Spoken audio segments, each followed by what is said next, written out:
Good morning, good afternoon, good evening, and welcome back to TopstepTV for opening call. And yes, it is Monday, it is early, and yes, you're at the right place at the right time. We've got some exciting, educational, and informative programming for you today. And yes, we're going to be your mentor, your trading buddy, your newscaster, fellow trader, and yes, even that person that looks you in the eyes and says, "Get your ass up, it's Monday, you're late for work." So get ready. We've got some top-notch knowledge. We're going to go straight. Let's go straight to the charts, JD. You want to do it? Yeah, we're running late. Do that. As you're getting those charts ready, we've got Deanna coming back here for fast markets. Vista is going to be our power player today, and group coaching with Coach Dakota. So, and I'm Eddie Horn, and that's John Doherty. Good morning, everyone. Yeah, I'm really looking. Al Borland. I'm really looking forward to hearing what Deanna has to say about these oil markets this morning. Yeah, big gaps across the board here. We left Friday with a dove and an olive branch, and we came back, and there is war. So we're here to trade, and let's take advantage of these market movements. So what do you got for our ES here today? Here we go, burning through. Here's our daily in the ES, December contract. In all, on Friday, these contracts traded in a 116 handle range. We haven't seen a range like that in a long time. Settled at 43.41.5, up 50 points on the day. Traded about 2.2 million contracts, and we lost 16,000 in open interest on that move. So Friday, we ended up testing both extremes of our weekly range. The initial move after the jobs number was to test our weekly kickoff low. We did fail to take out our weekly low. Then we just about face turned and made a run for the highs, taking out our weekly high by about 3 points right up here. Once again, we're trading back inside this channel that goes back to the July highs. Hope's been talking about this for a while. We're also above our 200-day moving average, which is this red line here. And the 50-day moving average is still moving in on the 100-day. Now, we did open last night's sessions sharply lower, which I'm sure a lot of you are seeing and have already saw. About a 26-point gap higher or lower. That's pretty considerable, but gap rules will still apply today, which we'll touch on just for a bit more when we get to the 30-minute chart. We have recovered just a little bit after kissing the 200-day moving average, but we didn't see a whole lot of participation overnight either. There wasn't a lot of follow-through. Just a note, I mentioned this on Friday, but we haven't seen back-to-back green bars on the daily chart in the ES since going back to September 13, 14 over here. So we are in a bit of a sideways ranging market right now. Don't forget it is a holiday, so things could end up being a bit choppy today. A couple of short-term levels that I'm looking at here on the daily. Our last week's high here at 43.55 half. Then the high from 2 weeks ago up at 43.83 half. Then our weekly kickoff high up here at 4,400. On the downside, I think we need to see a few closes below our weekly kickoff low before we can really start to see some targeting of the May lows back here. We are also still trading below the neckline of this sort of head and shoulders pattern here. If this pattern plays out, our target for a measured move is somewhere around the 41.75 area. Here's our 30-minute chart. I'll start speeding it up. Sorry, guys, I get long-winded, you know. Our first move after the economic report on Friday, well, our first move in general after a big economic report is sort of a bull trap. I'm sure most of you can relate to that. Here it is right here. That's what we saw on Friday, this long red bar here, textbook bear trap. News came out, everyone piled in short, and then just got run over on the rip higher. ES eventually settled near the highs of the range yesterday. Let me throw the profiles on. Settled near the highs of the range and above Friday's point of control. So now we have last night's open. This gap here, about 26 points, like I said, with news coming out of the Middle East. It doesn't make much of a case for overnight inventory right now, but you could say that we've maybe building a little long interest. For the most part, it's balanced. Gap rules do apply today. If the overnight gap isn't filled in a timely manner during regular trading hours, then we look for acceptance of prices in the direction of the gap. In this case, that would mean lower prices. We are opening inside range and inside value from Friday. So if we do make a move to fill the gap, then settlement price is obviously our first target up here. our first test to see if there's any real buying pressure in the market today. I think settlement will also provide some nice opportunities for low risk short positions if we happen to make it back up there. Failure to fill the gap, and my first target to the downside is Friday's weak overnight low, then look for range extension. Let's move on to the NASDAQ. Open this up a little bit. Okay, so Friday in the December contract, we traded in a 500-point range on Friday. Another big move. Settled at 15,112, up 250 points. Volume solid 826,000. Open interest gain 8,300, which is complete opposite of the ES. So in general, we're seeing a little bit more of strength over the last couple of weeks compared to the S&P. We have a big update on big volume, and we gained open interest. These are pretty bullish indicators. We're above the neckline of this head and shoulders pattern here, which eventually we're just going to have to call, a broken pattern. Pretty soon, that is. We're right in the middle of this downtrend channel that goes back to the July highs, just kind of drifting along. Now, similar to the ES, we did open last night's session with pardon me, a sharp gap lower.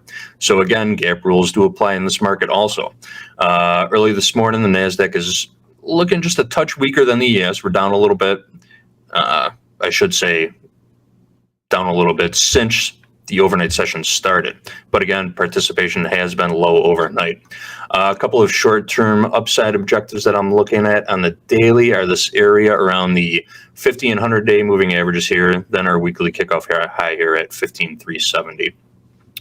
On the downside, the first thing I think we have to do to see continuation lower is take out last week's low. So our weekly kickoff low is kind of shaping up to be a significant line in the sand here early on this week. And like I said on Friday, there is a lot of room to run lower here. Let's move on to our 30. Keep speeding it up here. All right. So similar to the ES on Friday, we started the day off with a bear trap after the 730 number. This red bar right here, then ripped higher to take out the monthly high. In general, this was a strong move higher on Friday. Now the gap,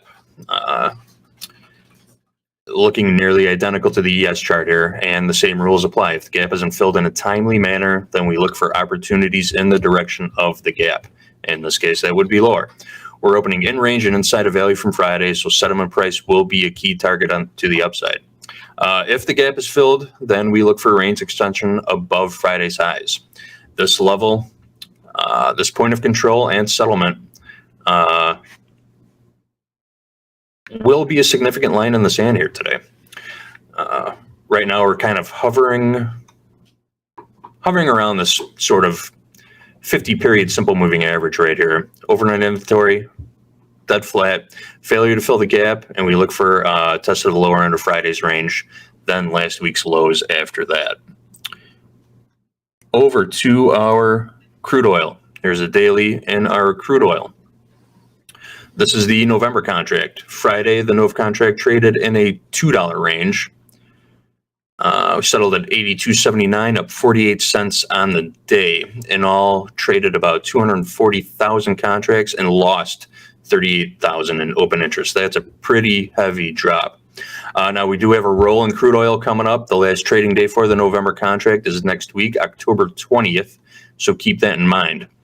Now, let's take a look at this gap. So I'm sure we've all seen the news. Weekend violence in the Middle East and Israel's subsequent declaration of war is being labeled as the main source for this gap higher. And that shouldn't be really contested. This gap here was about $2.50. We saw traders kind of dumping stocks and piling into safe haven assets to start the week.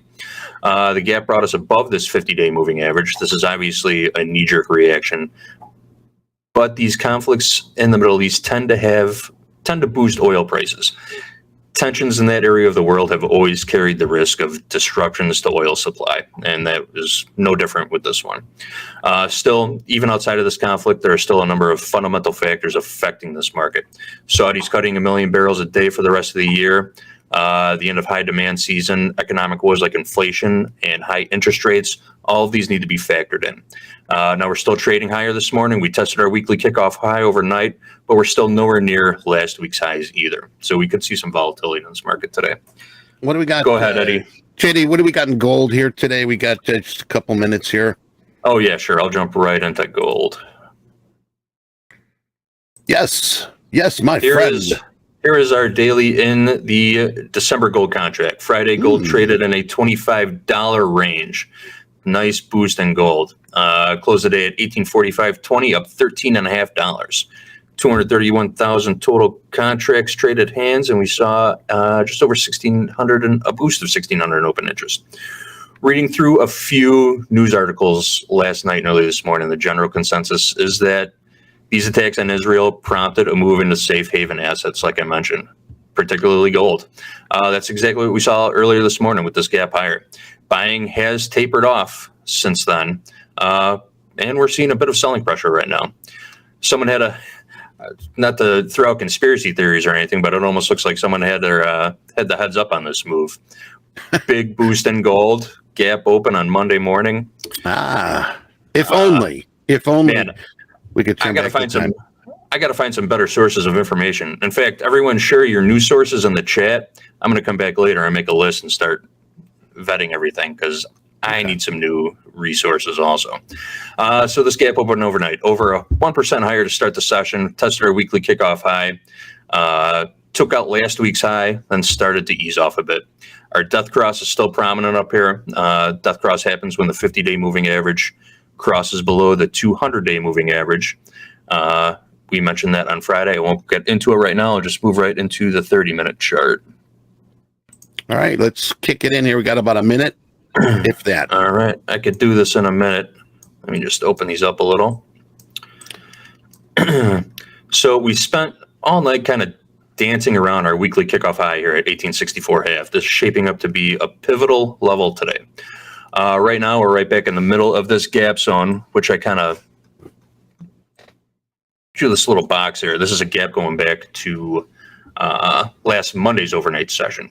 We actually traded through the low from last Friday, which would be September 29th, but there's still quite a bit of unfinished business below here. We have a naked point of control here from last Monday, and the the rest of this gap to fill from last night.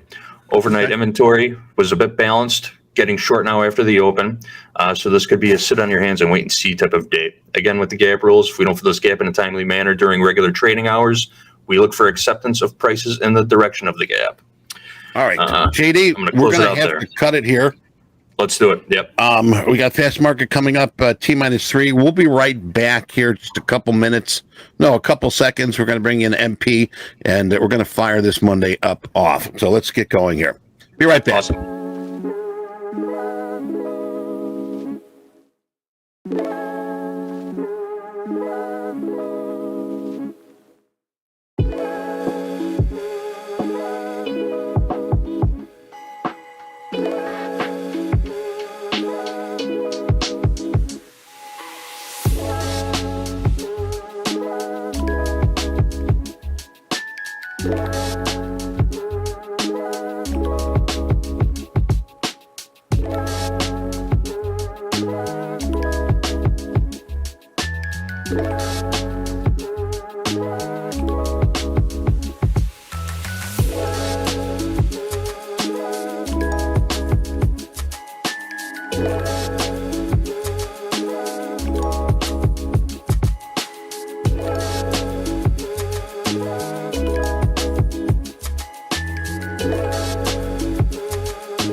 Hey.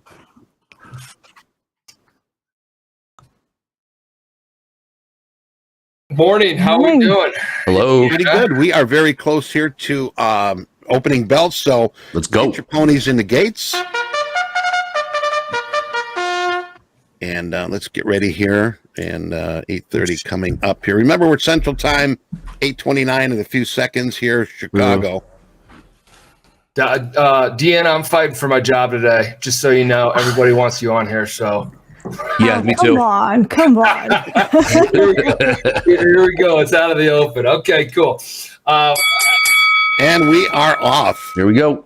All right, so we got, I'm going to get in here really quickly because we need to get some folks giving us some point of controls. JD, if you're in there too, give us some point of controls on the headline, on the volume profile. Deanna, what are you looking at right now when you first start? I'm looking at just how the crude oil is going to behave, because obviously we have the whole conflict over the weekend. Microphone's what? You're fine on my end. Eddie, you got her quiet? Up, down? Yeah. Quiet. Okay, let me put it up.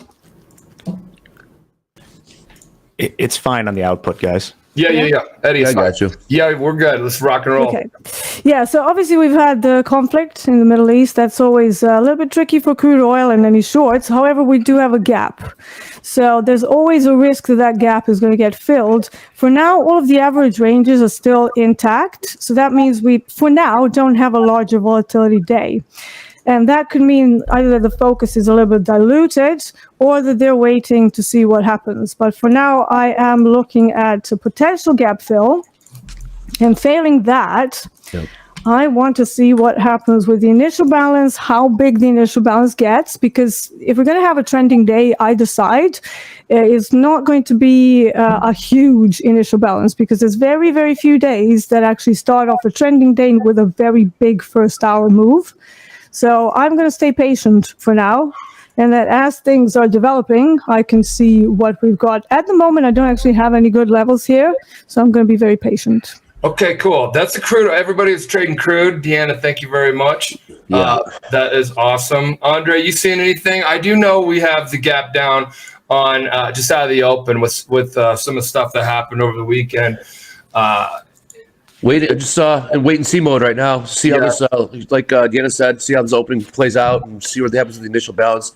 Wait and see right now. It's Monday, first 10 minutes of the trading week, so no action just yet. Yeah, let's not rush in. Yeah, let's not rush in. You don't want to kind of come in on Monday and just smack in like 10 trades in the first hour and then spend the rest of the week pulling yourself out of that.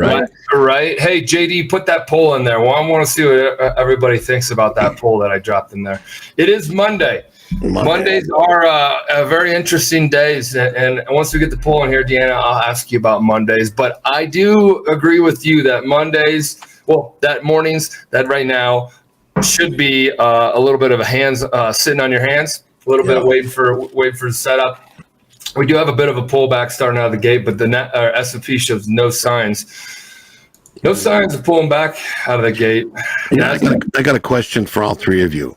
Considering the gaps that we have seen today, how do you approach a market like that?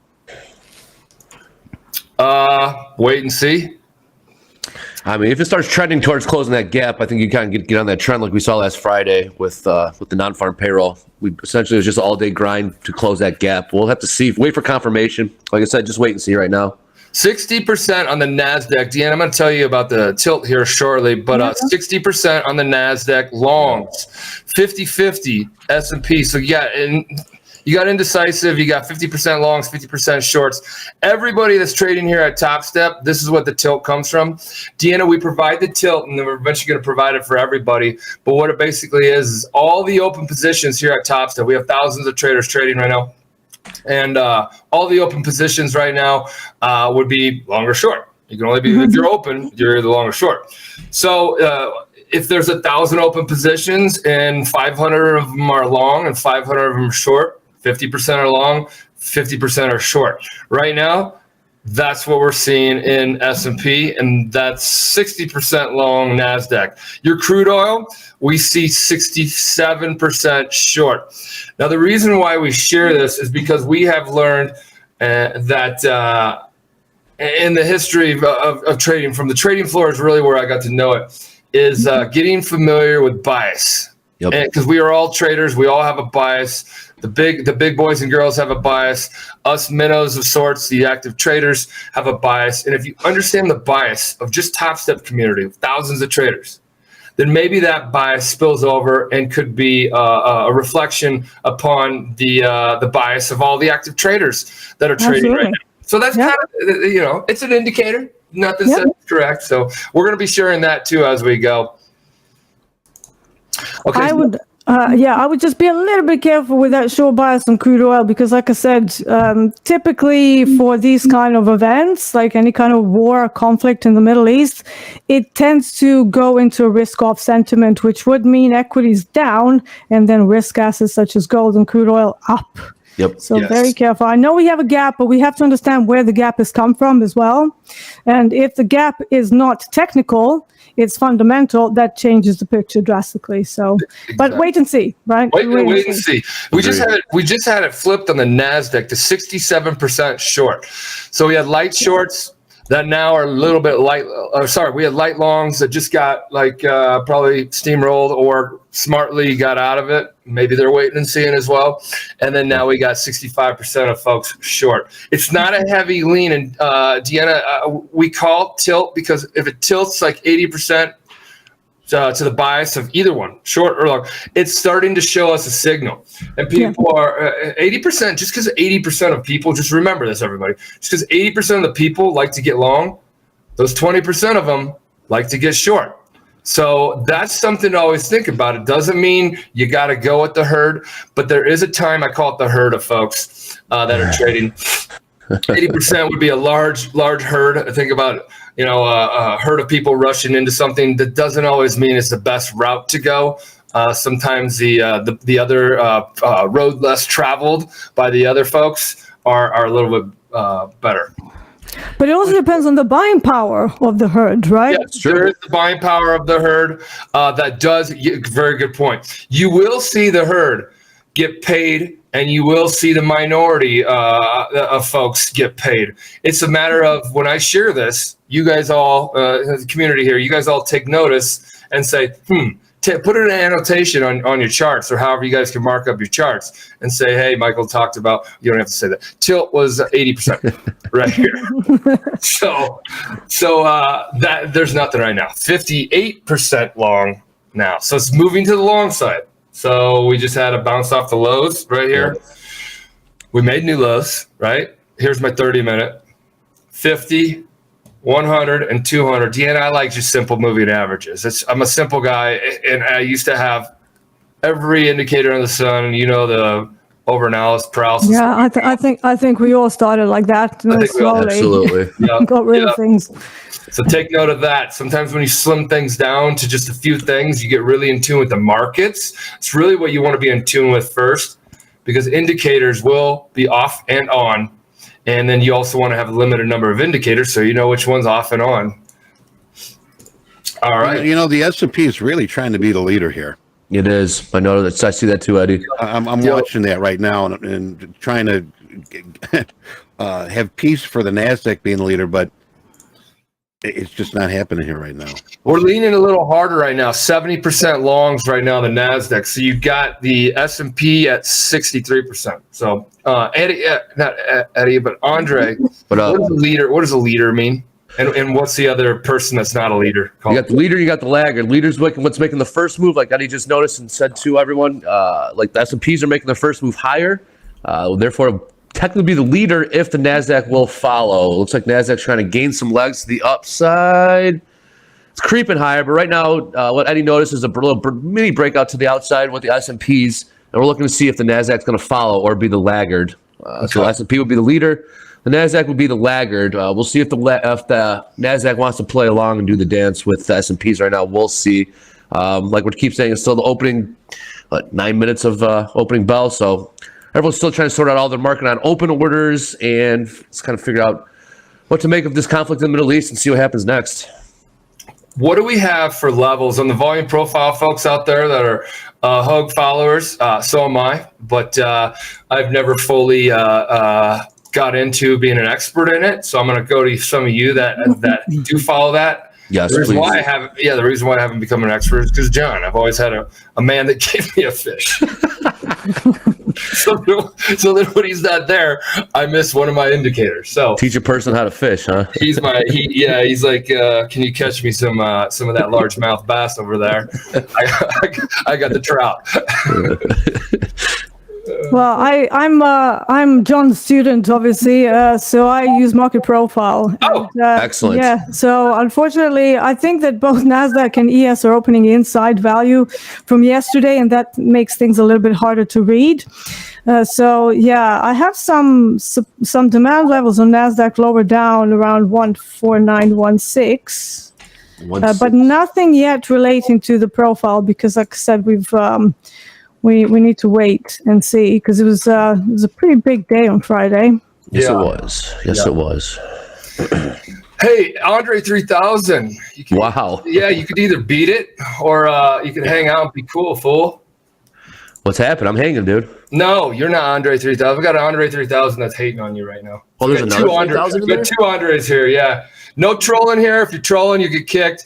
You control sports teams. He says you're an idiot. He says you're an idiot. That's not the first time I've heard that. Yeah, it's not the first time. Andre, you can go. Andre 3000, you can come on here. Let's talk, bro. Yeah, man. Okay, so we bounced off our lows. We got moving averages on my 30-minute, still in the area. Lower down to settlement. Guys, we talk about settlement here all the time. And why do we talk about settlement? Because the market creeps back to settlement. And settlement is always a great number or level to watch because this is where the market settled the day before. So I'm watching that. It's right in the middle of this range. See my 30-minute. There's the gap down. And then we got this overnight, 39s, 40s. And then we got the 68, 70s. Yep. So we got, what is that? How many ticks is that? 90s to 40s, 70s, 70 ticks, 70 tick range, ish. Deanna, where's your point of control when you're looking at the NASDAQ, or is that something you don't have up because you're? I do have up. Yeah, I do have it up. Let me just have a look. So just trying to rearrange my charts. Look here. Let's hit that like button if you're here. We got a great trio here. Going through the markets, hit that like button. Let's get that number up. And of course, yes, we're going to be talking about the fire drill a little later as posted. So what do you got there? Yeah, let me just change my colors a little bit so that I can see things a bit better. Because all of you have got black charts, so I'm like, I'm going to have black charts too, and now I can't see anything. So yeah, it's kind of a matter of it's a matter of preference. I don't know. I only liked but I think it's a matter of age as well. Yeah, well, I'm 44. I'm 44, Deanna. So I'm 43, man. You look way younger. I was thinking 26. Okay, here we go. Yeah, here we go. NASDAQ trying to catch up. Buy a drink someday. Yeah, there you go. 75% of people are long. Guys, the tilt is starting to tilt towards an area that or not an area, a percentage that makes a little bit of a interesting area to watch. So we got this strong NASDAQ finally goes, all right, I'm coming with the S&Ps. So my point of control from Friday is 15035, and we're just sitting at like right there. Yeah. Sort of middle of the middle. All right, I got short. Again, you got short. Okay. Well, yeah, what'd you say? 15035? Yeah. Okay. So I'm a little early on this, but it's a little one lot, which is a great start to a trading day. Deanna, I like to go really small in the very beginning. Dip your toe in the water, and then if you start getting a rhythm and a rhyme there, then I go a little bit larger. So yeah, I did see that you need to you kind of go in as soon as the market opens. So you waited. I waited. Oh yeah, you've been watching. Being patient today. Oh yeah. I watch you guys every day. Okay, cool. Yeah, you know what? It's kind of it's a feel. I watched the dome, as you can see here on the right. You can see I'm pointing to the right because that's my charts over here. So I watched the dome. Your 29s. You were talking about the 30s. It just had rallied pretty hard. And you know what? If it dances around my entry, I typically don't like that. I move my stops 20 handles and my targets 20 handles. Okay. Give it a little bit more room. But here's your 35s that just touched. So S&P pulling off a bit, very small. What's tilt at, Michael? 73, and S&P is 70. Okay. Where'd you get in there, Michael? Oh, sorry, guys. 29 evens. 15.029 evens. That works. Now, I got in, and Deanna, when I kind of trade, if it doesn't go my way right away, I start to think my entry was a little bit too early. But this is also feeling out the markets right now, which is also pushing against my entry. So I got to stop right up here at 49s. You said 35s. I got in at 29. It just pulled off the 40s really effing hard. 45s really hard. So one lot, getting a field, toe in the water. Spoos are still running. Whenever you're in a trade, you tend to be a lot more aware of the movement. Yeah, that's always how I like to tell people. If you really want to see whether your trades are working or not, you really need to be in some sort of a position, whether it's live, demo, sim, it doesn't matter. As long as you have something on, it forces you to watch. Yep, even 100% agree. 100% agree. Yep. Yeah. Even if it's a micro, and I always my mentor always talked about getting in is like drawing a line in the sand when the wave comes up to the highest point of on the shore, and then you draw a line of sand, and then you find out if the tide's coming in or the tide coming out because you have a line that you do. So my line right now is 29. So right now the tide is definitely coming in, if we want to use that analogy. You're wild, man.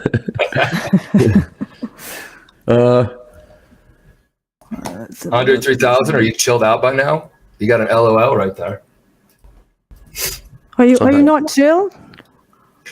Oh, now Andre 3000 says I'm a great fan. They're gunning for everybody today. I can't wait to figure it out. Deanna's next. Okay, this is fun. Bring it on, man. Yeah, I'm usually the most chill person ever.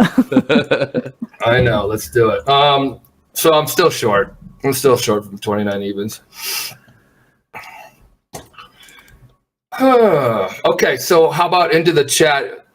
Let's ask some folks what levels they like up here, because apparently the 29 evens is the level that I like, and I liked it because what Deanna said, and it just came off a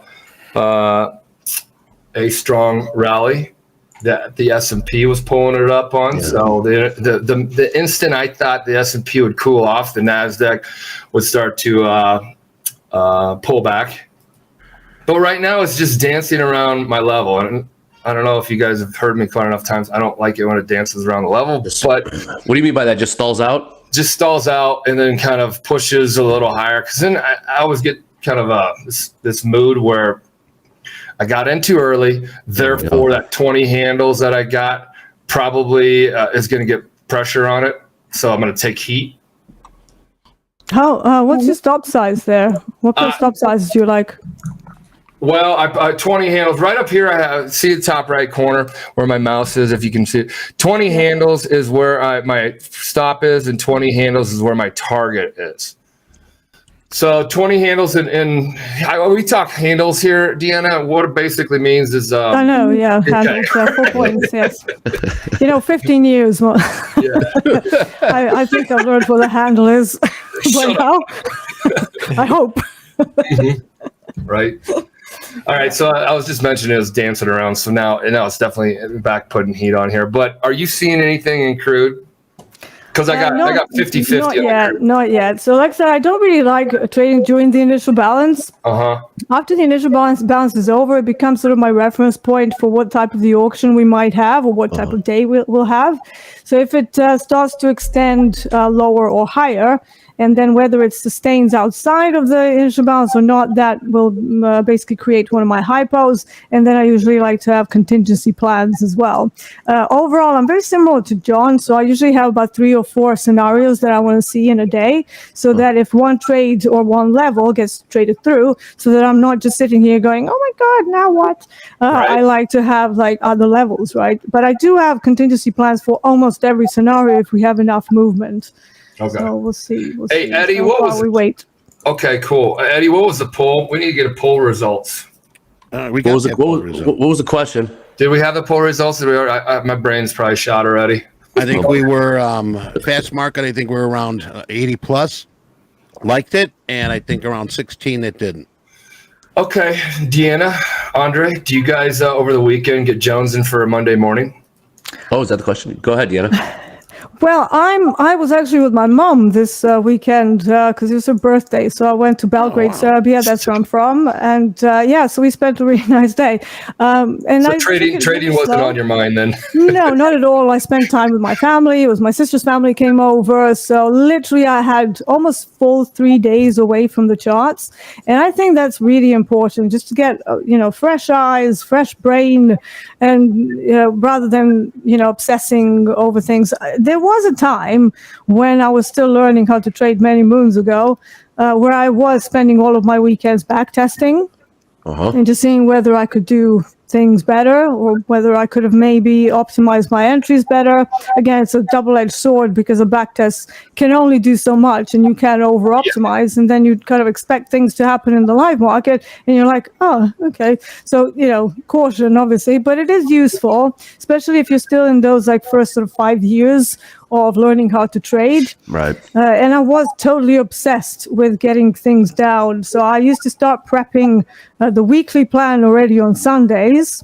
And back then I didn't have any of the indicators or anything, any of the technology team and stuff and all the stuff that I've got these days. So I had to do everything manually. So I was an Excel spreadsheet queen, which was pretty interesting.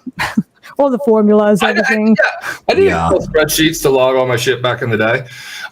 Guys, the tilt is at 75%. It was 77% right there on the high. So right away, those longs are taking heat that are around here. Right. Think about this. Hey, Michael, are you still in the position? No, I busted out. So I'm down 400. Yeah, keep us on the table here. Okay, cool. If you got a position on, let us know so we can post it. 100%. Yeah, Michael. Yeah, I know. Oh, no, but to answer your question, Friday afternoon into Saturday, I'm not really jonesing for the market, but then you see the headlines come out about what happened in the Middle East, and instantly first, for better or worse, you start thinking how it's going to affect the markets, and I just got out, how it's going to affect the markets, so then instantly you start thinking about the markets and how it's going to trade.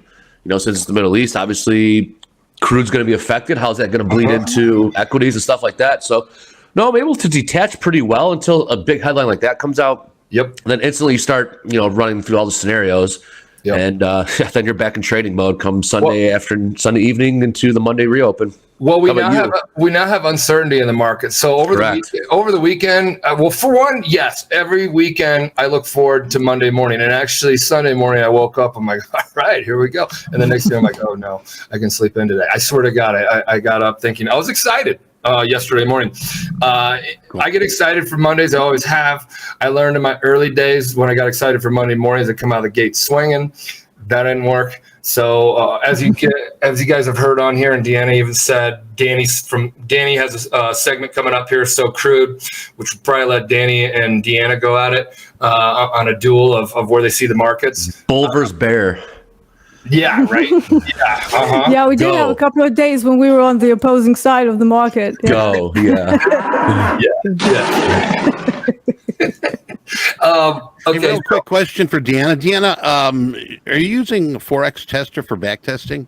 I do not. No, because Forex Tester doesn't do futures. So, apparently you can buy like a package and stuff, but one thing that slightly annoys me I used to have nightmares about Forex Tester because I tried it back in the day, and it's technically a good tool, but if you want to drag in any kind of custom indicators, you just can't do it unless you actually code it yourself for Forex Tester, and it's a bit annoying from that standpoint. And all of the tools that I use, they're not your standard indicators. They're market profile, they're my own average session ranges. It's all like slightly changed to my needs, and I could never really make it properly do what I would want it to do. Like, it's good for price action. If you just want to look at price activity and see how it moves, and then slow it down, get it, moving faster, slower. Because how musicians, because I used to be a musician for like 20 years before I went into trading. Wow. You have to learn how to play a phrase very slow at first so that you're not messy when you speed it up. Well, trading to me is like similar. if you're going to go in at like micro timeframes and order flow, you're going to get lost if you don't have those big orientation points first. And then Forex Tester might be useful for you to try and learn how to read price activity at speed by starting slow and then speeding it up over time. So that's something you can spend your weekend on.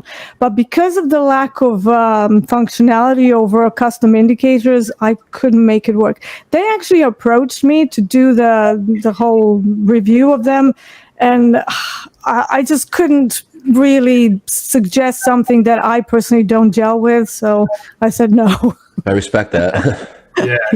Hey, Deanna, I have a question for you about oil. With what happened fundamentally, with what the push and the pull is with the Saudi production cuts, now with this conflict, you have bullish fundamentals and bearish fundamentals going into how.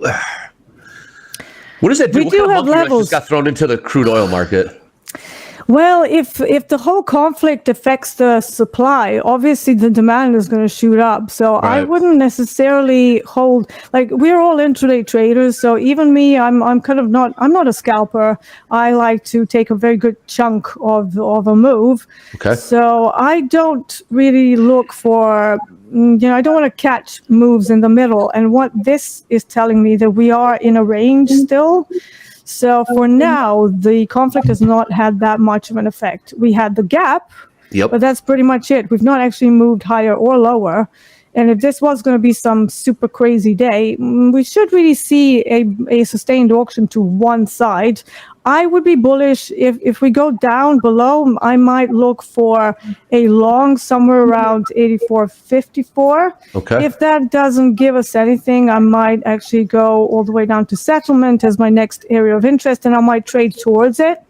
But effectively, when you're not seeing any moves in the same direction that you're expecting the fundamentals to take the price in, it typically means that there's not enough large buyers sitting here, so they need to chase the order somewhere lower down. And that's Gotcha. what creates these kind of like moves that don't really make a lot of sense. It's simply because the buyers don't have enough power around these levels, so they go somewhere else where there are enough units for them to effectively and efficiently enter the market. So yeah, we still don't have any indication of either side going anywhere. We're still in that range. We haven't moved, so I still need to wait. 75% are long NASDAQ, guys. Longs have been up here at this level. I'm going to cut out. I got a really important phone call that I got to take. Business. I'm going back to being a Topstep CEO right now. I'm going to cut out here for about an hour, maybe less. I'm going to let you guys take it from here. Jack, roll the charts over to somewhere else. That is 70%, 70. So remember this area. Please take note of this area. This is where a bunch of longs showed up. Remember on Friday, a bunch of shorts showed up at a different level. Don't recall exactly where that level was. You should be tuning in, and I should be remembering, but whatever. So I'll let you guys. Quick question, Mike. Where's your settlement for NASDAQ? Right now, 67%. Anybody who's asking about fire drill, fire drill will come. You got to tune in every day this week. And if you're only on here for fire drill, welcome. We've been having this show for a while. Hopefully you guys enjoy it. It's all pretty much fire drills here for anybody trading with Topstep. So everybody hopefully trading here with Topstep. I got to jump in a meeting in 2 minutes. I'll let you guys take it from here. Jack, can you roll the charts over so I can get out? Yeah, I can do that. Unless you want to just keep it on mine, and then you can just do that. It's up to you. I'm using a different screen, so you can roll me. I can flip back and forth. I'll bring up Hogs. JD can control those if we want to look at the ES or NQ. Just let me know. Okay, and Deanna, if you can keep me in my position as far as like on here on the show, but you have fan favorites that are all over the place. Yes, you do. I've been getting beat up, and Andre's been getting beat up all day. Oh, God. Fade me all day long. Monday morning, too. Yeah, everyone fade chill. me, guys. I have no problem with that. It's like at the Renaissance Fair with the face with the tomatoes. You ever go to the Renaissance Fair? Yeah, they can throw them at Throw tomatoes. Yeah, 5 tomatoes for $1. Yes. And they heckle you. At least they like someone here. I appreciate that, Deanna. I got tomatoes if you need them. So, Eddie, you still think we got the leader and lagger thing going? I mean, smooth. You know what? I tell you, I got to give credit to the S&Ps.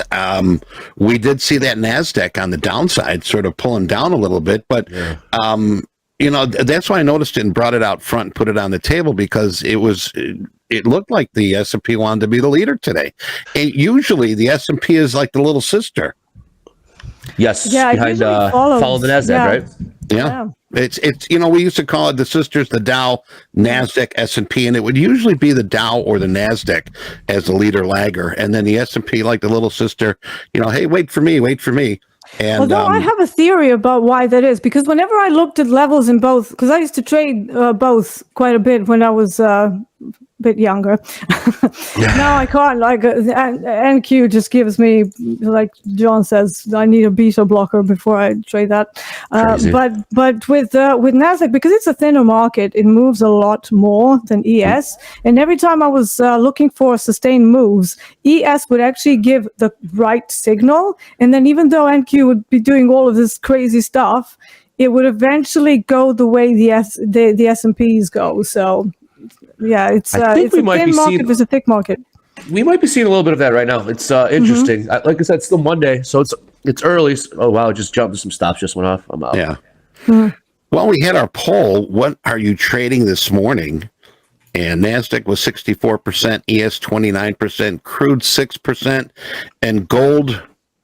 I voted for gold 1%.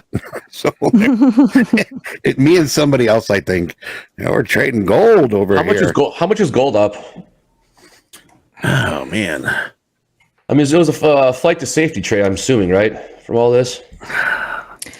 Yeah, that sort of broke down. Did it really? Yeah, because I expected during COVID that we're going to see gold just shooting massively up, and it was going the same direction as ES. So I was like, okay, this is a bit weird.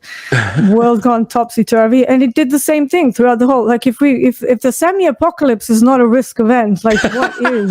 So I don't know. If that's not going to do it, what will? Yeah, and obviously with risk off and with wars, we should be at some point. To me, all of this looks like they're chasing areas to get in on. What does that mean? What does that, Deanna? What does that mean? They're chasing areas to get in on? To me, it looks like they're finding a good area to kind of smack those risk off shorts in the ES. And because we had the gap, obviously I said that the gap could be filled.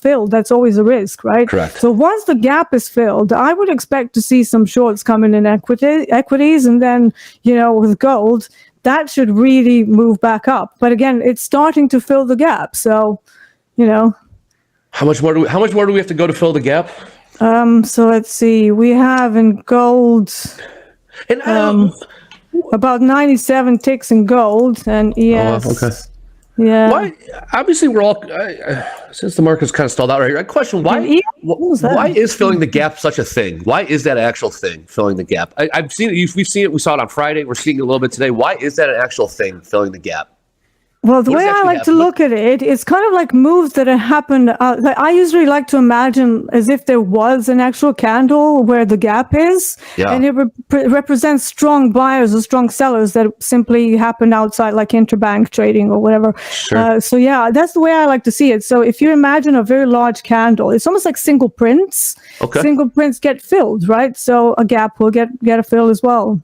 At least that's how I rationalize it. No, that makes sense. It's just, I've always known it to be so. I just don't know why. And I guess, that does make sense. Do we need to know why? It's like Dan's dad said, because there's more buyers than sellers. Oh, that's what my mentor always used to say to me. There's more buyers than sellers, Andre. It would drive me nuts, but it's true. I mean, Let's keep the mystery. You don't need to know the reasons behind every single move, but we need to have experience of observing those sort of moves and to 100%. know what to expect. 100%. So, Andre, have you got anything? I was long earlier. I just got out. Now we turn it around. And Nasdaq's making the move now. S&P, I don't know. It's looking bearish. I don't know what changed. Yeah, S&P has reached a fixed daily range level for me. Interesting. Yeah. So fixed daily range is not like the average true ranges and stuff. It doesn't track dynamically. It's taken from, well, on my charts, the way I coded it, it's taken from the midnight open GMT, and then it takes the entire daily range. I split it in half, and then I put half of it above the open and below the open, and that remains the fixed daily range.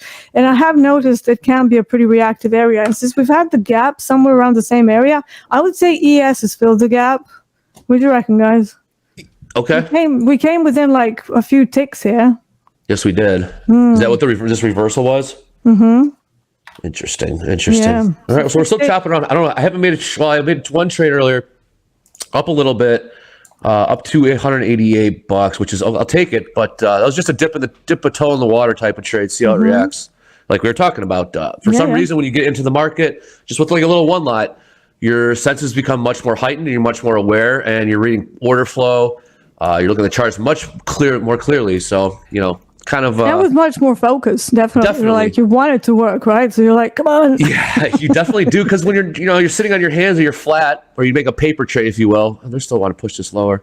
You're not as in tune with the market, I would say. So this is it's kind of a feeling out period right now. We'll see. See, now that's one of the things that you've got to make sure that you are in tune with the market.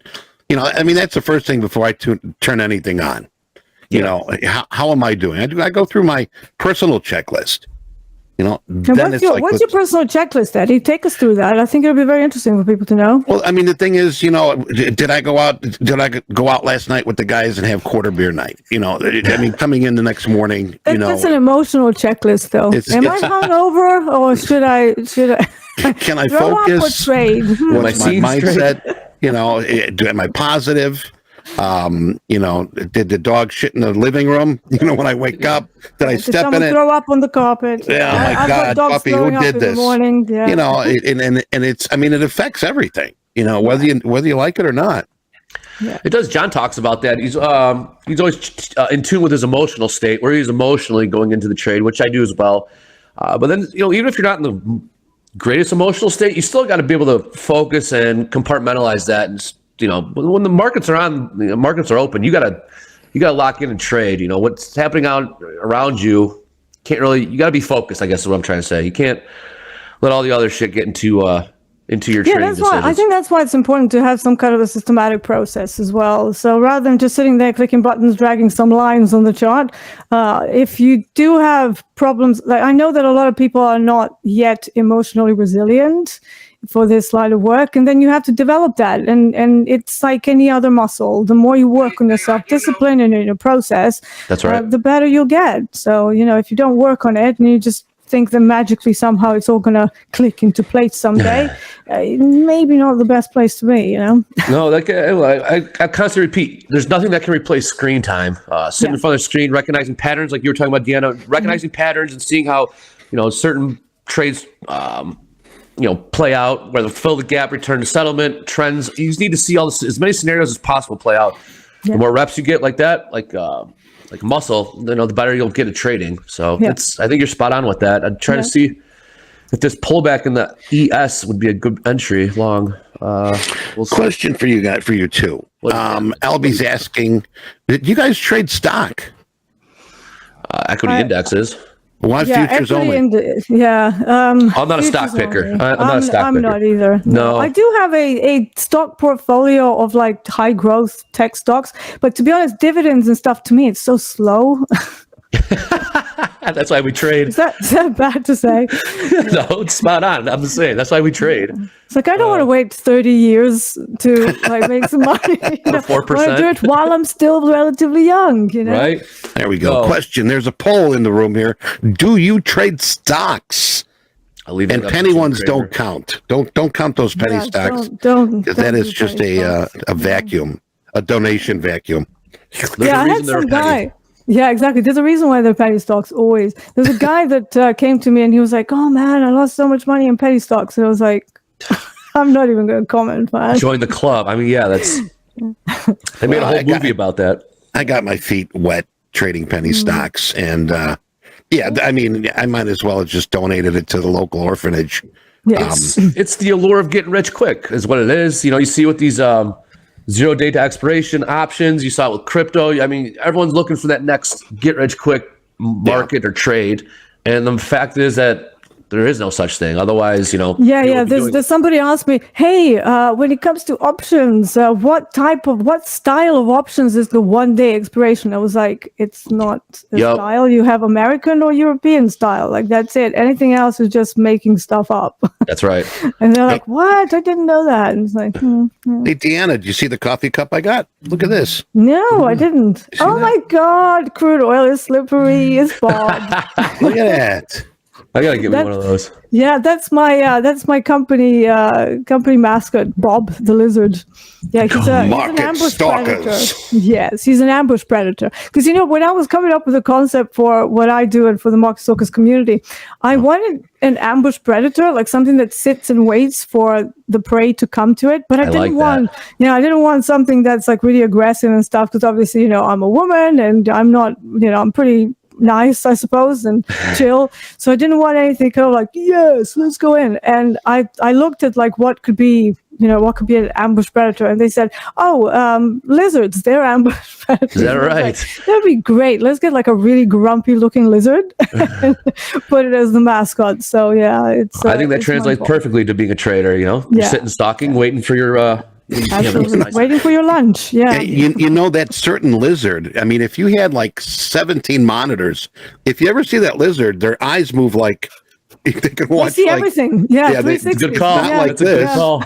It's like they're watching everything. So I actually have a gecko lizard. I used to have two, but one of them passed away from old age, and this one's sorry. still going. It's fine. It was many years ago. Yeah. Old age. This one is now 19. I don't know why. I call it a Methuselah lizard because my it's God, like so long. Is it on lived. Medicare? I don't know. The other one had some kind of a tumor or something on her stomach, which is very unusual. But she was an albino lizard, and Okay. I actually paid to have that excised and to try and save her. And it sort of worked, and she kind of lived for a few more months after that. But then I took her to Spain, and I knew it was the end, so I took her to Spain on vacation with me, and sadly we left her there. She didn't make it. So yeah. Well, we're gonna miss her. A sad story on a Monday. Yeah, very, very positive. Did anyone buy that dip out there that's watching? But I do have a view up on ES here from London start, because I like to use London as my benchmark. And it is bouncing now from there. But again, my fixed daily range is the stronger level of the two statistically, like when I do my research. And then also if we look at risk off sentiment, just taking that macro side, shorts would make more sense. But again, Interesting. don't listen to me. You've got your positions. This is my opinion. I'm not a core ES trader at all. My edge on ES is towards the last sort of couple of hours of active exchange trading.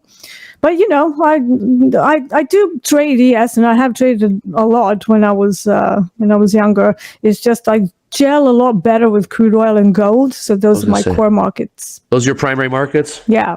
Have you made a trade yet today? Not yet. No, I like to look at the extensions of the initial balance first. Patience is So I'm awesome. still waiting. Respect that.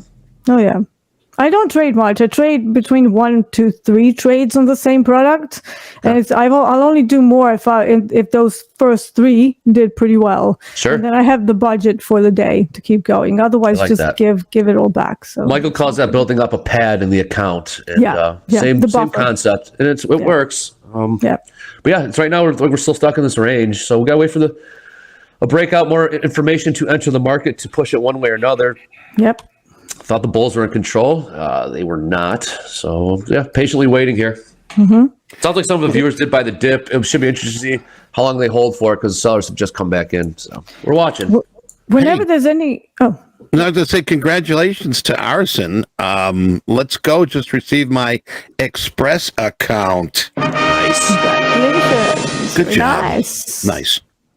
I'm sorry, Deanna. You were saying.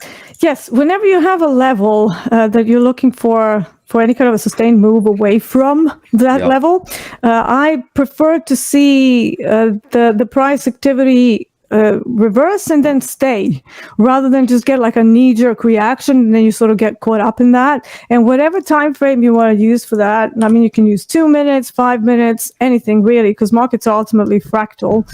Typically, I would like to use a 2 or 5 minute chart. And for now, there is a little bit of a push away from that VWAP. So there is a good chance that they push even higher on ES. I can see that. Yeah. We saw that gap. Yeah. We'll see. We'll see. And the risk off hanging over our heads. So what's the difference between risk off and risk on? Risk on is when you get, like, let's say you get some like bad news from China, Sure. and then usually euro would go up and gold would start coming down, and then equities go up. So it's this relationship between the standard portfolio type assets. So equities, gold, forex pairs, certain forex pairs that are considered safe havens. Safe havens, Whether they are true safe havens, that's up for another debatable discussion. Yeah, exactly. But you always have these certain events that cause a huge uproar in the market, and then you have behaviors that go along with that. So that's what's risk on or risk off. So risk off today might mean equities down, gold and crude oil up. Yep. So that's something that we really need to. That's how we saw the market open, correct? Yeah, exactly. So now we're going to see. You get that? Where else are you going to get that? It's great stuff, Jana. Yeah. Thank you. Right, crude oil is creeping up to the initial balance high. So we're going to see whether that breaks upside or not.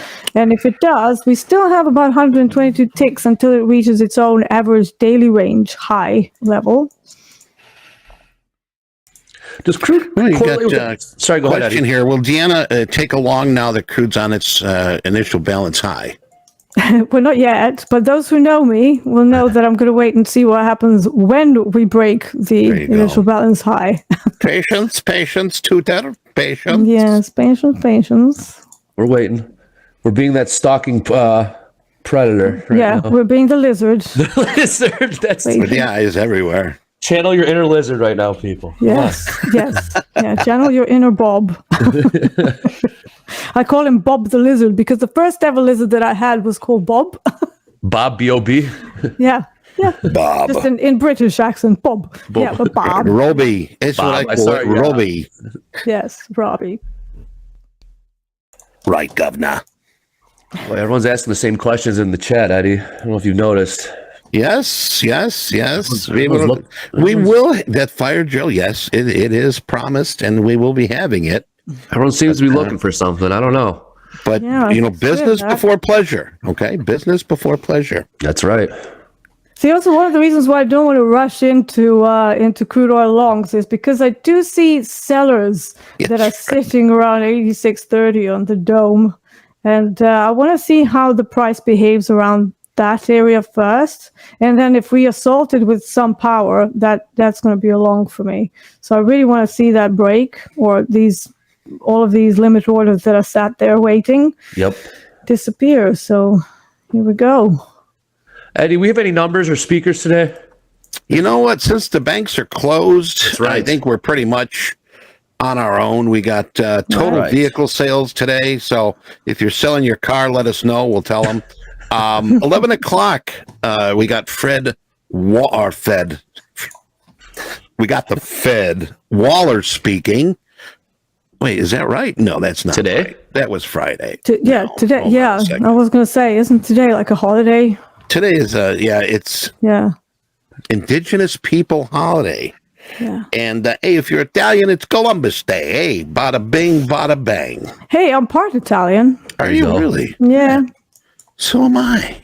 Oh. 12:30. Fed Governor Jefferson speaks from the grave. Thomas Jefferson. I think that might be from the grave. You say Thomas Jefferson from the grave. The grave. From the grave. It's Thomas Jefferson. Did I hear that? That's because of Halloween. Yeah, we got ghosts. It is Halloween. Where's Hogue? He is in Florida hunting alligators. Yeah. He's going to come back with a brand new pair of alligator shoes for all of us. Nice. I can use a Looking gator forward belt, to that. Can I get a purse? Oh, here we go. Put in requests. Hold on, let me see if I can get a hold of them. Right. I might try a long in crude oil somewhere on here. Let's see. Maybe if we can get 86.30, that might be a decent area. Okay. Just to test the waters. Yeah, I'm looking for the same thing, the upside in S&Ps after what we were talking about. Waiting for an entry, though. Entry, What it's all about EMAs entry. do we got on these screens? Do we know? Was that Eddie? What EMAs do we have on these screens? I don't do EMAs. We need MP for that. These are Hoag's charts. Okay. Even though he is not here. He's here in spirit. Yeah, always. Oh. Come on now. All right, Deanna, what are you looking for precisely to get in a crude trade? I'm not very familiar with trade, so I'm going to be peppering you with a lot of questions about crude. I've never traded crude before. Yeah, sure. Oh, I've just watched crude. it from afar, obviously for 20 years now. But love crude. It's by far my favorite thing. It's a very double-sided product, so it loves its V-shaped reversals. Yeah. And if you're looking for some kind of a singular sustained move, you're probably going to get burnt. Because you have to be very good with timing with crude. Because any move that you observe, it tends to end in about an hour or two. Sure. So you really have about 3 or 4 TPOs for the price to do whatever it's going to do, and then it reverses typically on like 70% of the days. And then obviously you have the 30% of the days when you have those single direction moves. And that usually shows up as either a sustained auction or ignored average daily range for me, which is also a sign of greater volatility day. So it's not just the level. Cool. I use it for like multiple purposes.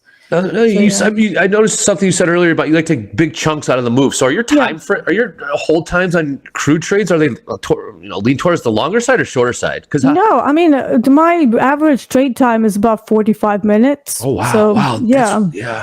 Yeah, it's long. Yeah, it is. For intraday. Yeah, you got to have a stomach for that then if you're trading crude, right? Do you know what? The way I trade, I just trade through orientation points. So even if I do like a sustained auction trade, there has to be a good reason for it in the middle of the range. Sure. And today this would be one of the reasons. A war in the Middle East. So, but yeah, I still need to see it sustain the move before I get involved. Yes. So I will try to trade around this 86.30. And then if that doesn't work out, then we're going to look at the failed auction. But in that case, we're probably going to have a very boring day. Hey, boring's okay. Boring's part of this. It's Monday. It's a holiday. We should expect it. Yeah. Yeah. And I mean, when I say boring, it means ranging from one side to the next. Yep. So it's not like there's no opportunities because Correct. we're talking crude oil, which is like so volatile. But it's not a single direction move. Therefore, you need a lot more skill. And you're not going to get like the 1.5 Rs, 2 Rs. You're probably going to have to skim like 0.5 here, 1 R here, and then kind of string it all together. Yep. Love that. Yeah. So basically, all right, let's try it. That's based on what the market's there, what the market's giving you. You can't force. Yeah. Yes. Yeah. You can't. What is it? Square peg into a round hole. You can't do that. No. Hey, Deanna, Jared's asking, do you use VWAP on crude oil, or what indicators are you using to help confirm entry? I mainly use profile. So market profile, by the way, I'm in from 86.38. Yeah. Someone's watching. Yeah, 86.38. So let me just plop my little risk reward tool on here so I know where I am. What up, Hoag? Hoag in the house. Oh my God. I'll be hunting for Deanna's purse, he said. Down there floor. Awesome. Right, mate. Give me a crookie pass. 3. All right, so I'm in from 86.38. I'm in too. Yeah, so let's see whether we can get that move higher. Plenty of range to the upside so far. Yep. Deanna, what's your time frame for executions? You were talking anywhere up to 45 minutes? It really depends. So I will use anything from 15 minutes, 30 minutes, 2 minutes, 5 minutes, Renko charts, dome. Like it really depends what sort of a day it is. I'm very kind of malleable depending on whether we have a trending day or ranging day. And the more ranging the day, the more accuracy and timing and precision you will require, because you just don't have that much space to work with like big zones and big positions. Mm-hmm. So for that for that reason, you have to be really careful where you get involved. I do use VWAP as sometimes it's a target, other times it can be an area for a trending move. Yep. But again, because my core market, the crude oil, it doesn't have as many trending days as you'd expect because of the two-sided nature of the product. So I typically would be very cautious doing a one-sided move from VWAP on a normal day when we don't have potential conflicts and wars and stuff. But when it comes to trending moves, those tend to be easier, and I will always remember Hogue telling us back in the Market Profile Lab, when you have momentum, and I repeat that all the time to my students as well, when you have momentum, that can forgive a lot of the poor trading locations, but when you have a range, or when things don't go to plan, the poor trading location shows up. So really, you need to get quite good trading the ranging days to really understand what a good trading location is and what type of a day you have. Like, I sound like a parrot now. No, hey, I'm the same way, but you have to say this stuff repeatedly, like repeat, because that's the only way you get in our heads and their heads. Like, it's say that again and again and again. Broken record. Well, I mean, it's, we're here to learn, and when things are not repeated, we tend to forget. Agree.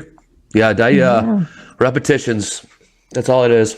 Yeah, it's exactly like becoming a musician or learning a new language. Just repeat, practice. That's the only way to get good at this. Because ultimately, I know people see this as like click buttons and then you go in.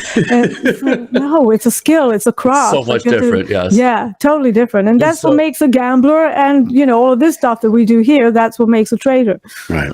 A real quick question, Deanna. You got a position on?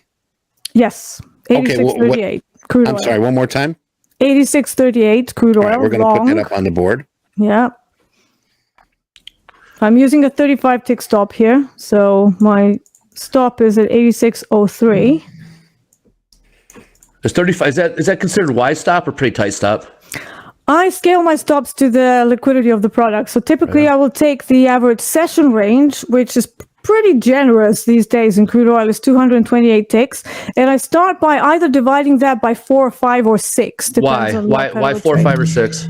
Because if you want to get 2R comfortably within the day's range, you need space for that to work out. Now your stop loss is 1R already. Yep. So unless you catch it, like if you want to divide it by 3, that's fine, but you're probably going to have to catch it at like the very tops or bottoms, which, let's face it, we all know that's not particularly realistic unless you get very lucky on one of the days. So you have to account for waiting for your entry, and then you're not going to catch it from the lows or the top or the highs, and therefore you need to make sure that you still have space for your trade to work out. So me doing the average session range division ensures that I will always have that. That's good stuff. Love that. All right. You know what? We've got Dan on the on-deck circle here right now. We're going to bring Danny on, and we're going to see what his take on crude is. Yep. So we'll be right back here with the dude with the crude.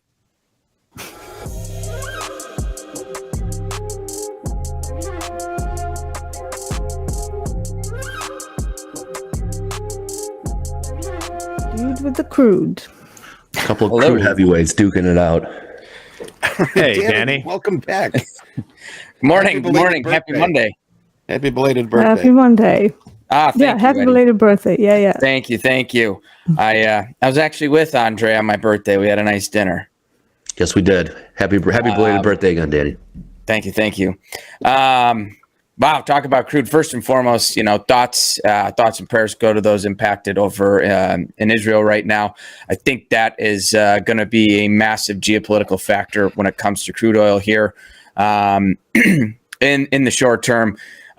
So for a guy like me who sat out all of last week, didn't make a single trade, nor did I really look at anything other than a little bit last Wednesday, to come in this morning with the gap open, this is a patient day, sit on the hands. I'm not doing anything. I really got to see what's going to cut, what this market's going to do. We do have a gap open. So I'm always thinking about closing gaps. Dion, I'm sure you're thinking the same thing, right? If this thing starts to turn down, is it going to close that gap? Yeah, absolutely. That's what I was looking for to see as well. That's why I wanted to wait until the initial balance is over and until it extends, so that it shows me which way it's going to go. Because where it opened, we had no idea. It was still in range. Right. Still sitting inside the range. I mean, that's what I'm looking at here. Not telling me it wants to go one way or the other. I do know there's a little bit of room to go to the upside, about 88.50. 88.50. 88.50 is kind of one of the areas I've been looking at to the downside. But other than that, I'm not seeing this thing pick a direction. So I'm really, this is sit on the hands. If we start to accept below that opening price from yesterday, if we start to see it trade below that 84, let's call it 84.50. If we get below that, that's when I'm going to start to look, okay, can this thing close the gap? Because we've got untouched point of control down below. We've got settlement prices down below. We have a gap, the huge gap open. So that's really, for me, it's eventually going to have to fill that. I don't think we can avoid that. So that's what I'm going to be watching for this week. That's what I'm paying attention to. But beyond that, Monday morning, I'm taking it easy after sitting on my hands all last week. In regards to the crude market, because right now, excuse me, the a lot of focus is on the Middle East, obviously crude production from there. Are there any other headlines that you'd be looking for to come out of there that could influence fundamentally how you're viewing crude or in the markets in general? Is there any new headlines or new information that could enter from the Middle East, from this conflict, that could in turn affect these markets? Or has the information been essentially baked in at this point? I think it's mostly what's baked in is assumption. Right. Assumption of what? There's assumption that production is going to be impacted by the conflict. Gotcha. So that's all we're seeing is an assumption. There's no news has come out, and OPEC hasn't come out and said, "Hey, we're cutting production." I haven't seen any of that. So I think we're trading on assumption right now. Danny, I mean, this isn't the first time this has happened. I mean, if somebody went back in time and sort of found another conflict like this, they'd probably be able to trade off that, wouldn't they? I mean, we're seeing the same reaction. It shouldn't be anything different. Yeah, it's a little bit. Yeah, it's always different. You never know exactly how things are going to play out. In my experience, you come and you expect the gap to be closed, and then it doesn't get closed until the end of the week or something. What do you reckon, Dan? Deanna, I'm kind of feeling the exact same thing. We can look back and we can talk about, was it about 2 years ago? We had the refinery explosion. We thought that was going to be long-term impacts. It really wasn't. No. We know, there's been conflict going on over in the Middle East for quite some time. So this is just new information coming out. So to me, I think what's going to happen, we're going to find out relatively soon this week. I'm not seeing extension to the upside yet that I would if I thought the rally would continue here. So for me, this is saying, okay. We're in balance right now. We're not seeing any huge changes. Now, obviously here in the last little bit, we've seen the market start to pop and bring in some new attraction. But for me, that's why I went long. It broke the initial balance to the upside. So I'm figuring, let's try it, see what happens. Right. And I think there's room to the upside. Yeah. I don't think it's a bad play. We got outside of value. We can see this market. We do have an overnight swing high. I love overnight highs and lows. So we do have room to the upside. But, if I have one piece of statistical data that I've observed over the years, when you have a very, very large gap, it tends to push in the same direction, at least for the first part of the session. Now, obviously, my average trade times are only 45 minutes. So whatever I'm doing now this long, I'm only expecting it to keep going up for the next sort of 40 minutes or so. And then after that, we'll see. But yeah, large gaps either end as very kind of lackluster days, or they continue. So I'm looking for the continue. And if we don't continue, and I think you just made a good point that I think is worth noting. Your trades average about 45 minutes. So there's an expectation of what you're looking for getting to the trade. I think a lot of traders struggle with that. I know for me, I'm as short as 10 minutes, but that's usually near the open. But if I'm trading after the open, I'm looking for a couple hours on a day trade. Yeah, right. I think I'm a little over 2 hours per trade for a trade to play out. So I think it's really important to pay attention to anyone out there on your day trading, understanding what your time frames and trades are. Absolutely. Yeah, I think a lot of people make that mistake where they're listening to somebody else and they're like, oh, I went into the same trade and didn't work out. It's like, yeah, but how long did you hold that? Right. That's a very, very important question. Everyone's got a different appetite for risk. And I know we could probably trade the exact same price. One can go long, one can go short at the exact same time. But based off of your strategies and how you manage risk, both people can come out profitable or both people can come out with a loss. Yeah. And that's the funnest thing to me about trading. So all in all, I think crude oil is going to be an interesting week here. And that's what we got to pay attention to. I mean, really pay attention to the news and what's going on. I think I'll be curious to see what kind of information we get Tuesday afternoon into Monday morning. I think it was Andre mentioned it or asked what kind of information can come out. I think API could be an interesting number this week. The API number could, based off of assumptions, again, created going into Wednesday, API could be an interesting number, and so could EIA, as always. Yeah. Yeah, EIA is going to be very interesting. Very. Well, awesome. I'll let you guys get back to your trading here. And let's I'll have a nice little trading week ahead of us. Danny, appreciate you being here with us here, and catch you back here tomorrow. You're going to be back here tomorrow with us? I'm back all week. All week. All week. All right, brother. You have a good day. Take care, guys. Until we meet again. All right. All right, it's just us. Let's close down the shop and go for a pint.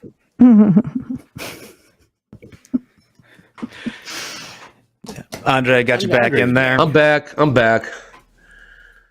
All is well. You're flat, right, Andre? I am flat, correct. I've had 2 trades today. 2 winners. I'll take that. Much better than my Friday. That's one thing we're talking about the weekend. I had a really bad trading day on Friday.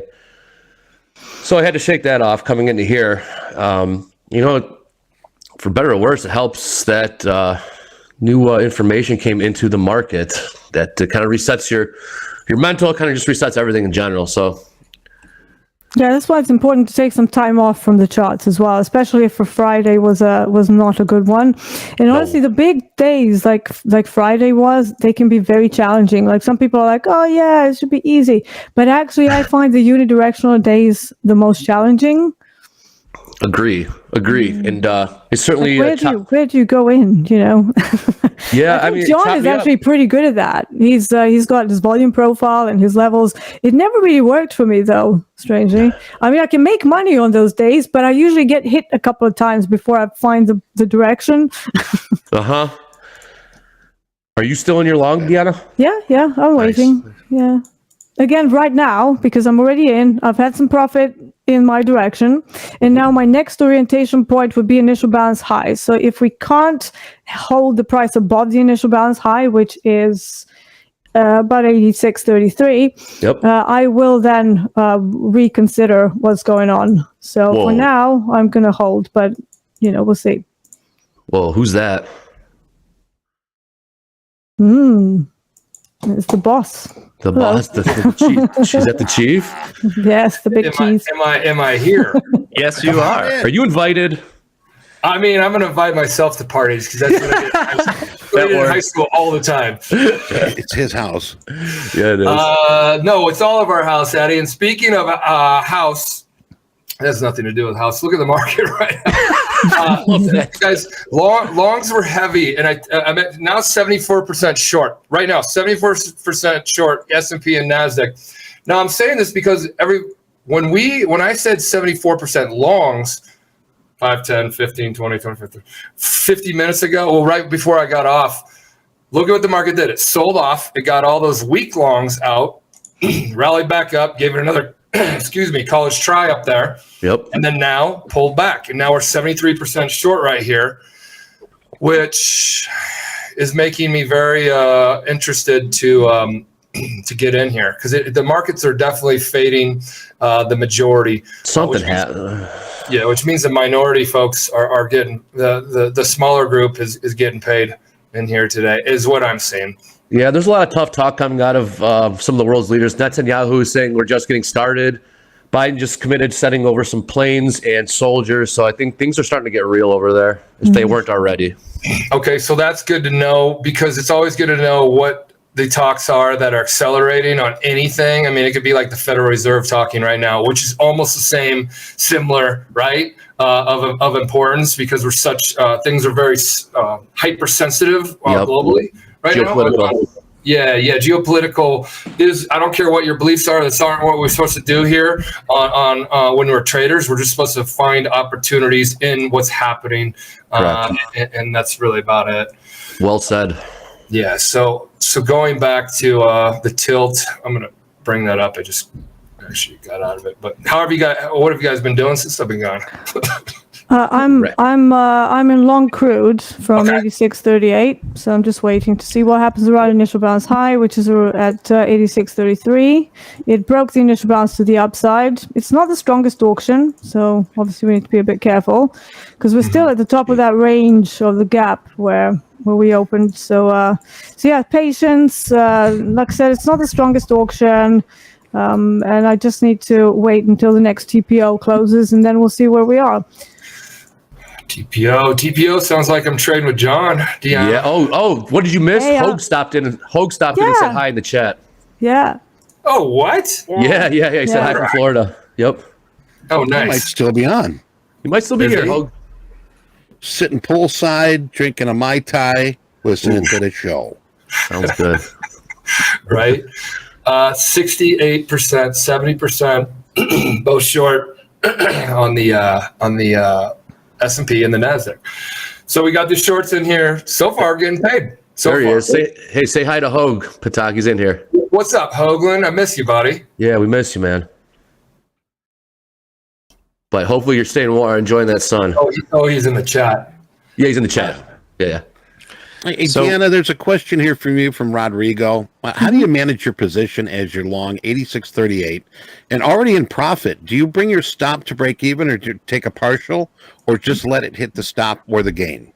It really depends. So if I enter a position and it immediately goes against me, I will typically cut it pretty quickly, because it means I'm wrong on either timing or direction, or both.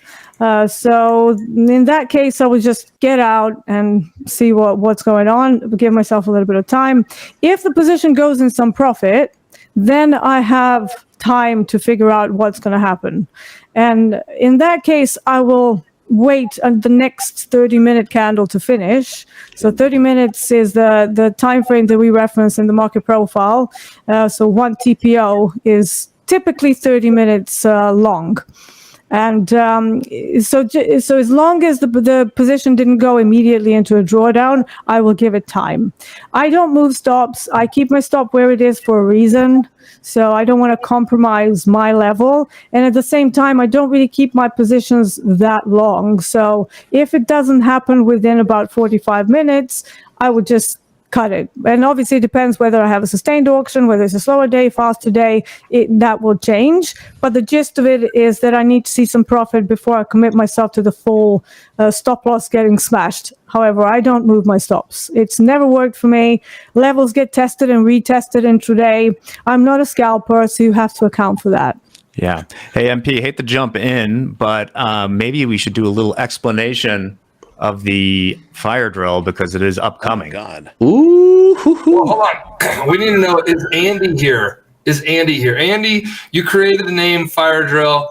And guys, if you haven't realized Topstep, here's feedback and we actually implement it. You know, feedback that like works towards like this type of thing or helping traders get better. We've always taken that feedback. So Andy, if you're here, there he is. There he is.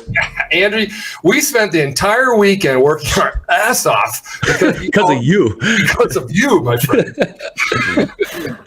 And now we're happy to talk about it because we're going to start doing this. We found it's really important for us to support all the traders that are trading at Topstep. So we're starting this with every day this week, and then we're going to see how it goes to provide free resets. And we call it fire drill. No, Andy, hold on. Andy called it fire drill, and I can only assume, Andy, your fire, Andy Fire is what Ahmed said, is because we sometimes our counts aren't going our directions. Deanna, I don't. In your history of trading, have you ever burned through an account, blew out of an account, or anything like that? Because in the first 7 years, yeah, I probably burned through about 3 different accounts. Yep, in the And first, it was always my mistake, though. yeah, 100%. Always. No, hold on. The market is to blame for a lot of that, though, right? That's what I do. That's what I say. Yeah, it's not really the solution though, because whenever, you might be a little bit pissed off with the market when it happens, because you're like, what's going on? But then later on you go, yeah, I probably shouldn't have done that. So it's usually like 90% is going to be the trader's mistake. 100%. You're definitely. So let's explain this. This code's about to go live, MP. It's a 2 alarm. Casey's in there with it. It'll be good for 6 minutes starting at 9:45. Yeah, and just so everybody, go ahead, Jack. I'm posting it right now in the chat. It's fire alarm 109. 1 second. You can explain more now, but it is There it live is. for the next. Wow. Here we go. At Topstep, throw a link to Topstep. Give everybody a quick friction-free path to do this. And we're providing resets because we want those that are trading with us, that are tuning in. Here you go. Look at that. Andy, I told you we worked all weekend. So we're providing this because we want to help everybody get back into the markets in a way that the goal of really providing resets is for you first to say, man, whatever Deanna just said, whatever wasn't working, take that information, and then when you reset, go back and improve. Don't go back and chase the position that you're trying to get into or trying to be right. It's about getting it right, which means you're learning from everything you do. Deanna just talked about the counts that she blew out, and it was decisions she made and all that kind of stuff. So the fire drill, the free resets are here to help get you back in position. So if you can't log in, if there's issues or site crash or things like that, that's what some of you are saying. I mean, if we can go on there and check it out, we can check it out. We will have issues. We will have winners. We will have losers. We will make mistakes. We're all in this together. This is a team type of trading event. That's what we do here at Topstep TV, which we were doing last week. We got the site running a little slow here right now, so basically we can't bang on the site in 6 minutes, huh? Is that what we're learning? See, we're learning. Yes. You can't learn anything right now that I don't know. This is it's like Taylor Swift with Ticketmaster right now. Oh, I know. Right? The way she's doing free concerts, right? And bear with us. If there's something that goes wrong, we have the ability to fix it. Yeah. Can't log in, frozen, invalid. Okay, we're getting it. We just learned right now, can't send 2,000 people to the site. And let's get these likes up too. Come on, we got over 2,000 people, 2,100 watching right now, and only not even half are liking what's going on. Mm-hmm. Mm-hmm. Okay, all right, so Jack and Mac, if you guys are in the background, so we do have a pretty slow site. So we are going to probably iterate, which means improve on whatever it is that we are learning from to get better the next round. So we'll probably fix it here shortly, and we might figure out how to do it in a way that doesn't crash the site. So before you get quick to judge that the site just crashed and you guys are idiots, let us figure this out. So don't slam the website is my first lesson that I'm going to be talking to our team about. But all right, really quick, back to the markets, and we will have this fixed. This is just a probably influx that we will then come back and do a little make everybody good in a way. Yeah, we will make sure we honor those that are here for sure. Yep. You're gonna need more bandwidth. Yeah. Hey, Sarah, and Mac and Jack, let's extend. So, guys, we will extend. Follow up, Jack, with what we're doing. We're going to get back to the markets. We have the free reset coming, and it should be to the folks who need it. If you're up on your account, you don't need it. Stay focused, and let's jump back at the markets and talk shop here. But, so, again, I'm jumping back, talking S&Ps and NASDAQ, and it's 60% short. We were 70% short. Mm-hmm. And this is the area where we were 70% short about 5 or 10 minutes ago.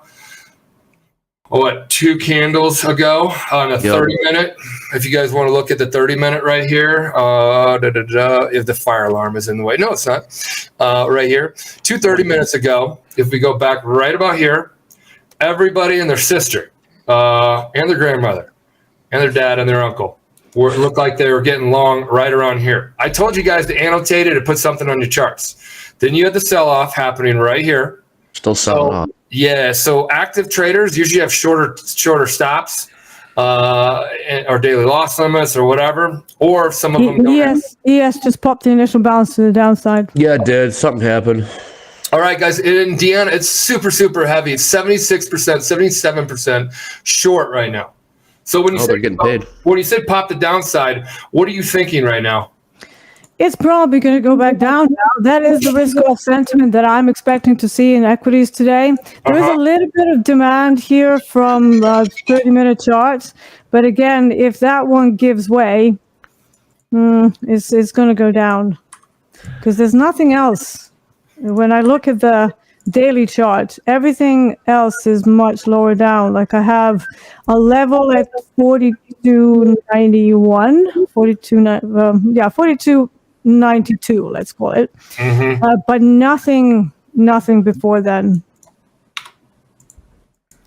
So if we sustain the auction below the initial balance, we got some downside. So it's going to jump off a cliff. And one more time, what's the level? Just so everybody can hear that we just broke through on the S&P. 42.92. 42.92. Yeah. There's a question on how we use the code. You can use that code on your dashboard. Deanna, I got 43.18. So what are you looking at? 43. No, I mean on the downside where it might stop. Okay. Yeah. Sorry. The way I look at the break of the initial balance is that is my entry point. So 43.19 would be where I would be getting involved in a short, but only if we can sustain the auction downwards outside of the initial balance. And then once that's done, we have space until 42.92. Fair enough. I thought you were selling us the crystal ball, because if you did, I am completely out of the game, and you were the main person on the show. Yes, you are the star. I am not in favor of crystal balls, just data, statistics, and probability. Yeah, Michael. Best I can give you. I know. Me, I just I go to my tarot. What is it called? Card reader or yes, fortune teller, tarot cards. Yeah. It's worked so far. Hey, well, Deanna, John's dog was barking a few times, and it was really on the inflection points that it barks. So yeah, Lacey knows her stuff. Lacey was doing that 2 weeks ago on 2 occasions. I think she barked, and those are pivot points. Hey, animals are pretty intuitive, you know. They are. We got a lizard and we got a dog helping us trade today. Exactly. Yeah. So, guys, questions in YouTube here. We're going to extend this for an hour. Relax. You'll be able to get your code. For those that don't know where to use it, like I said before, you can use it on your dashboard. Use it from the website, but I know the website's running a little slow. If you relax. A few announcements on that. Relax. We're extended, for up to an hour. You'll be okay. Yeah. The code is case sensitive. Also, I see some people. So make sure you got the capitalization right, and it'll be okay. Our website just needs some love. Put the code back? The fire alarm. Well, you guys did camel casing on the fire alarm. Okay, you guys are creative. All right, new lesson, Jack. All lowercase or all caps. It's one of the two. The camel casing is how you brand something else, not a code. Okay. All right. So we broke through. We're looking weak. Still looking weak. And when I say looking weak, we didn't fill the gap, right? I mean, when you're looking at this, you could say we almost filled the gap, or did we fill the gap? Yeah, few ticks. Few ticks. Okay. Yeah. That's still, and on the NASDAQ, it did not. And we were all talking about the NASDAQ being weaker than the S&P. So it's still showing that weakness. Now, 1506 evens is where, again, it gave it a college try once. Everybody wanted to go to college freshman year. As we know, freshman year, a lot of people blow out their freshman year. Or blow up. Yeah, or blow up. Sorry. What do they call it? The freshman 15? Something like that. Something like that. Sold off. Got them all shooken out, or whatever you want to call it. Rallied all the way back up to the 06s. Couldn't make that happen. Dropped out of college and dropped like a knife down to 98 evens, was around there. Okay, so the NASDAQ still a bit weak, and now it's under the 50 period moving average on the 30.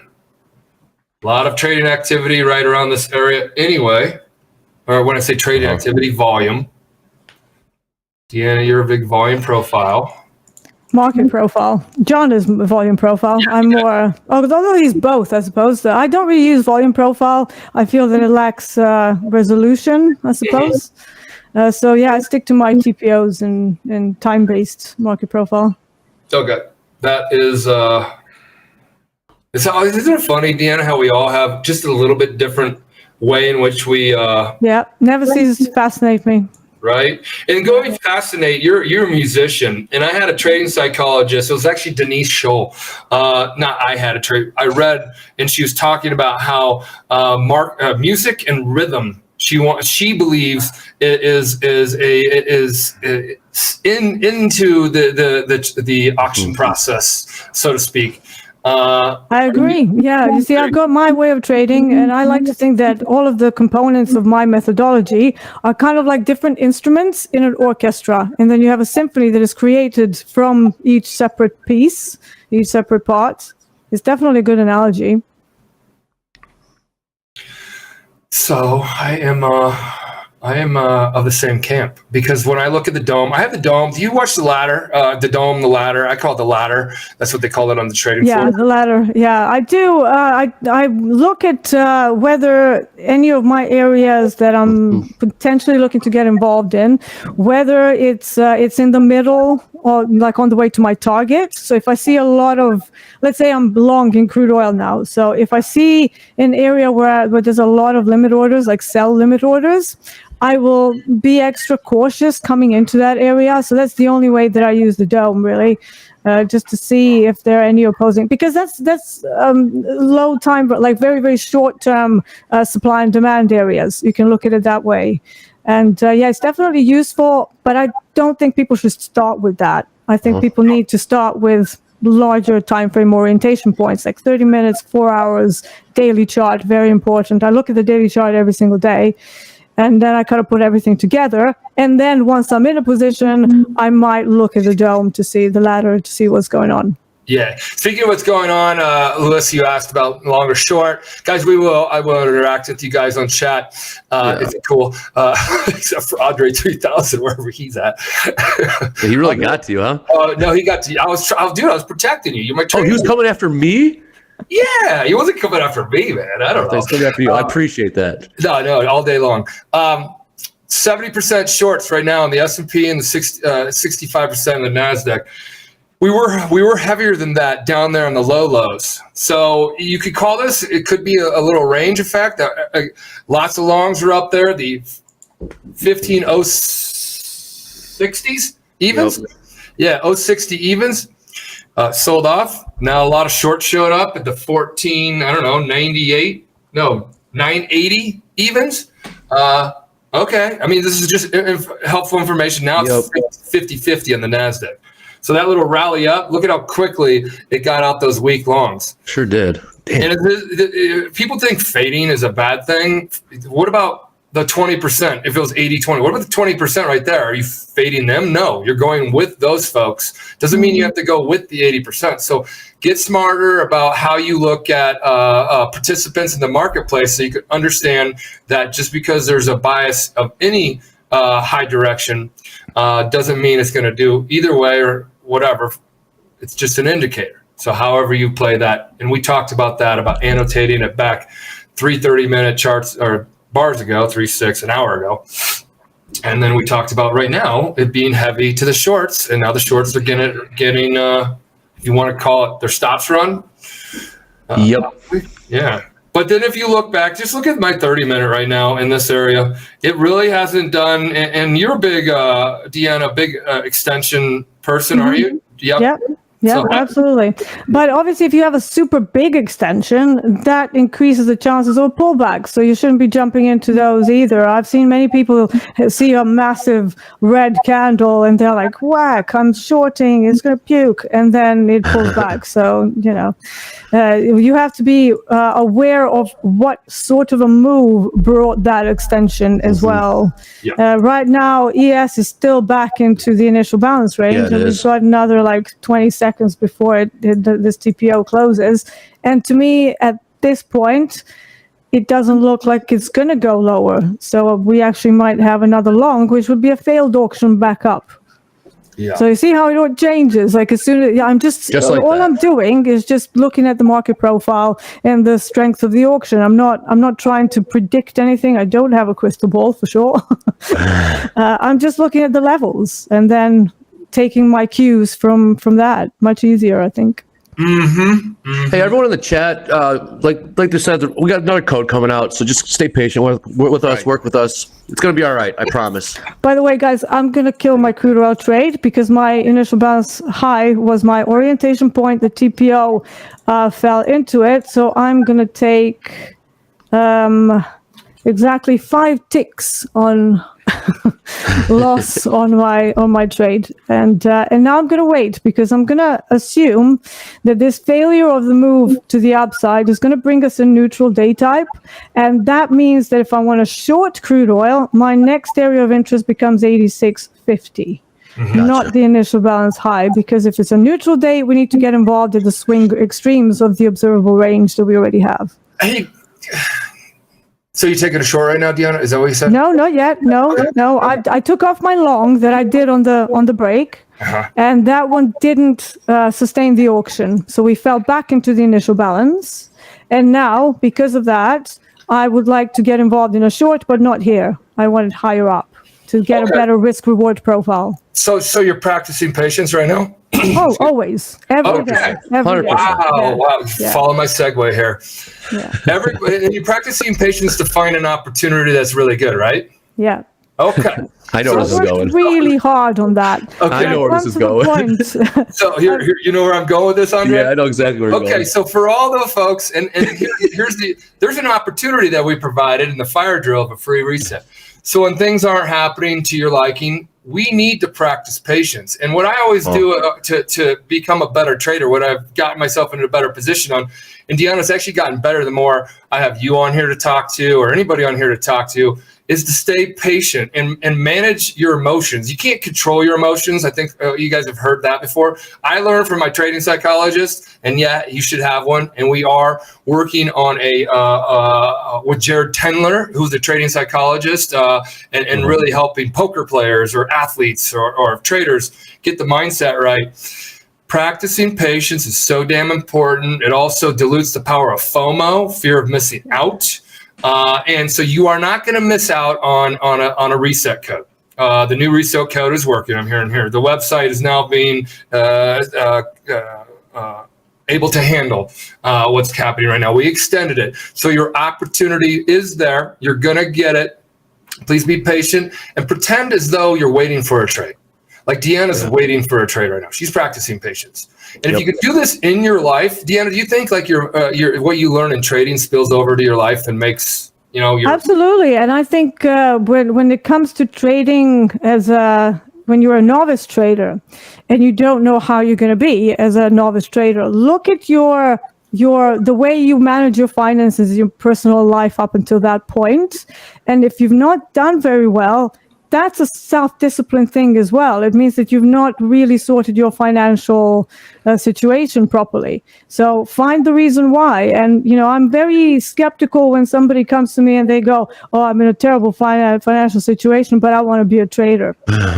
It's like, great, but this is about risk management and self-discipline. And if you don't already have that, you first have to develop that. Yes, and I'm not saying that you can't develop it simultaneously with trading, but you have to be aware that there is a component of that as well. Okay, so you're waiting for your trade. I'm seeing 50-50. No, I'm not. S&P's is 70% short right here.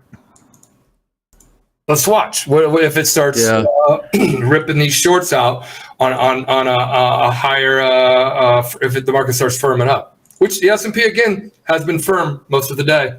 It tried. It tried, but it failed. So for now, they couldn't find business below the initial balance. Yep. Okay. All right. It's Monday, so here we go.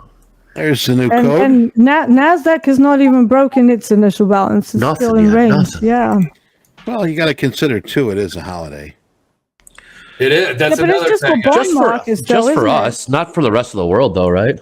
No, it's not a holiday in the UK. No, I would imagine it's not. Yeah. You guys don't celebrate Columbus Day over there? Not Columbus Day anymore. It's not No, Columbus not yet. Day. Oh, Indigenous. Yeah. Come on.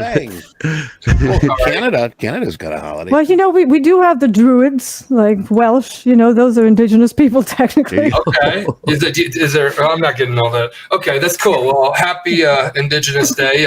Native. What is it again? Here. It's a bank holiday, Michael. It's just a bank holiday. Bank holiday. Yeah. Easy. Man, I can't know everything. And I know you don't. It's an evolving world. I feel like my grandpa is going to start yelling at everything for moving so quickly. You can't win. We can't win with this one. It's just Yeah. So, happy bank holiday. Happy bank holiday. I tuning into that. So we're still inside this range. Nothing higher, nothing lower. I mean, there's more. Israel gathers 300,000 troops ahead of expected ground operation in Gaza. So they're gearing up to do some bad stuff. I mean, it's sensitive right now. So without getting into all that, when something's sensitive, and Andre and Deanna, and I know Andre, you've been trading for a long time, and go back to I think when 9/11 happened, everybody was hyper sensitive. Headline trade. Headline trade. You used to trade headlines, and that's when you had the Bloomberg terminal. You were at one of the bigger prop firms, or actually it was a boutique prop firm that had one of the bigger traders, and they were one of the biggest market makers in the CME. Yeah. There was a headline when it was so sensitive. There was a headline that changed your trading career and got you back on. You were a young trader at that point, right? Yeah, that's true. That's correct. We're still in the shadows of 9/11, and a headline came out, and it's actually, for better or worse, it saved my trading career. I was still a clerk, and the boss had to pull me aside and said, either it's now or never. So that week, I just grinded. I didn't leave the office for like 3 days straight, and lo and behold, a headline comes out across Bloomberg that a small aircraft has flown into a skyscraper in Manhattan. Yep. And I'm looking around like, is this real? Didn't you? What? You slammed the bid, didn't you? I did. I didn't know what to make of it, but I knew what the reaction was going to be and why I was going to do it. So hell, I just got long treasuries and short equities, and I made like $6,000 as a clerk trading two lots. And so lo and behold, I got my account back to positive, and from there I was able to run with that momentum and that confidence in having a padded account. But yeah, that was the headline trade. So you're constantly scanning the wire, looking for headlines. I know Hoag's got me onto a site called Financial Juice. It's pretty good. Obviously, yeah, I use that. Yep, I use it. Yep. Eddie's the man at breaking news too. So we got a lot of eyes and ears looking around, trying to keep all the news and headlines centralized here. So like right here, major airlines suspend flights to Israel. So I mean, this is gearing up to be something serious. So we're keeping an eye on the headlines and watching it affect the markets. Yeah, Stay for nimble. now it's very muted, though. I would have expected a lot more. Agree. Agree. So it's not really doing that much. Well, yeah, that's why I was asking when Danny was on. I was asking, what kind of more information are we looking to enter the market that can move us one way or another? And like you said, it has been muted. Like here, U.S. sending military planes and ships. It's not. I mean, it's like it's almost baked in. So that's what I was asking. What more can we look for to move this market one way or another? I mean, moving Michael, one way. Real quick here, we got a lot of new people here today, and they're wondering Welcome. what you're talking about, the tilt. Can you break down and explain what the tilt is? Yeah, the tilt right now is 66% short S&Ps. Now think about this. We have thousands of traders trading right now. Not all of them have open positions. And this tilt only talks, it's just a name, but there's going to be a reason for the name here shortly. The tilt only takes into consideration all the open positions. Deanna's short, I'm long, Andre's short. Well, that's hard to do. That's three. Speaking of short, I am short crude for maybe 650. I love it, Deanna. Boom, get in there. Yes. So there's your free fire, or there's your fire alarm in here, coming in here. Now it's a 5-alarm fire. The smoke is billowing, and we have Bed.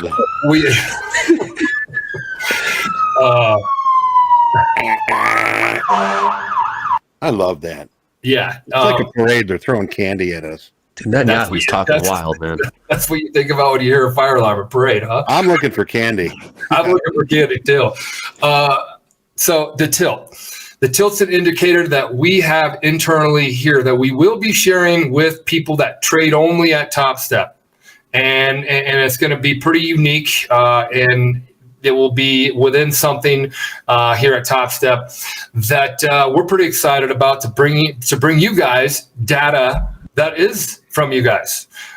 We feel that your data informs all of our, your trades inform all of our trades. Why can't we have that world where your trades inform all of our trades? And it's only those folks that are being evaluated in the trading combine or those that are express funded account. There's that sim environment right there that all of us in that environment that trade are motivated to be correct. So therefore that data we deem more valuable than it's valuable data. How about that? So then all the open positions right now, you have an open position. Okay. If you have an open position and Andre has an open position, there's 2 open positions. One is long, one is short. If I were to get out of my shorts, now 100% of the open position is long. If I were to get back into my short, there's 2 open positions, 50% long, 50% short. So I'm sharing with you guys that 65% of traders trading the S&P with an open position are biased to the short side. It's just simple as, I don't care how many you have on, 15 lots, 1 lot, a micro. If you are long or you are short, that is your bias. We share the bias because, as we all know, the market's made up of emotions and fear and greed and participants that have an opinion on the direction of which the market's going, aka your bias. Yep. So that's kind of the tip. And then when it tilts over, right now it's only 70% short, which is growing. The markets are selling off from here, but the S&Ps are still staying fairly strong compared Watching to that. Yep. Yeah. So that's the tilt. When it tilts pretty much to 80%, which right now it's at 70, it's starting to grow, 70% short. That means a majority of you with open positions are short or biased to one direction. That's just interesting to know. And then what you guys do with that information, that is clearly up to you. No different than if you use a VWAP, volume, or the TPOs or trend lines and all that kind of stuff. That's just information. To be a good trader, you take all that information, managing your emotions, that's information, and then you make a decision, and then you execute. And then you have to have an entry and an exit, a good entry and stop and a target. Those are all other decisions that you're making. So, and then after that, if you make money, you need to make sure you don't give it back. That's another decision you make. And then if you're making good money, you got to make the decision on account management, on how to pull money out to leave you with enough that if you catch a cold streak, then you still have a cushion. You never want to redeposit. You don't really ever want to blow up your account and go back to the trading combine or wherever. You definitely don't want to blow up your personal brokerage account. I've done it 3 times to the tune of $90,000 real money. So all these decisions you have to make, but tell me about this. When you're playing American football or baseball or any sport, you have to make decisions in real time. In real time. While the game Nanoseconds. Nanoseconds. While the game is moving, you have to be quick to it, decisive. So if you say in here, like the market came and hit my stop and all that kind of stuff, you got to really learn from that. So maybe my entry could have been better. And then when you see something, you need to jump on it or be decisive on it. That could be decisive saying, no, I'm going to wait. So these are all pro ball type of professional trading things that you got to get yourself to. Not everybody can do this. And we all know that a lot of people will fail, but a lot of people will fail to make it to a professional sport. Or to Deanna, to a professional musician. Absolutely. Yeah. There's not a lot of people that go into being a professional musician because it's tough. You know? It takes a lot of time, takes years of practice. So whoever's coming into this and, after about 3 months, you're like, I'm not making money. Yeah, you're not supposed to. You'll be all right. Just stick with it. Go back to data, gather experiential data, analyze it, review it, keep doing that. And someday, give it 5 years or so. And you'll wake up and you'll realize that for the previous 6 months, I've been consistently profitable. But it's not going to be like one day you're not profitable, the next day you are. It's going to be like it's not a linear process. You will have bad days, you will have really good days, really bad days. But over time, when you look back, as you start to sift through your good habits, bad habits, you start to minimize the Muppet moments, as I like to call them. And then eventually the Muppet moments are so small that they're not having much of an effect. Because it's not like we're all human. We're never going to stop making mistakes. Like everybody can have an off day. But you need to make sure that off day doesn't have a massive impact on your account. Yep. That was well said. Andre, you always taught me you shouldn't have to pay such a large tuition to learn from what the market's telling you. I think that's pretty much, Deanna, sort of what you're alluding to as well. And that's why companies like Topstep, it's perfect. You get to experience that skin in the game with like the smallest fraction of the money that it would normally take you to fund yourself, make all of those mistakes yourself. Like I've blown accounts. I've blown 70K of my first account. Luckily, it was all profits. I mean, luckily, it wasn't luck. Yeah. It was terrible. No. I felt disgusting, and I felt like the most useless person in the world. But, you dust yourself off, you try again, you go back to see where you went wrong. You learn your triggers, because there's always a trigger. When you're trading badly, there's always like a cascade of things that starts happening to you in your mind that leads to worse trading decision as the day goes on. And that's the fight or flight response. So you have to learn about it, learn how to control it, how to prevent it, disrupt it, and then we can talk. But don't spend your own money, I got a question. How do you deal, I'll open it to the floor. How do you guys deal with losses, like significant losses like that? How do you mentally or physically, how do you deal with it? How do you proceed? How do you recover from it? Yeah, I went to the gym and I just started lifting very heavy weight. Love that. Yep. Deanna will love it. I did the exact same thing. If I lost money during a trading day, I would go for a run. This is when I was very actively trading. End the day, 3:00 Chicago time. I would go for a run, come home, take a nap, and then go bartend. I had to have a second income to take my pressure off what I wanted to be my primary income down the road. And I eventually got it to that enough that I could make a career and a life and a lifestyle, and then start all the. So, but I would go for a run, and typically run however many miles. But then I would add 1, 2, or whatever. Probably not 3 or 4 because that would really be pushing me. But I would want to burn something on my body that then gave me the delayed gratification of being better later, which you do that, Deanna, you work out harder, you're going to look better later. You don't get the same day. You're getting something positive. You're creating something positive out of the losses. Yeah, I think that trading does have a lot of parallels with other disciplines. So one of those is dieting and fitness. So think of it this way. If you go to the gym and you eat really well that day, it's not really going to show up now, is it? But do the same thing every day, and eventually that consistency and that hard work is going to start showing to the rest of the world. Trading is very much the same thing. Like I'm very strong on consistency and not doing super stupid things. I never have super massive days or super big losses at this point. Mm-hmm. And it's been many, many years since I've been that inconsistent. And when I first came to you guys, like my first funded account with you was like everybody was looking at my results because you guys used to have that page with like funded people. And everyone was like, oh my God, her results are like so consistent. And that's why, because I'm very big on budgeting. I never go over certain amounts, and if I see that I've lost 2 trades on the bounce, I stop for the day, whatever's happening. And actually, Mike, you used to have this rule to stop at 50% profits. If you lost the 50% profit of the day and you wouldn't stop, it would fail the challenge or the funded account. And I think that was an excellent rule. Actually. Oh, what was that? The trailing loss limit? It was a trading profit kind of thing, like 50% off the high mark on the day, and you'll be out. Yep, and we trail up to 0 on your account balance, so we want to give you room. But in general, like we have 50% when you pull out of your express funded account or your funded account. If you want to take a payout, we want you to keep 50% in there. And people are like, that's my money. Grow it. Grow your account. Yeah. And the reason why we have 50% is because we get people that would take it all out, go back into the trading combine and rinse and repeat. We don't want you as a trader. We do want you as a trader staying on the funded account. So clearly you can get yourself up to the funded account, because the better you do at a funded account, we bring you to a live account. Same opportunity. Well, they can think about it as working capital, the 50% that stays in. So that's your working capital, and then just keep working basically. Yep. So, all right. So back to the markets. Look at this. Nothing's doing, man. It's, yeah.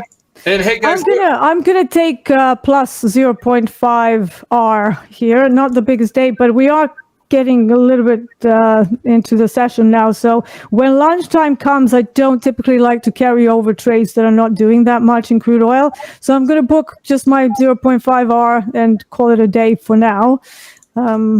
So whatever happens, we'll see. But it's not the biggest day, but it mounts. You 0.5 here. It's Monday. It's Monday too. It's Monday, exactly. Yeah.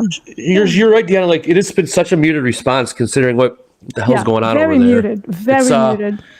This is where I get myself in trouble. I see something like that. I see a headline like that, and I get geared up and try to come out guns blazing, and the market puts you in check real quick. Like you said, we talked about dipping a toe in the water with a one lot, and that was a really good strategy. It's been profitable so far, but moving forward, I don't see any opportunities coming just yet. The biggest thing today is not to create a big hole for the week, because it is going to be a challenging week. It's going to be an interesting week, but you don't want to, blow your limits on a Monday. And then that's going to put you into a very, very bad psychological mindset. And all you're going to be thinking of is how to drag yourself out of that hole. You don't want to do that. Yeah. The Tuesdays, Wednesdays, and Thursdays, always in the history of like me trading when I was full-time. I'm kind of full-time now, but I'm handling the show and then handling the company and working with the leadership team. All like a lot of things, moving parts now, which I can try to be, but like my sweet spot was always Tuesday, Wednesday, Thursday. My Monday was, again, dip my toe in, get a feel for things.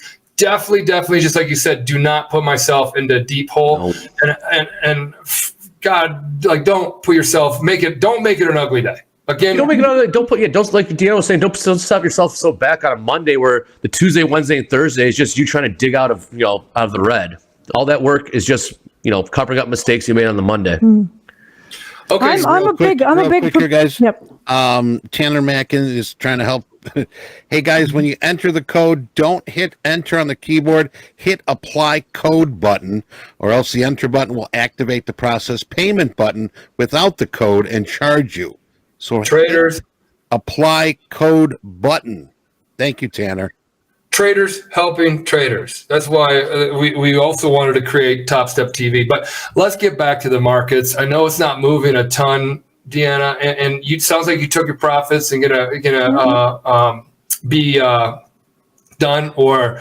Again, I don't think I'm going to be looking for too much more. I'm going to have a look at ES in the last couple of hours of the day. But again, because the bond markets are closed, I don't really see anything happening, because the reason why the markets liven up for the last hour of trading is because the bond traders migrate over to equities. Today, that's not going to happen. So I think I'm going to have an early day. And speaking of early day, and Deanna, go over to her website. They just dropped it in. And smash the like button or whatever, subscribe button. Deanna, I'm enjoying this. It's not over yet, but I'm enjoying this. And your insight, how many years have you been trading? 15.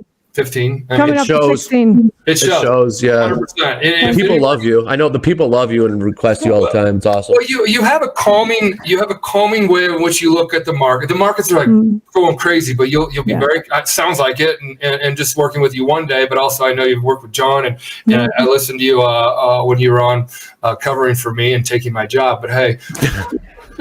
You have a calming approach. Hey, we wouldn't be here if it weren't for you, so you're not going anywhere. Oh, Michael, you're fishing for compliments. It worked. It worked. It worked. Yeah, going, oh, they're biting over here. No, she's right, though, for real. Yeah, okay, so really quickly, we are rallying back up, showing some strength. 72% of folks are long right now, 60% in the S&P. We're up at the 50 period. We also kind of, we have a lot of volume in this between the 14s and the 68s area. If the Nasdaq wants to continue to be weak, I do like selling rips, selling tips or whatever. So this is something that I'm interested in doing at these levels. I do want to put a short on here, up here, around here. I'm going to go light on this one. If it rips higher, up to the 20s. What's tilt? Tilt's 72 long, but only 60% long on the S&P. Gotcha. So if you're looking for shorts, that could have been a great area right there. I was looking for 20s, so it was trading 14s when we started talking about it. And this is 15.014, I don't know, even. Did you get short? Where would you be looking to sell? In the middle of the range. Yeah, it is a ranging day today, so I would be probably looking at 15043. 15043. Okay. Yeah. All right. Then I got to be. It's still inside the initial balance. I mean, maybe you can trade up to there and so go long up to there and then try and short it. But middle of the range is a little bit of a not such a great trade location for a range day. He's a cowboy. Deanna, he's a cowboy. He just likes to. I know. Yeah. Cowboys die at high noon. Everybody. And he's a scalper as well, so that works for him. So. Yeah. So hey, John, if you're listening, you're no longer needed as my trading buddy. Deanna, love it. Oh no! No, I would Don't never say that. If anything, I would add, Eddie. I would add to my trading buddy. Indiana, that's a good way to look at it because, like, I when I was trading 14s, I wanted to get short there. I'm not saying it was a completely like nobody knows exactly, but I like your explanation of it because it's up at the 40s. I have to be more patient if I want to be short to get your short to play out. Yeah. But we just talked about that's a good way to do it. So I am now going to be more patient. And I just want to find this out really quick. Let's take a poll. And Deanna, you talked about the 40s. Yeah. I want to see what the community does. Community, do you like getting when it hit? If it hits, I just say from this area, the 14s. My area, not Deanna's, my area right here. Would you get long or short from 15.014?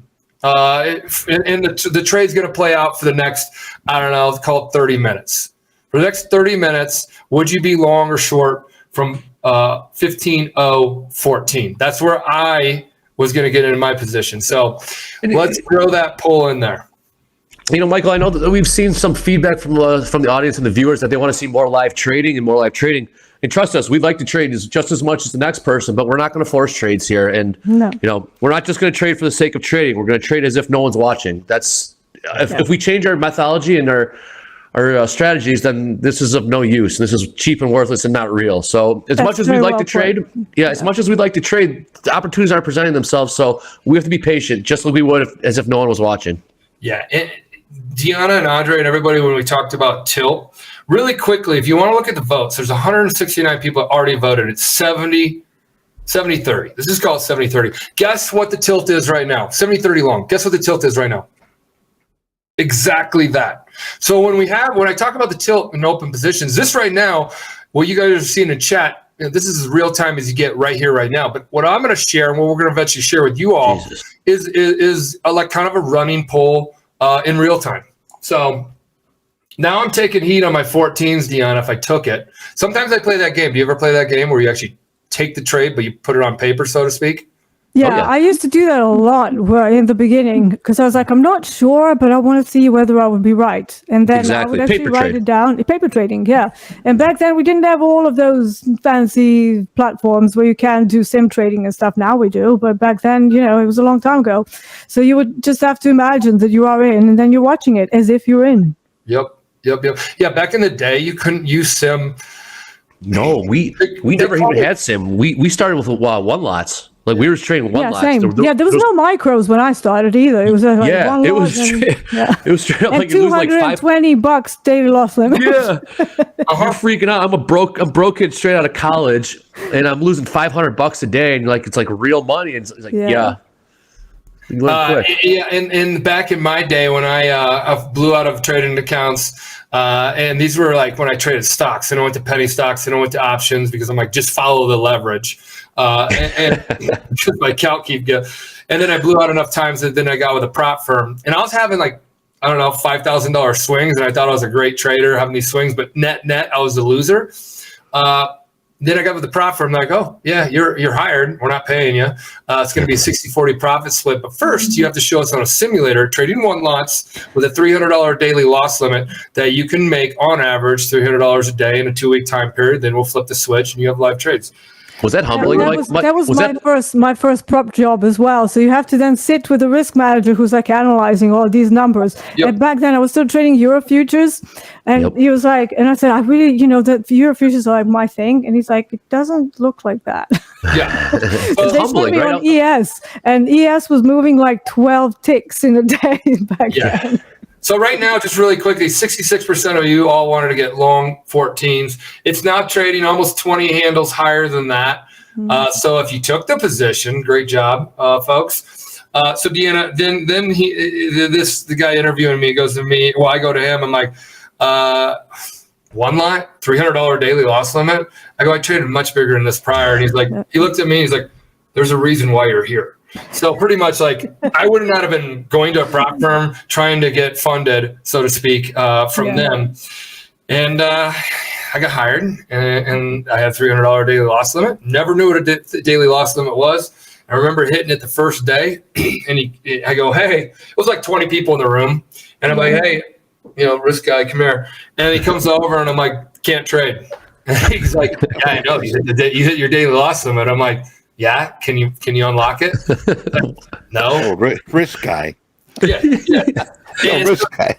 So they had a pen and paper at everybody's desk, and it was like pretty much to all the guys that busted out.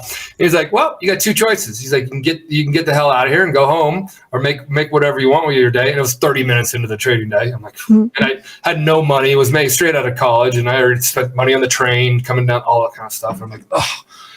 And I had to bartend later that night, and stretch thin. And he's like, or you can write down your trades on the paper and paper trade. And I'm like, oh, okay. That was my first lesson in the importance of trading real-time sim with downside and respect for a loss limit for the day. Yeah. And then I started started instilling discipline with me, doing that over and over every day. Hence, Topstep has a daily loss limit. And then you build discipline over time. It's a muscle, right? We talk about working out and all that. Yep. You got to work out that one just as hard, if not harder, than going to the gym. Right. Oh, yeah, I think much harder because you're fighting yourself all the time. Mm-hmm. Well, my friends, we are 10:31 here Chicago time, and we're going to be having shoulder tap coming here. But Deanna, really appreciate you being here with us. I was really looking forward, like Mike said, looking forward to Monday to have you with us, and we're going to have you back again here soon, right? Yeah, I think it's Wednesday.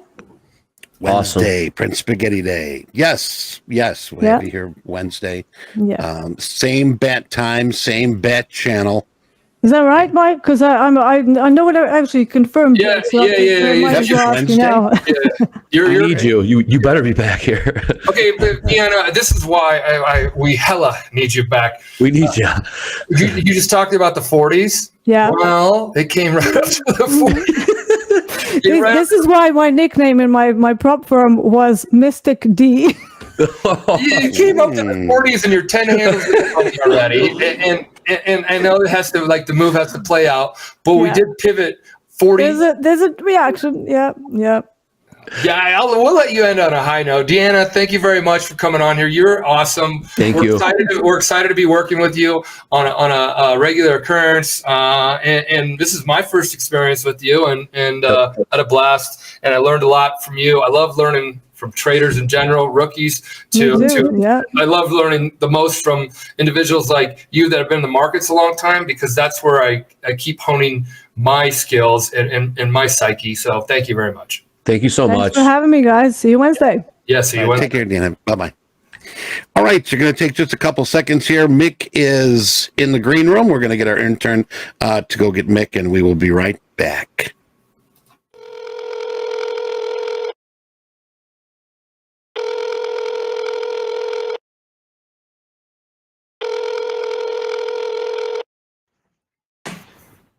Hey, Mick. Hey, good morning, guys. Good to see you. Good morning, Mick. How are you, buddy? Good to have you. Now There you are. Should I? Yeah, I gotta move the camera again. Got it. Leo's got his hands on the shot. Get Leo out of his. Leo, please. always with you, man. I'm getting there. All right, guys, just so you know, 'cause we got to explain all the new folks. Actually, there's nobody on here anymore because Dieta left. Yeah, the code's up and Deanna left. Everyone's Yeah, just so you guys all know, those two paintings in the back here at Topstep, we care about helping a trader improve. And the reason why I had one of my best friends, not commissioned, but I go, hey, Malik, can you do? He already had the American Greed one, so I'm like, I want that one, and it was like greed. That's fear. Fear, and the markets are made up of fear, and they're made up of greed. And we're cutting out Leo right here because it's not completely kid friendly. But you guys remember watching Wolf of Wall Street, which I hated that movie because they were just screwing over people like me, because one of my $30,000 accounts was a pump and dump that I got caught on a chat room back when AOL was AOL, 1998, 9. Right. And the reason why I had him do the other one was because I'm like, that is greed. He is doing whatever he wants to get as much money from a customer. Now, the reason why I'm saying this is because then I learned at the Chicago Board of Trade that it wasn't always heard, but there were bad brokers out there that would say your client till proven broke. That's like, brokers didn't care. Your client till proven broke. So Topstep always took this stance of like, that was the old, this is the new. If you don't make the industry about transactions, like commissions and doing all that kind of stuff, you make it about helping traders perform better. That is the industry we need to move to, because the industry is always execution-based, transaction-based. And now it is really about, can we make it performance-based? So that is a reminder of the past. I'm going to let you go, Mick. And that's why I wanted to explain to you really quickly of fear and greed and how they play a role in the markets. And then also the greed of brokerages, how that needs to be the thing of the past. Yeah, I'm happy you gave the walkthrough on those paintings, Michael. I will say one thing about some of the brokers that I knew. They would get into fights for their customers when you had the local traders maybe marking settlements and stuff like that. There were a lot of brokers out there that, had that stance that Michael shared. Customer until proven broke, but there were a lot of brokers out there with integrity that would, get in some. They would really advocate for their customers. So, I was really, really excited to get on here today because we have got a ton of shout outs today. I've got a couple cards that I want to share, but I want to spend some more time talking about the boards and what I'm seeing from our traders. One of them from last Friday, but then there's a lot of big green on the boards today. A lot of reds too. I'm also surprised not too many people participating in this crude oil market, with the gap open and the big run up. I know, not sure if I'd want to be a buyer, paying new highs for this, but I think there's good opportunity in oil. Volatility is in the markets, and with these markets moving around, we're seeing big P&L swings. So first and foremost, this is a catch up from Friday. It was actually Friday afternoon. A big shout out to Huang M from Vietnam. He made $29,830 in his live account Friday. Caught a piece of that trend up on Friday afternoon after we went and made the lows, and then we were talking about that big tail. So just shy, like $170 shy of making 30 grand on the day. Wow. So I'm shout out to him. I'm Wow. very, very stoked on that. And when Mick, you say live funded account, what's the difference between that and express funded account? They're trading in the live market. So we have our funded traders here at TopStep broken into two separate accounts. We have the express funded account. It's a simulated trading account that you can profit from and take payouts from. And then what we do over here at the risk team, or one of the many things that we do, is we watch those accounts and see what our traders are doing in those express funded accounts. And for those that we really like, we call them up to a live account. So this is the shoulder tap segment. Some people get shoulder taps. Some people get pats on the back. I'm giving Huang a pat on the back, and I'm giving Brett and myself a pat on the back from calling this trader up into a live account, because that's a huge winning day for anybody there. Yes. So thank you for that explanation. And when he talks about Brett and Mick, they're watching data. So we watch data on you, and then we try to better understand. When you become to express, when you pass the trading combine, you're an express funded account. You're a funded trader. Opportunity doesn't change to get to take your payouts and all that kind of stuff, even if you were to get brought up live. But we manage that in a way that we're like, XYZ trader is kicking ass. This is their stats. Give them a call. Hey, congratulations. We have you brought up. You're a professional trader. This is pro ball stuff. When you get backed by live capital, real capital is pro ball. We do not, and there's a lot of people on there, we do not keep people that are kicking ass on sim their entire life. You are here to be a professional. Hopefully you are. There's hobbyist traders, which are fine. But this trader out of Vietnam, like 30 grand goes very, very far. I was just in Con Dao and Hoi An and Ho Chi Minh, Saigon, or whatever you're still calling it. That I'm very, very proud to say, hell of a job, Mick, to bring that trader up. And for Topstep to back that trader that just crushed it, that excites me. That's the reason why we created the company. So then the individual that's out there says fade MP, fade me all day long. We got back traders that we back. That's the name of Topstep's job, is to find you, the trader that's kicking ass, bring you up to the live account. It's not really me to sit here and show you perfect trading, because I look for traders that trade really hella well. And I do that with Mick and our risk management team. So thanks, Mick, for that first one. Yeah. One last thing, and this is probably the coolest piece about the $30,000 winning day that I want to share. He didn't have more than 6 contracts on at any point in time during the day. This is not someone who made 30 grand by trading 15 lots. His last position was a 6 lot, but up until that last trade in the afternoon, 4 contracts was the max position size. So made 30 grand trading 4 lots and 6 lots. And this goes back to what I've been saying, the real money's made catching a piece of the trend for the day. And that's exactly what he did. Some other notable shout outs from our live account traders. So he was the biggest on Friday. Today, shout out to Juan Bing, up $14,000 in the live account. Dylan S., $6,500 in the live account. Hughes from France, you've heard me bring up his name quite a bit. He was a $30,000 guy last week, $20,000 day the week before. He's up $6,500 in his account, $6,400.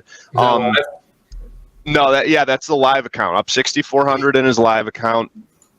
Let's see, we've got some big numbers out of our traders. And as you see other prop firms and they go, so-and-so made this, so-and-so, that majority of them are sim only, which is like, yeah, I know. Like, I don't even. So like, okay, that's good. And Cool. don't get me wrong, XFA folks put up 20 or 30 or whatever. But then Mick and his team look at that and say, bring them up. So when Mick brings them up, like bringing them up to the professional, like sport team, The big leagues. they've been the big leagues, like they've been in the minors.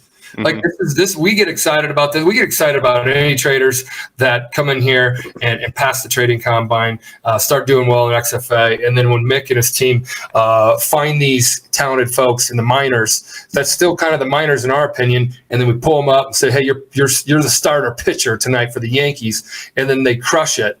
So that was a great run of live traders crushing it, Mick. Yeah, and speaking of people crushing it too, I do have some big shout outs for traders in our express funded accounts. Shout out to Oded. He's up $40,000 in his express funded account today. Big day. Hey, there you go. And we're gonna look to bring what was the name? How do you say it? Oded. Oh, dead. Okay. Oded O up 40 grand today. XFA. James T up 21,600 in the XFA today. Let's see, who else do we have? Pedro in a live account. Pedro is one of our power players from 2 weeks ago. We talked about him again last week. He's up $9,200 in his live account today. And then some other notables. Shout out to Laura S. She's up 12,500 in her XFA. Nikolai up 8,000 in the XFA. Nikolai was one of our featured traders that we did a trading card for. So you guys are going to hear me say the same names over and over sometimes too, because some of these traders have really, good things to learn from, be it good trading, areas for improvement. I want to bring up some of these traders, get you familiar with their names, and we're going to kind of talk about them a little bit as they go on in their trading journey, whether we start talking about them in an express funded account, we move them to a live account. We want to continue the stories with you traders. So for those of you that are watching this segment, you'll recognize these names. And if you don't hear about their name for a little while, you'll probably say, oh, I wonder how Hughes was doing, kind of thing. So really just wanted to bring you up to speed on some of those traders. And with that, I've got a few people that I want to talk about. We're going to show trading cards for 3 traders last week that we called up from their express funded accounts to a live account. So with that, if we could get the card for Rosciato, please.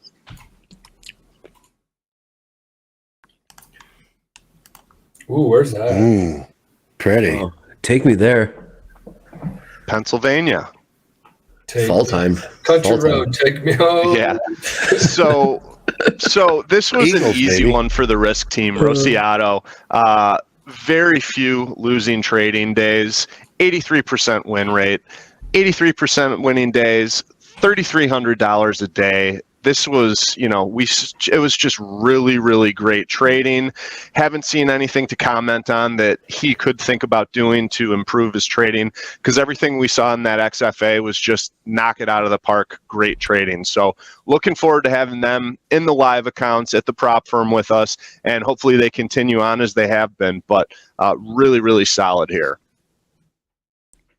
Cruddy is the next person I want to give a shout out to. Cruddy also got called up express funded to live funded, and similar metrics here. Same as Rosciato, 83% winning days. He's taken 2,000 in payouts, averaging $1,500 a day. And they're going to have a nice large starting balance in the live account when they get going in there. $16,000 is what they're starting with. We really liked what we saw from this trader as well. Didn't see anything that we could really comment on for areas for improvement. We always want to find an area for improvement, and most people do have areas for improvement. If you ever see this up here, it just means that their trading was really, really good and consistent on that express funded account. But we always want to point out areas for improvement. I've got areas for improvement. Michael, Andre, Danny, Eddie, Hogue, everybody that's trading on here. So we just want to share things like that with you so you can consider it for your own trading. I would like to consider something for my own trading. Can you share high level, not now, unless you know now, roughly their strategies? I know we see everything, and we see it in real time and all that kind of stuff. Do you have, and Gino, I think you asked this question, so I'm gonna ask it myself. Is that something we can do in any way? High level, Mick, just like, hey, they buy low, not as high level as buy low, sell high. I was gonna say that'd be tight. That's the goal for everybody here. Buy it lower, sell it high, or sell it high and buy it lower. Yeah, I can do that. I don't want to get too far into the weeds with it, but I'm happy that one of our viewers asked. I can start incorporating that on a very high level, like Michael said. You've heard me talk about it with a number of these traders that we do pull up the trading cards for. A couple things I've shared thus far is this trader is very selective with their trades. They're not making a lot of round turns during the day. They're also not taking any very large P&L lows. So when I talk about that, I usually follow up with the comment, this person's patient. They're looking for pullbacks. They're getting long on the pullbacks. They're not buying new highs as the market's rallying or selling it in the hole as the market's breaking. So I will continue doing that, and I'll think about some other ways where I can, share a little bit of their strategy without telling you exactly what they're doing. But I think that's a great question and a great thing for us to talk about, so we can give a little bit more insight and visibility into what's working for traders. And I'll also do it on the flip side too. If I see someone cannonballing it for the day, which is market's going down, they're buying more, they're buying more, they're buying more, I can talk about some strategies that I see aren't working. While I'm on that topic though, I've mentioned it a number of times. I think it's very difficult to be a short time frame scalper in these markets. Usually I might see some traders be successful here and there during the day doing so, but over the course of time, it's very difficult to predict those market price bar overlaps, the market gyrations. So that's something, I would encourage traders that are viewing this right now to consider. Are you one of these people? And I like to use the phrase, those scalpers on the shorter time frames, it's kind of like ice skating uphill, in my opinion. You're going to have a very difficult time if you haven't already found that out yourself. So with that, let's talk about the last person I want to feature, Neil Z. Neil is getting called up to a live account as well, and this is one of our traders out of Malaysia. We've got a few people out of Malaysia, and it puts a smile on my face seeing all these winning day percentages that I've shared on these cards: 83, 83, 88. So Neil's been trading very well. Not so much a big swinger. We saw some large numbers on the average daily P&Ls, $891. Said it a bunch of times. It's very easy to make or lose $1,000 trading a one lot during the day, especially if you're trading the NASDAQ. And Neil's been with us for a while. Neil's been funded before.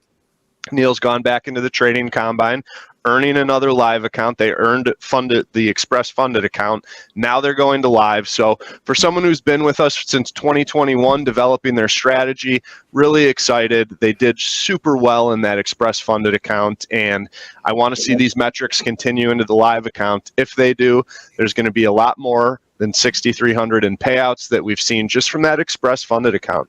Guys, those 6,300 in payouts were from the express funded account. They're going to be starting with a nice, healthy account balance in that live account as well. So awesome. Really great work to all of those traders I mentioned on the cards today, people that I gave the shout outs to in both the express funded accounts and the live accounts. There's a lot of red on the board today. However, we are seeing a lot of big five-figure winning days out of our funded trader group. Mick, I'm excited, and I love how you put the green back there on the risk board. Yeah. Mick talked about traders that are making money. We have every day there are traders that are blown out of their combine, or they're funded or whatever. Every brokerage firm right now has people getting margin called of some sort, people that are absolutely crushing it of some sort.